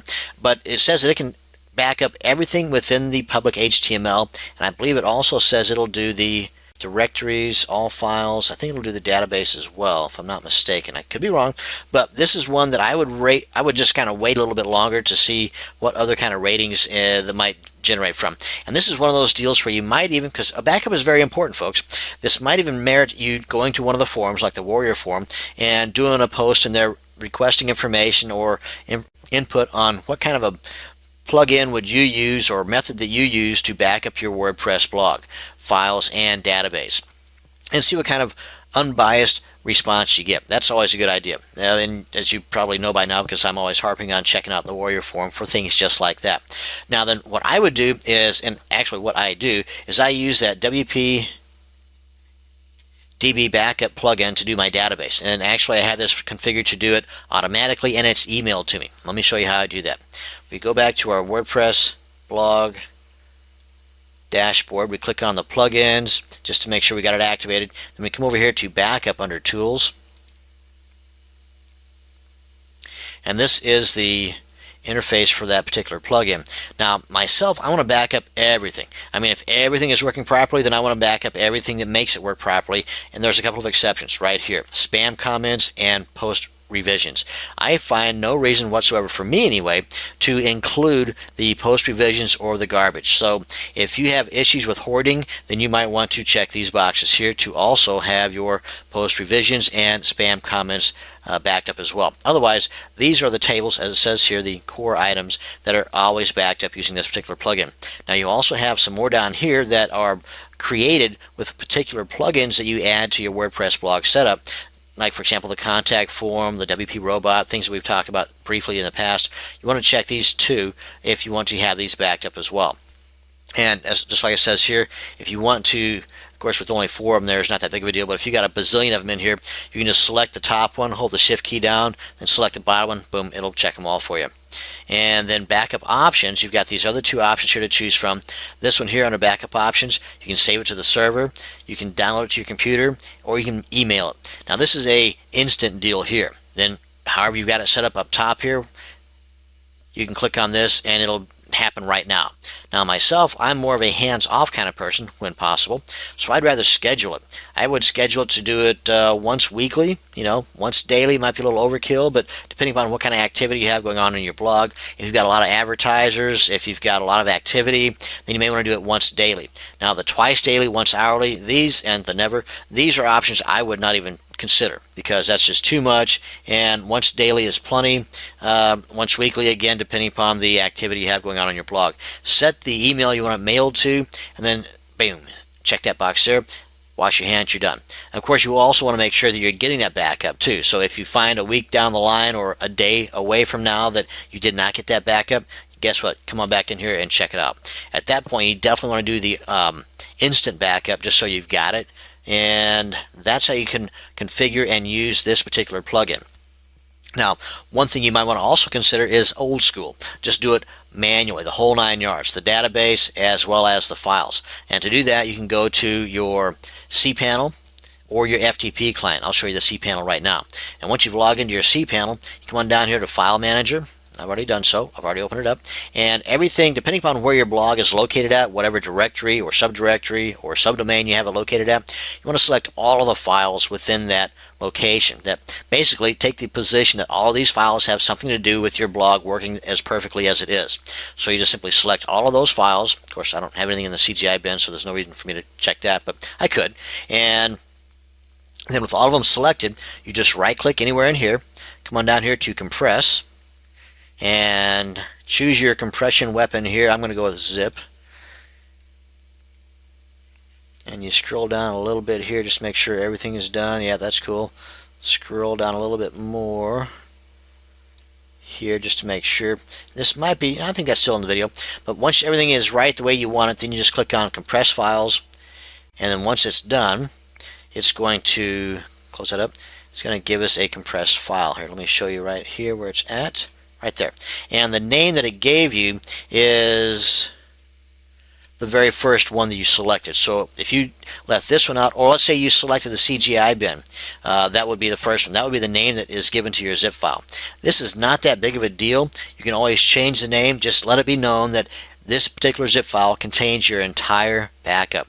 So if the crap hits the fans, what I would do is I would delete this, and I've done this before, I would delete the CGI bin, provided of course that it's empty and is totally meaningless, and I would rename this CGI bin, and then I would simply delete all the directories and files within this directory, and then I would upload, and you could do that right here, I would upload that zip file named or renamed CGI bin, just like it is here, and upload it to this directory, unzip it, and then by unzipping it you'll have this zip file as well as everything else just as it is right now in place.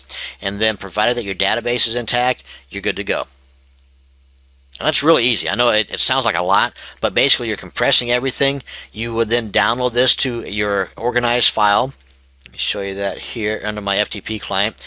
Remember way back in the beginning of the video series, we were talking about organizing stuff and doing backups and images and all that kind of stuff in our organized folder. Well, that's what we would do. Under backups, we would put that under our files. That way we've got our files zipped up nice and tight right there. That's just one way using your cPanel, control panel. Now, if we were to, I can go ahead and delete this guy now. Oh yeah, you can always use these guys up here too. I just right click here just to show you that's another option. But we don't need that. Delete that. Thank you, bye. Now another thing, let's go and get out of here, is if you come on down here to,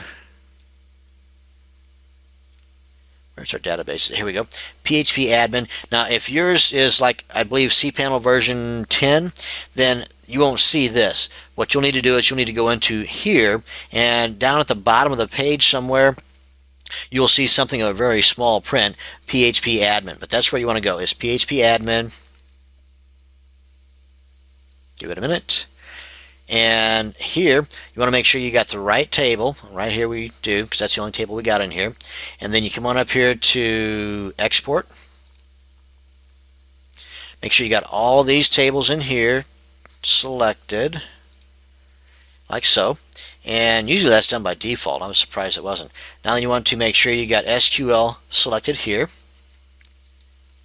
And what else we got going on here? Come on down to the bottom here. Save as file. None is fine. Click on go. It's going to ask you where do you want this thing to be downloaded to. And you're going to save file. Click on OK. Navigate to where you want it to be saved, which would be that. Well, here, let me just show you. Because it'll be coming in a really dinky file. Here's our organized file folder right here. And under backups, I got database and files. This is where our zip file just went from our cPanel, control panel, zip little escapade. And this is where that one would go. So right in here, click on save. And as you can see right here, we go. We're done. Didn't take long at all. And that's it. Now that you've got your backup, you've got your database backed up and stashed away in your organized directory on your computer, and you've got your files backed up. Now another way to do this is, we can go and close this guy out here. We can get out of here. Is through your FTP client.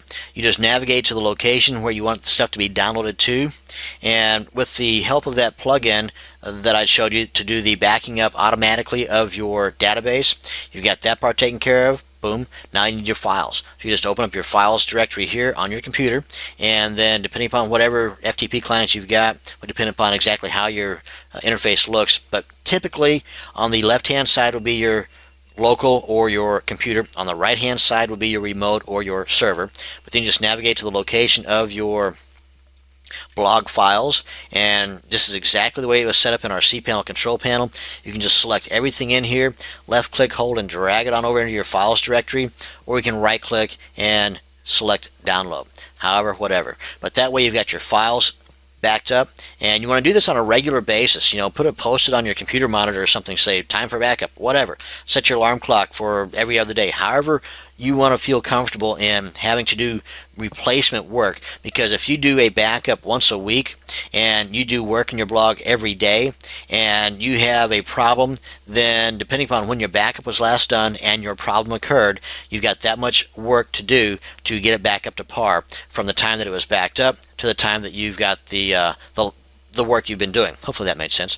So that's why I suggest a daily backup if you do work on a daily basis. If you do work on a weekly basis, then do a weekly backup. So that way you don't have that much work to do to get it back up to where it was just prior to it going, belly up. But that's your backup. That's a good, well-rounded, several options to choose from kind of way to do backups. The key point here is to do a backup. Thank you very much for watching this video. Have fun. Have a great day.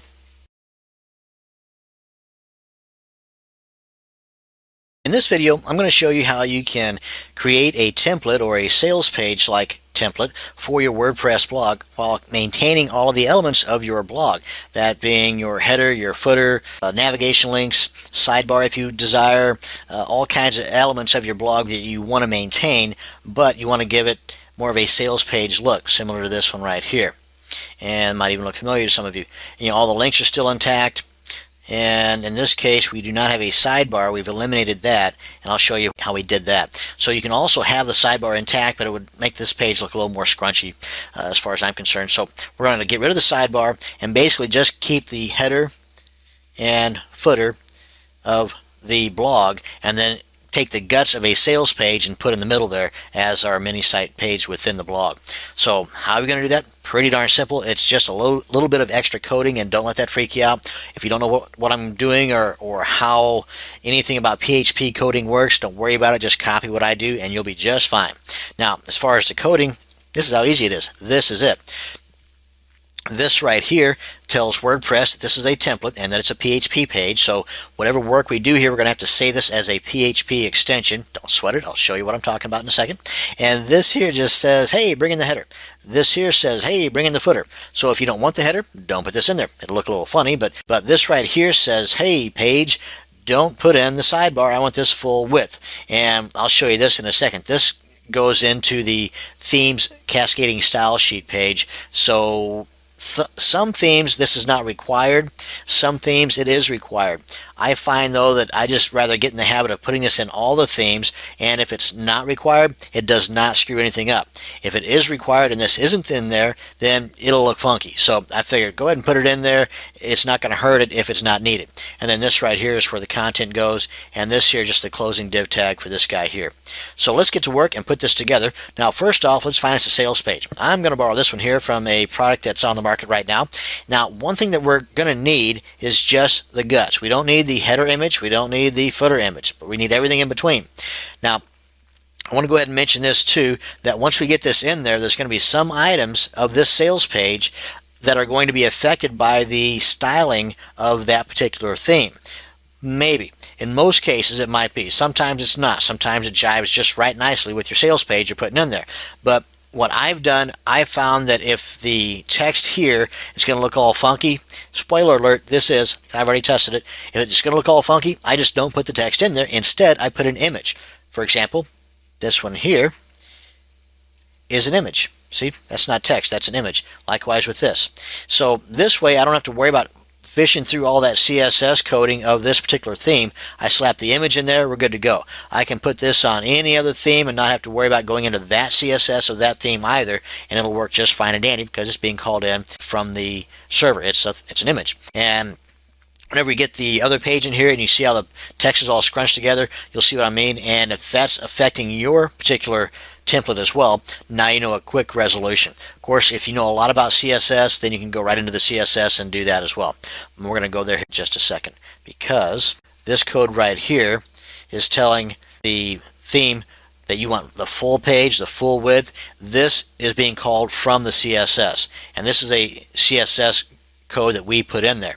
And let me go here to our dashboard, come on down here to appearance, going to the editor of the theme. And of course this is theme specific, so whatever work we do on this particular theme, if you change themes like the seasons or whatever reason you might have behind changing your theme, then whatever we do now would have to be done with that new theme as well. So some folks have a gazillion themes in their blog, so again I just want to point that out to those particular folks. So what we're going to do now is come on down here under the CSS, it'll be style.css, because sometimes there may be other type CSSs like here under IE.css. Might find the need to make adjustments there as well. But in this particular theme it's nice and compartmentalized. You've got different sections like for the body, header, container, navigation, and so on.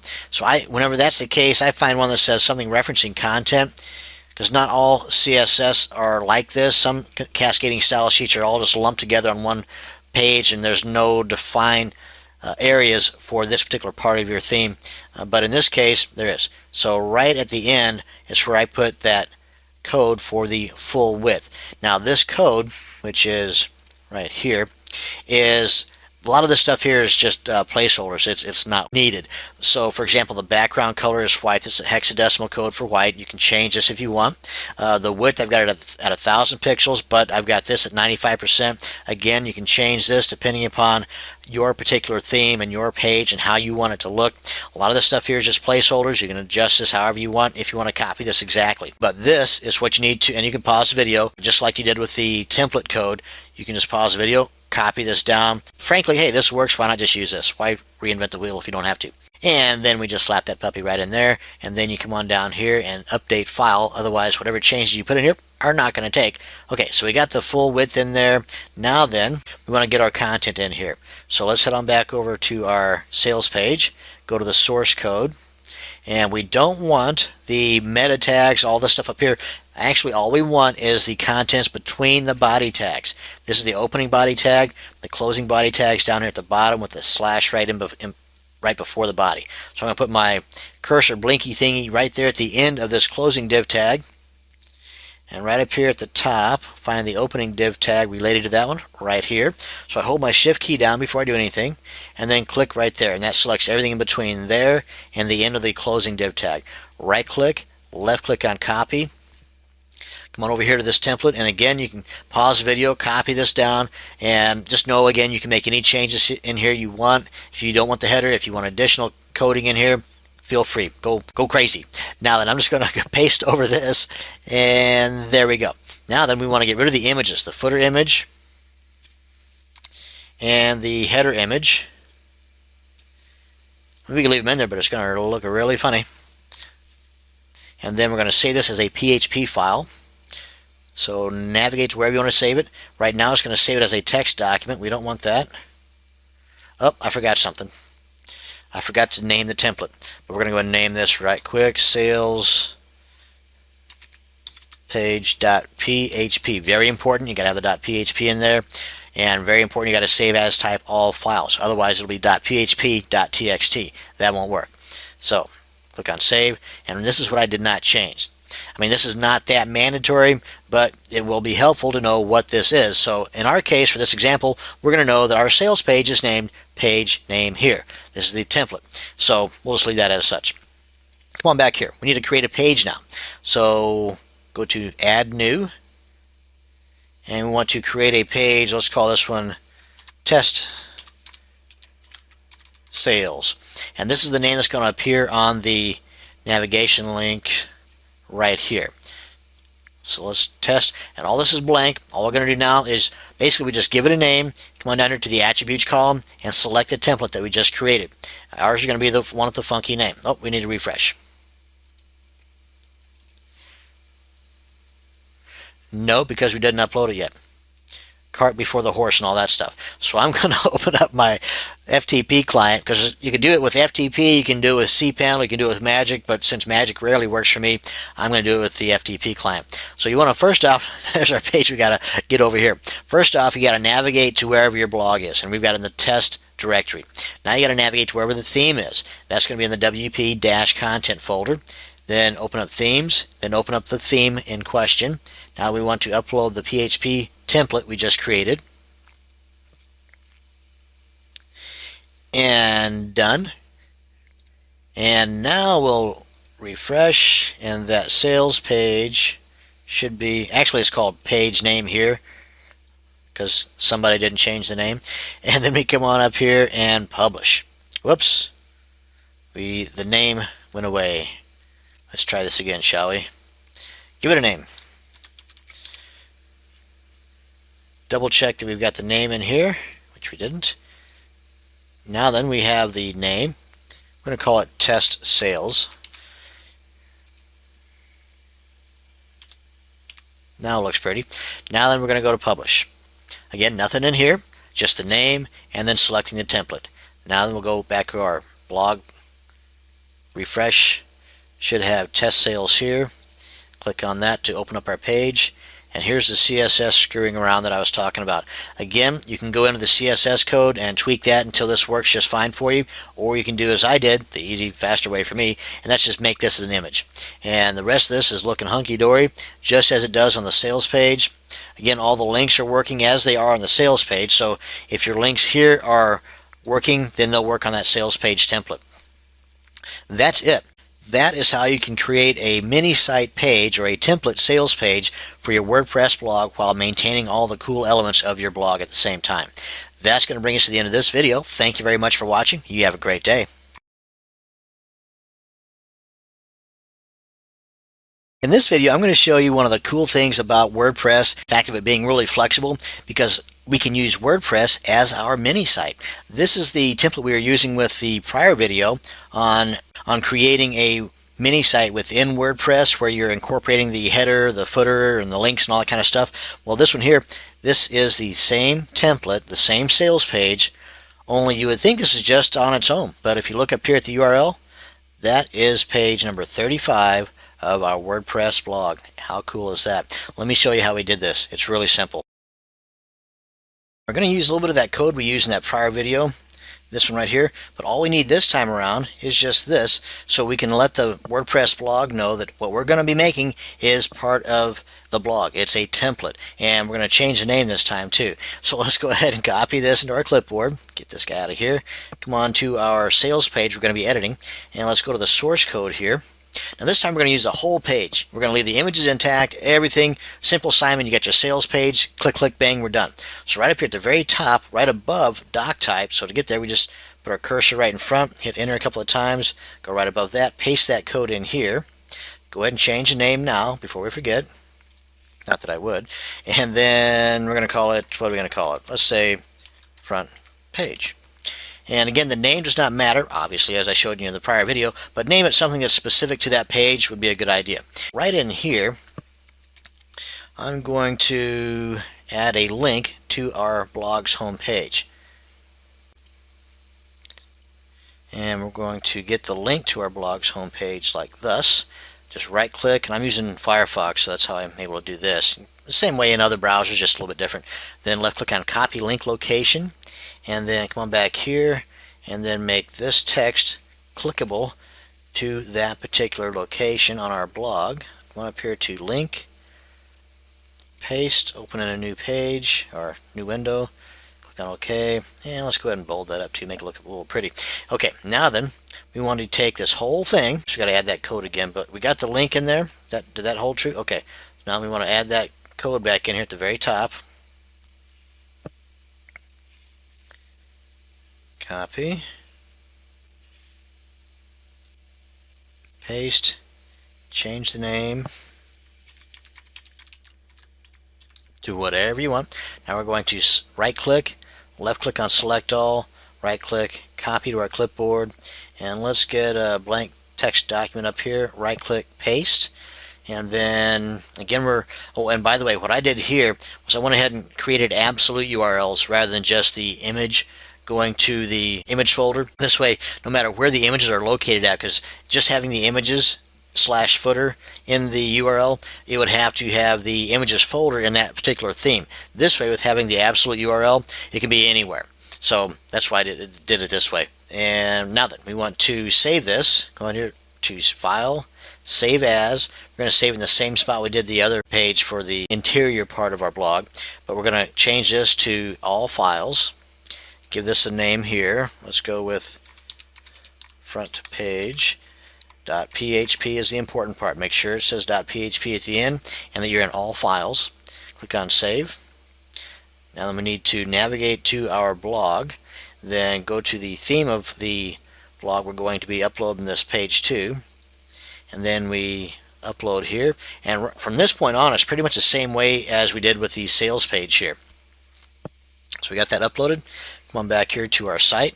Now we got to create a page just like we did before, and the title is whatever we're going to have showing up on our navigation link. So we can go with front page, sales page, whatever you want to call it.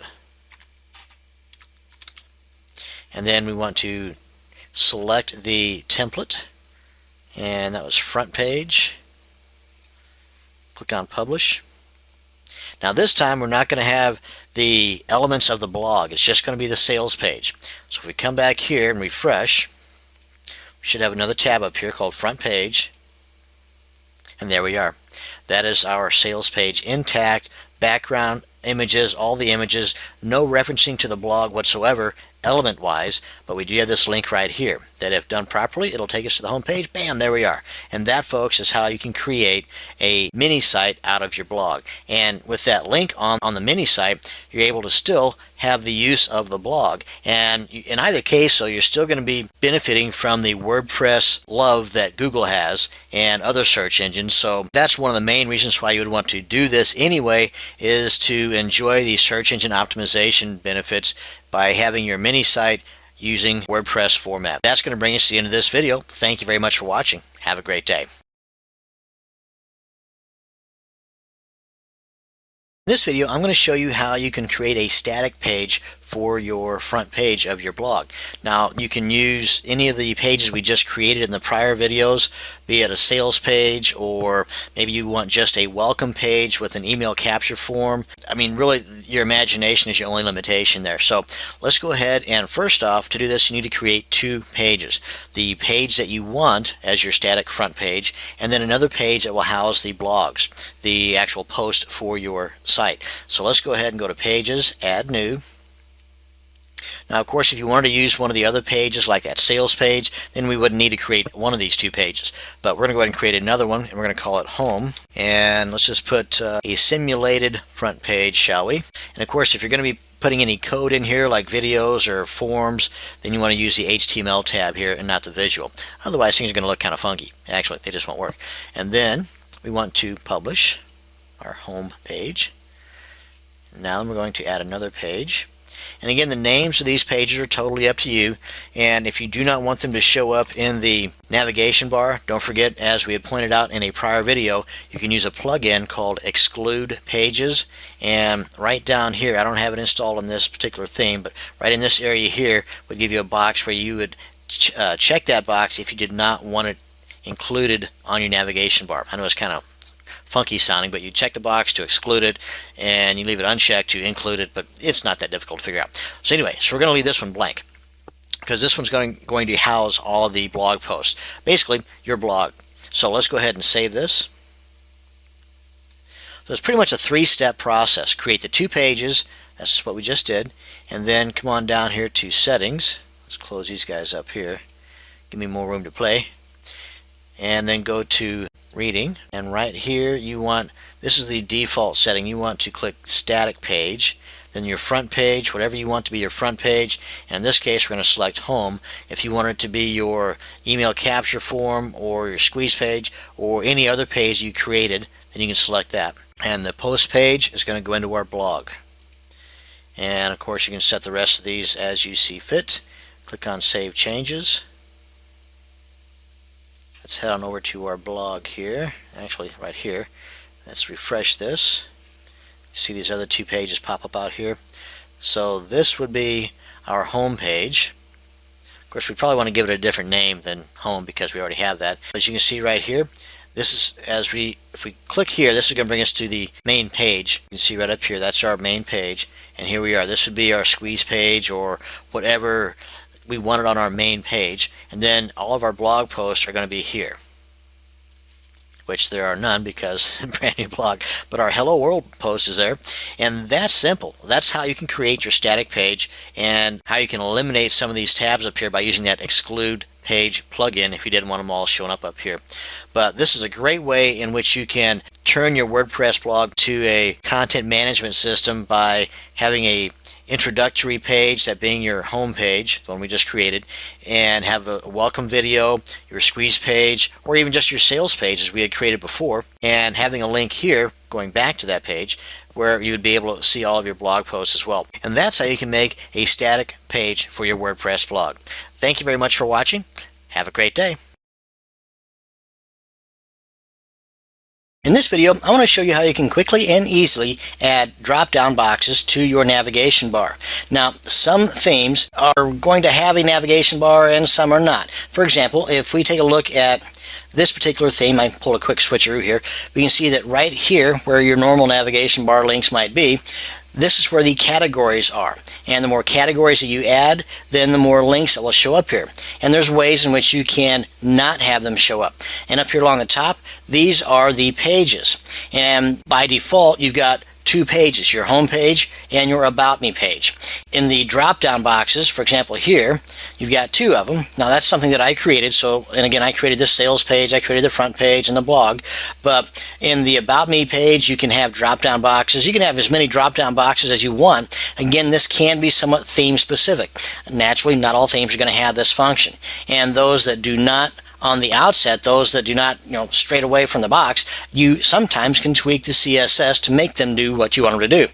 But you may find after time of doing a lot of tweaking here and there that, maybe you just want to spend a few bucks and get a premium theme that has everything you want right out of the box. So again, that's something that you'll just figure out on your own as time rolls on. But in this video though, I want to show you how you can add these drop-down boxes quite simply. Now we head on back over to our dashboard and we're going to, oh yeah, and by the way, some themes have some additional functionality, and if we click here under the appearance box where our themes are located at, this particular theme, the one I just showed you, has some options. So if you were to check this box here, click on this link rather, then it'll take you to some additional options that you might be able to play around with. But that's beyond the scope of this video. As far as adding those drop-down boxes to these pages up here, because that's what these are, you need to go to Pages. Now we're going to, let me just show you the pages that I have and the basic structure that they look like currently. See the little dashes here? This page is a child page of this page. And as you can see right here, this page is a child page of this one, just like this one is of this one as well. Now you can also have child pages of these guys too, and child pages of those. And I'll show you what to look for here right now. Let's go ahead and add a new page. And for example, on the sales links, let's say here you want to have a particular page for each item that you're selling, each product that you're selling. If you remember way back whenever we had our sales page for the WordPress sales page, well, you can have one just like that here. You can have one for your list building video course or whatever here, and so on and so on and so on and so on and so on. And yeah, it can be a little bit ridiculous where you've got, the drop down boxes way down here, but again, that is a possibility. Now, this one here, we're going to call it, for lack of a better word, and then you put your content in here, your videos, your download links, or whatever, and then that's not so much it. I'll leave that up to you. First, you got to give it a title. Then you come on down here under attributes. This is where the magic happens, folks. You can choose right now, it'll be no parent. It will be on its own link. Just like these guys here. These are the parent pages. Okay. So if I did not do anything here, just left it as a default, then it would show up there. Now, how you can get around that is a nifty little plugin called Exclude Pages. Now, I'm not going to go into great detail on how you can get this plugin. We've pretty much gone over that already. You just simply go to Plugins, Add New, type in Exclude Pages in these search parameters. That'll take you to the WordPress.org site inside your blog, and then you just click on the plugin that says Exclude Pages, download that, or not so much download, but install it, and then this will pop up. And if you have this box checked, and again, this will only show up during your pages. If you got this guy checked, then it will show up on that navigation link up there. If you have it unchecked, then it will not be included in the user menus. Okay, so there you go. So we're going to go ahead and leave this one checked, because if this is unchecked, it will not show up as a drop-down box either. Okay, so make sure this is checked, but to make it a drop-down box, we need to make it a child of our sales page. Now you can also make it a child of your list building. Okay, so that way it would be off to the side of the list building. And maybe you've got an ebook series of list building as well as, say, a video series. So let's go ahead and put that under our list building, but we're going to be ebook sales of list building. Here, there you go. And then you got another one for, just list building. Let's just say, use your imagination. Okay, so now that we're good. Click on Publish. Come on back here, refresh. And this one should be a child of the list building, which is a child of sales. So there we go, we got those two. Click on this, and there's our ebook list of sales. And then we can also make a child of this one too, just to let you know that's how you do it. It is whenever you create the page, over under attributes, you decide if it's going to be a parent or if it's going to be a child of an existing page. And that is it, folks. That's how you can create fast and easy drop-down boxes for your navigation bar. Now then, remember this Exclude Pages plugin too. This is pretty cool. It may come in pretty handy whenever you're creating a whole bunch of pages and you don't want all those pages showing up on your navigation bar. You just install this plugin, make sure this box is unticked, and it will not show up on that page. I'll go ahead and show you where this one will now not be on that drop-down list here at all.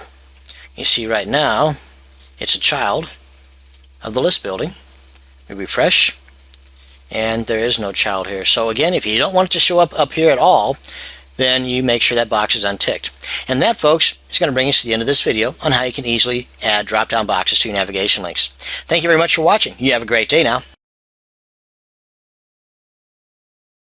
In this video, I want to show you one of the plugins that I use to stream videos on my WordPress blog. And this particular plugin is free, because I've got a few other tools that I use that are premium tools that cost you, in some cases, an arm and a leg, but this one is a free one and it works perfectly. So first off, let's head on over to wordpress.org, and we want to get to the plugins section. So you click on Extend and then click on Plugins. And if you were to type in video here, you probably have a boatload of choices. The one I'm interested in showing you is called Viper's Video Quick Tags. So if we just type in Viper, click on Search Plugins, it'll be one of the top ones. Here we are, number 2. Viper's Video Quick Tags. And this gives us more information about this particular plugin and information over here on the home page of the author and all kinds of goodies here. And if there is by chance information that you need for your particular situation that I'm not covering in this video, then you can always head on up here to the toolbar and check on FAQs, installation tips, screenshots. And I would just go with the FAQ. frequently asked questions. And if the answers to your questions are not lurking right in amongst here, we come on down here close to the bottom. Where can I get additional support? Click on this, and here you go. You'll find a majority of your questions have already been answered right in here. So if not, then just get you an account. It's free. Just log in to wordpress.org, click on add new, and then throw your question out there and they will get answered. So that being said, let's go ahead and install this bad boy. And we're going to do so by going to our blog and installing it through the WordPress blog rather than downloading it from wordpress.org, unzipping it, tossing it in our FTP, and so on and so on. So let's go here, click on plugins, or just add new. And then the default is search.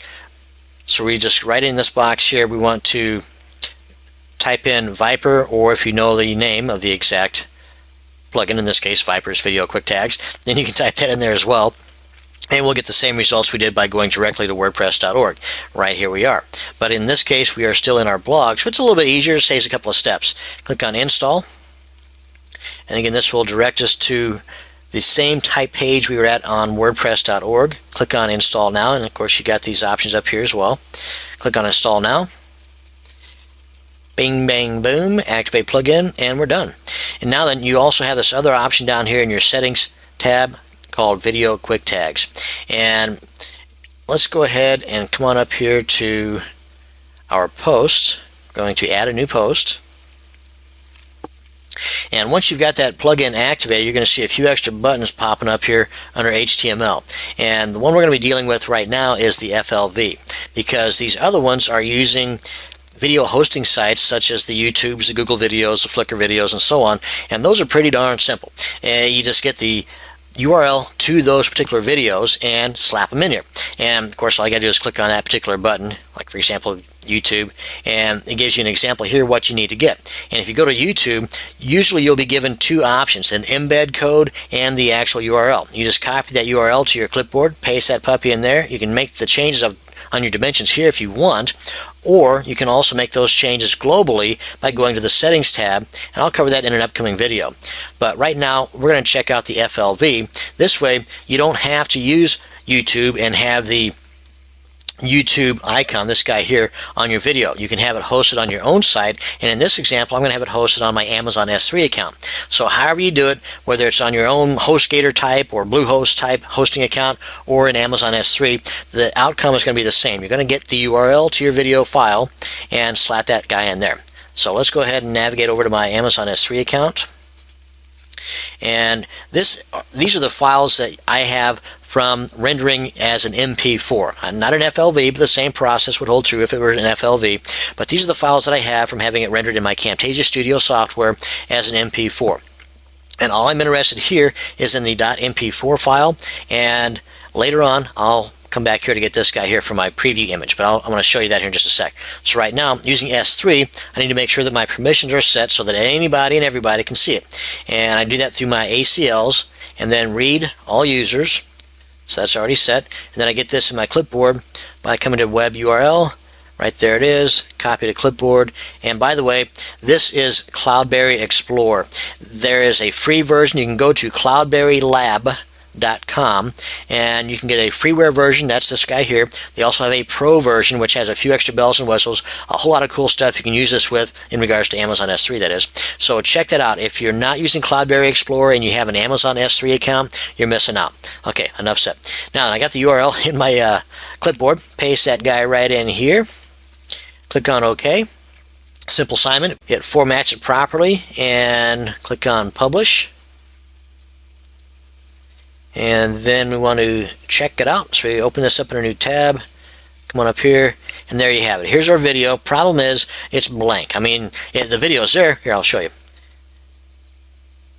There we have the video playing, but there's no preview image. So let's go ahead and add a preview image. And again, the same thing holds true. You can use any image as long as it's hosted somewhere, because you got to have it hosted somewhere. And in this case, I'm also going to be using the image that I have in my Amazon S3 account. Again, checking the ACLs, my permissions, all users, we're good. Right click, get the URL in my clipboard, Here we are. And again, if this were your own hosting account, then it would be yourdomain.com and then wherever you have that image or video file. So if you've got it in a folder on your HostGator account titled videos, and inside of your directory or folder on your HostGator account you've got a video file, then it would be yourdomain.com /videos/video file.flv or .mp4 or whatever. So again, it's no different. It's just that in this case, I'm not using HostGator, I'm using Amazon S3. Okay, enough said. Now that I got that in my clipboard, close this out, minimize that. I'll go ahead and close this out too. Come on back to the post. Now here, to put the image in there, just after the V and before that closing bracket, we want to hit the space bar. Type in IMAGE =, give me a couple of double quotes, and in between those double quotes I'm going to put the URL to that image. And there we have it. Click on update. And let's check out the post. And there we have it. And that's how you can add a preview image to your video. And there's a whole lot more to this too. I'm going to cover the additional customizations in the upcoming video. Thank you very much for watching this video on how to add streaming videos to your WordPress blog. You have a great day now. Thanks for watching.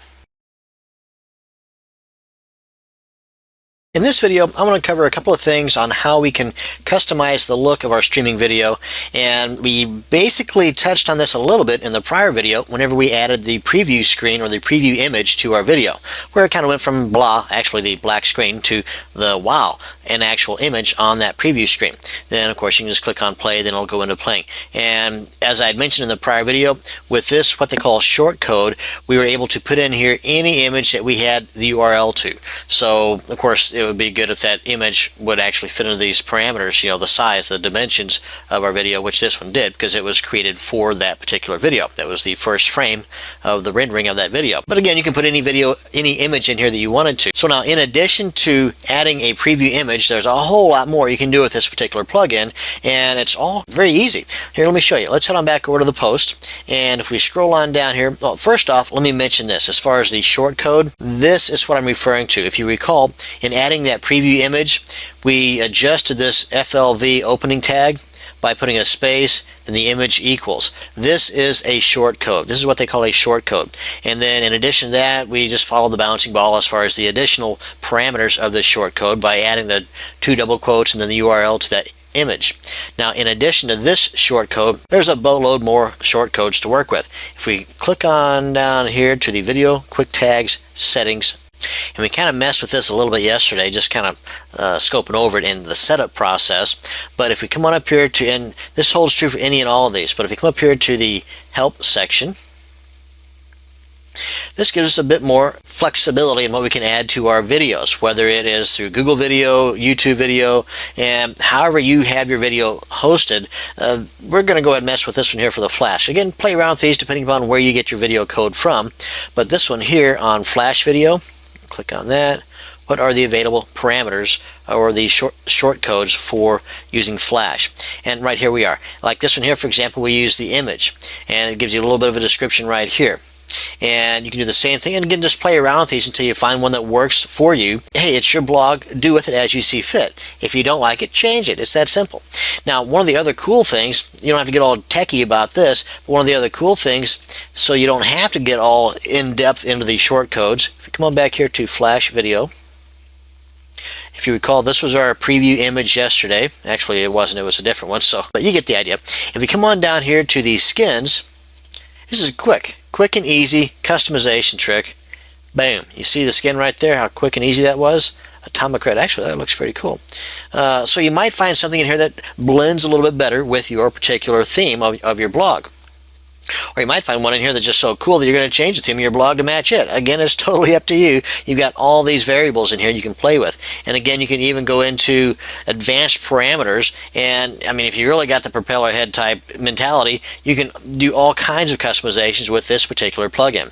And that's basically it. I just want to mention these two areas that you can go to do some quick and easy customizations. Now, there's a whole lot more. If you want to really get in depth, head over to the help section here. And again, as mentioned yesterday, if you come on over to to the forums and you've got some additional questions regarding things you might want to try, then by all means check out the answers that are already here. And if that isn't covering your particular question, register, add new, pop the question in there, and in no time you get the answer to your particular question regarding customization of your plugin. So thank you very much for watching this quick little video on customizing your Vipers Video QuickTag streaming video player. Have a great day. In this video, I want to show you how you can add streaming audio to your WordPress blog. Now, in the same process, we can also touch, and we will briefly touch on how you can add a downloadable link for your viewers to be able to download that MP3 audio or whatever format you have your audio in. I suggest MP3, but that way they can download it to their computer and they can import it into their MP3, iPod, whatever thingy, and listen to it anywhere. But I'm going to be focusing mainly on streaming audio because we're going to be using a free plugin. And let's head on over to our blog, and first off, let's go ahead and start a new post. Hit the wrong button there.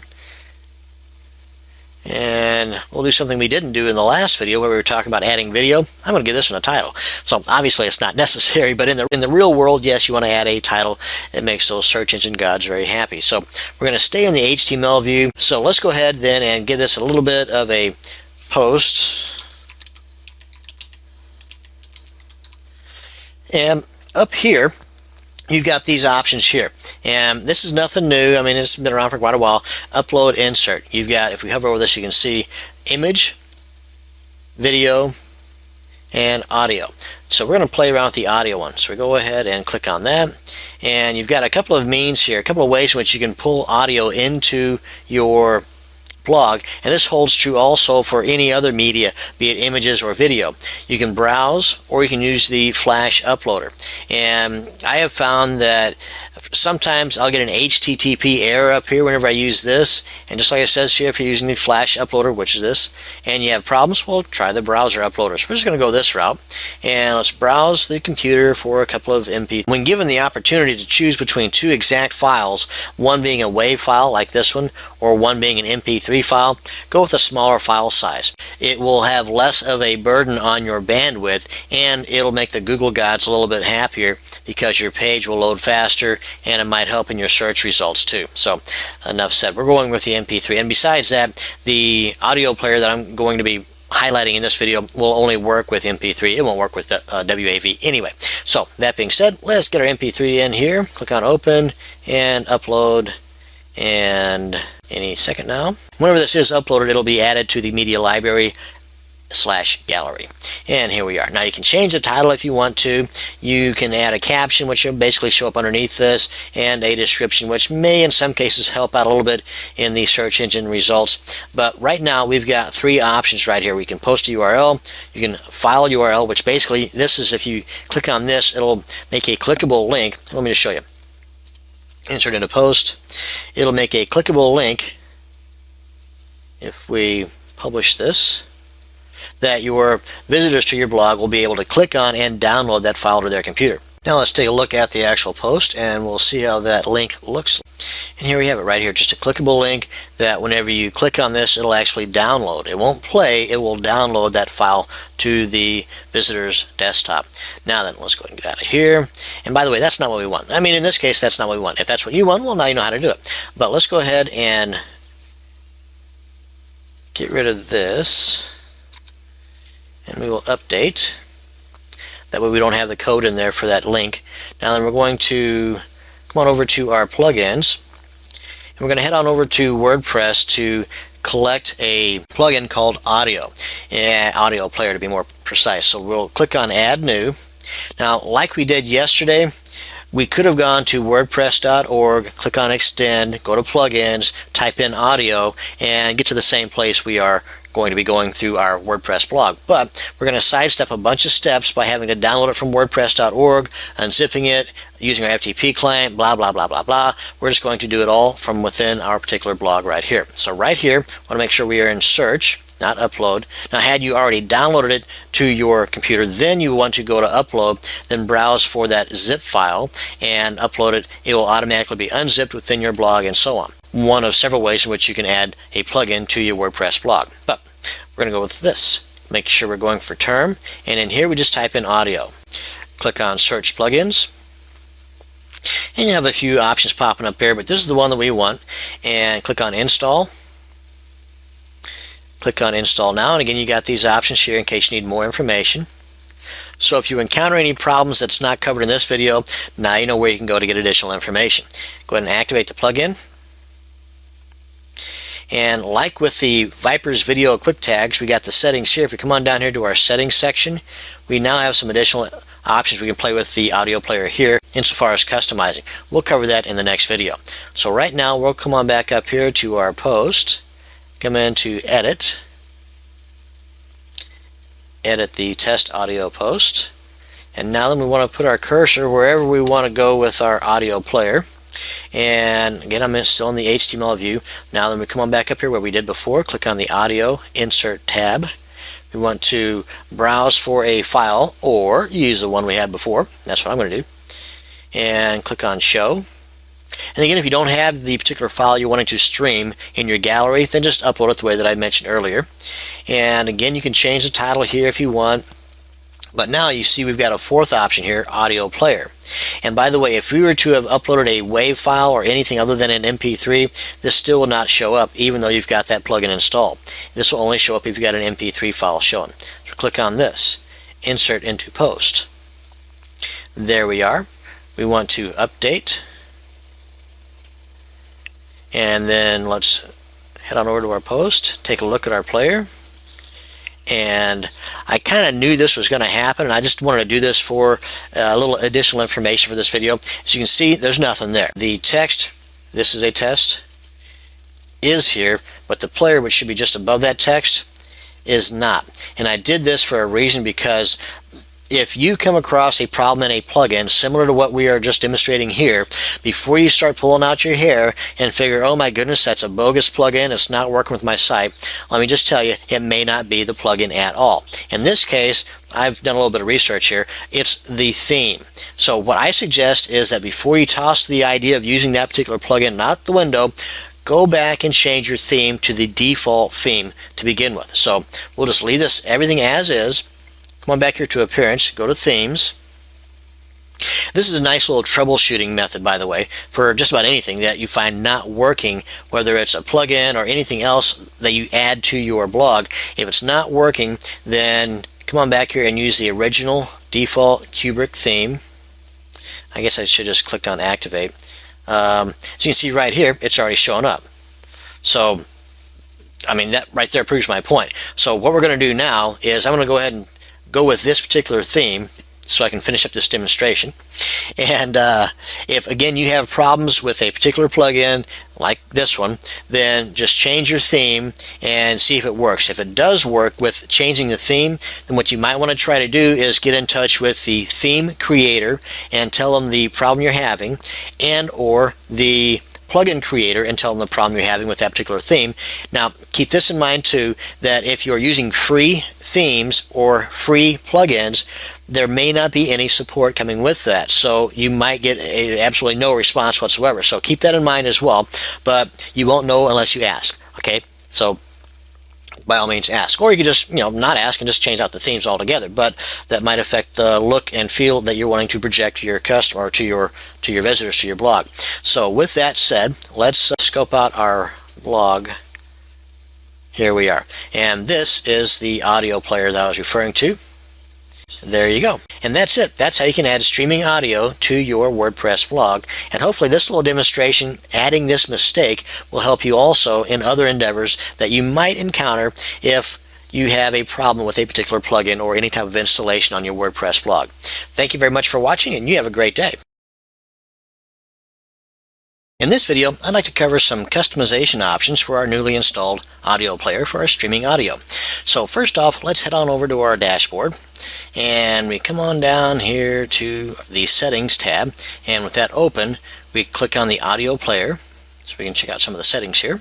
And under the General tab, you see we've got a few tabs we can mess with here. Under the General tab, we've got some options here where this one's default checked, so I just leave it alone. Usually, most anything that's default, I just leave it alone. But for those of you that are curious, if you happen to have additional MP3 files already installed on other posts in your blog that maybe were set up for download links, or you were using another player that just didn't trip your trigger. Well, you can click this guy right here, and that will change all of those MP3 files into the player that we see here. So that way you don't have to go back through all of your posts if it's a well-seasoned blog and do that manually. Click of a button, come on down here, and of course any changes you make here, you want to click on Save Changes here so they will actually take effect. And you want to enable comments, enclosure integration, move enclosures to the beginning of the post. And this one here, frankly, I would just leave this one alone. I wouldn't mess with it. But if you've got the need to have your audio files not where they are default, that is where we uploaded them to in the prior video, our gallery or our media files folder, then you can always change that right here. And just to make doubly sure, if you decide to do that, then you click on verify to make sure that your blog is checking them out, that it can actually find those files. Otherwise, you can keep tweaking this until you actually find it by clicking on the verification here. So with that said, let's check out a few more options we can mess with. Display, you can actually change the look and feel of that player from the pretty decent looking gray and black, and as you hover over this, it'll also turn white, the arrow there, and whenever you click on it, it opens up to a certain length. Well, that length is 290 pixels wide, and you can adjust that right here if you want it less or more, depending upon the look and the layout of your particular setup of your blog. Now, let's say that you've got a particular color scheme of your blog that you want to adhere this player to, and it's not gray. So you can make those adjustments right here, and if you can choose whatever portion of this player you want to make those adjustments to. Your background color, and let me just show you what I'm talking about here. Currently, this shows you the current color. You can click here and make it red. Okay, that shows you exactly what the background area is that they're referring to here. And if you, by the way, the color choices are in hexadecimal. If you know the exact hexadecimal code for the color you're looking for to maybe exactly match that scheme on your blog, then you're in business. All you have to do is put that in here. Now, if you do not know the exact hexadecimal code and you want to, well, here's a pretty cool tool that I use. Now, this is working for the Firefox browser. So if you have another browser, Opera, Safari, Internet Explorer, this may not work for you, but for those of you that are in Firefox, this will work just fine. Right down here in the lower left-hand corner of my status bar is the color picker for, it's kind of an add-on, it's called Colorzilla. If I double click that to open it up, you'll see what I'm talking about. Colorzilla Color Picker. And you don't have to necessarily double click on it to open it up to get what I'm going to show you. Cancel this out here. But if you want this and you are a Firefox browser user, it's just an add-on. You come on up here to Tools, click on Add-ons, do a search for Colorzilla, kind of like FileZilla, Godzilla, only in this case it's Colorzilla, and then do a quick install. And if you've never installed add-ons or plugins before for your Firefox browser, it's completely painless and very easy. It'll just it'll kind of guide you through. It'll ask you to, it'll give you kind of an error or a warning message first saying, hey, do you trust this guy? Go ahead and click on yeah, okay, install it. Then it'll ask you to reboot your browser, and more times than not, whenever it starts up again, all the tabs that you had open before will also open up again. So then that way you're right back here. Now that with this in play, let me move over here to our blog again. Let's say, because there's really not a whole lot to this, but let's say your particular theme has a whole lot of colors. Kind of like the one that we had before that wasn't working with this. That has a lot of browns and different shades of beige and browns and yellows and whites. Well, in this case, we're going to go with the two-tone blue here. We've kind of got a gradient from a darker blue to a lighter blue. Now, if we click on this just once, then you get the crosshairs, and you can see down here as we move our cursor over different color schemes, it'll pick it up and it'll give us all kinds of, it'll give us the RGBs, it'll give us the hexadecimal, and all kinds of cool stuff. So if we were to click right here, just single click, it'll freeze it, and it'll give us this number right here. This is the hexadecimal code, 4384BA.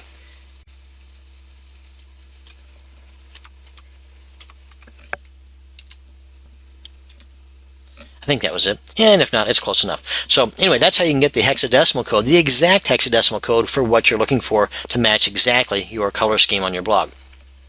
And you can just go on down here and make the adjustments accordingly on the other portions of this particular player.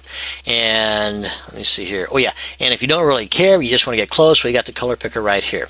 So you can make those adjustments accordingly as well. Lots of options, lots of options. And if we scroll on down here, page background color, you'll leave it as transparent, that'd be cool too. And disable animation. show remaining time. Again, play around with these different options, see which ones fit your particular wants and needs, and you're good to go. The RTL, as it says down here, whenever you want to change the play and open mode from left to right, you can change it to right to left. And head on over to feed options. So if you weren't aware of this, for your RSS feeds, things like this, your audio player, your video players, they're not going to show up. But rather than just having a blank spot there on the feed, you'll have some text that says something to this effect. And you can make this text whatever you want. Yeah, again, in this case, I think it's just fine the way that it is. But you can have this, a little bit of adjustments here if you'd like. And moving on to podcasting, if you do a lot of podcasting, maybe you not only post text versions of your blog posts, but also audio versions, and you do this on a real regular basis, well, for a little bit of consistency, then you might consider having an opening background music or an opening audio and a closing audio for each and every one of those, just to give it more of a consistent feel, maybe even a brand, if you will.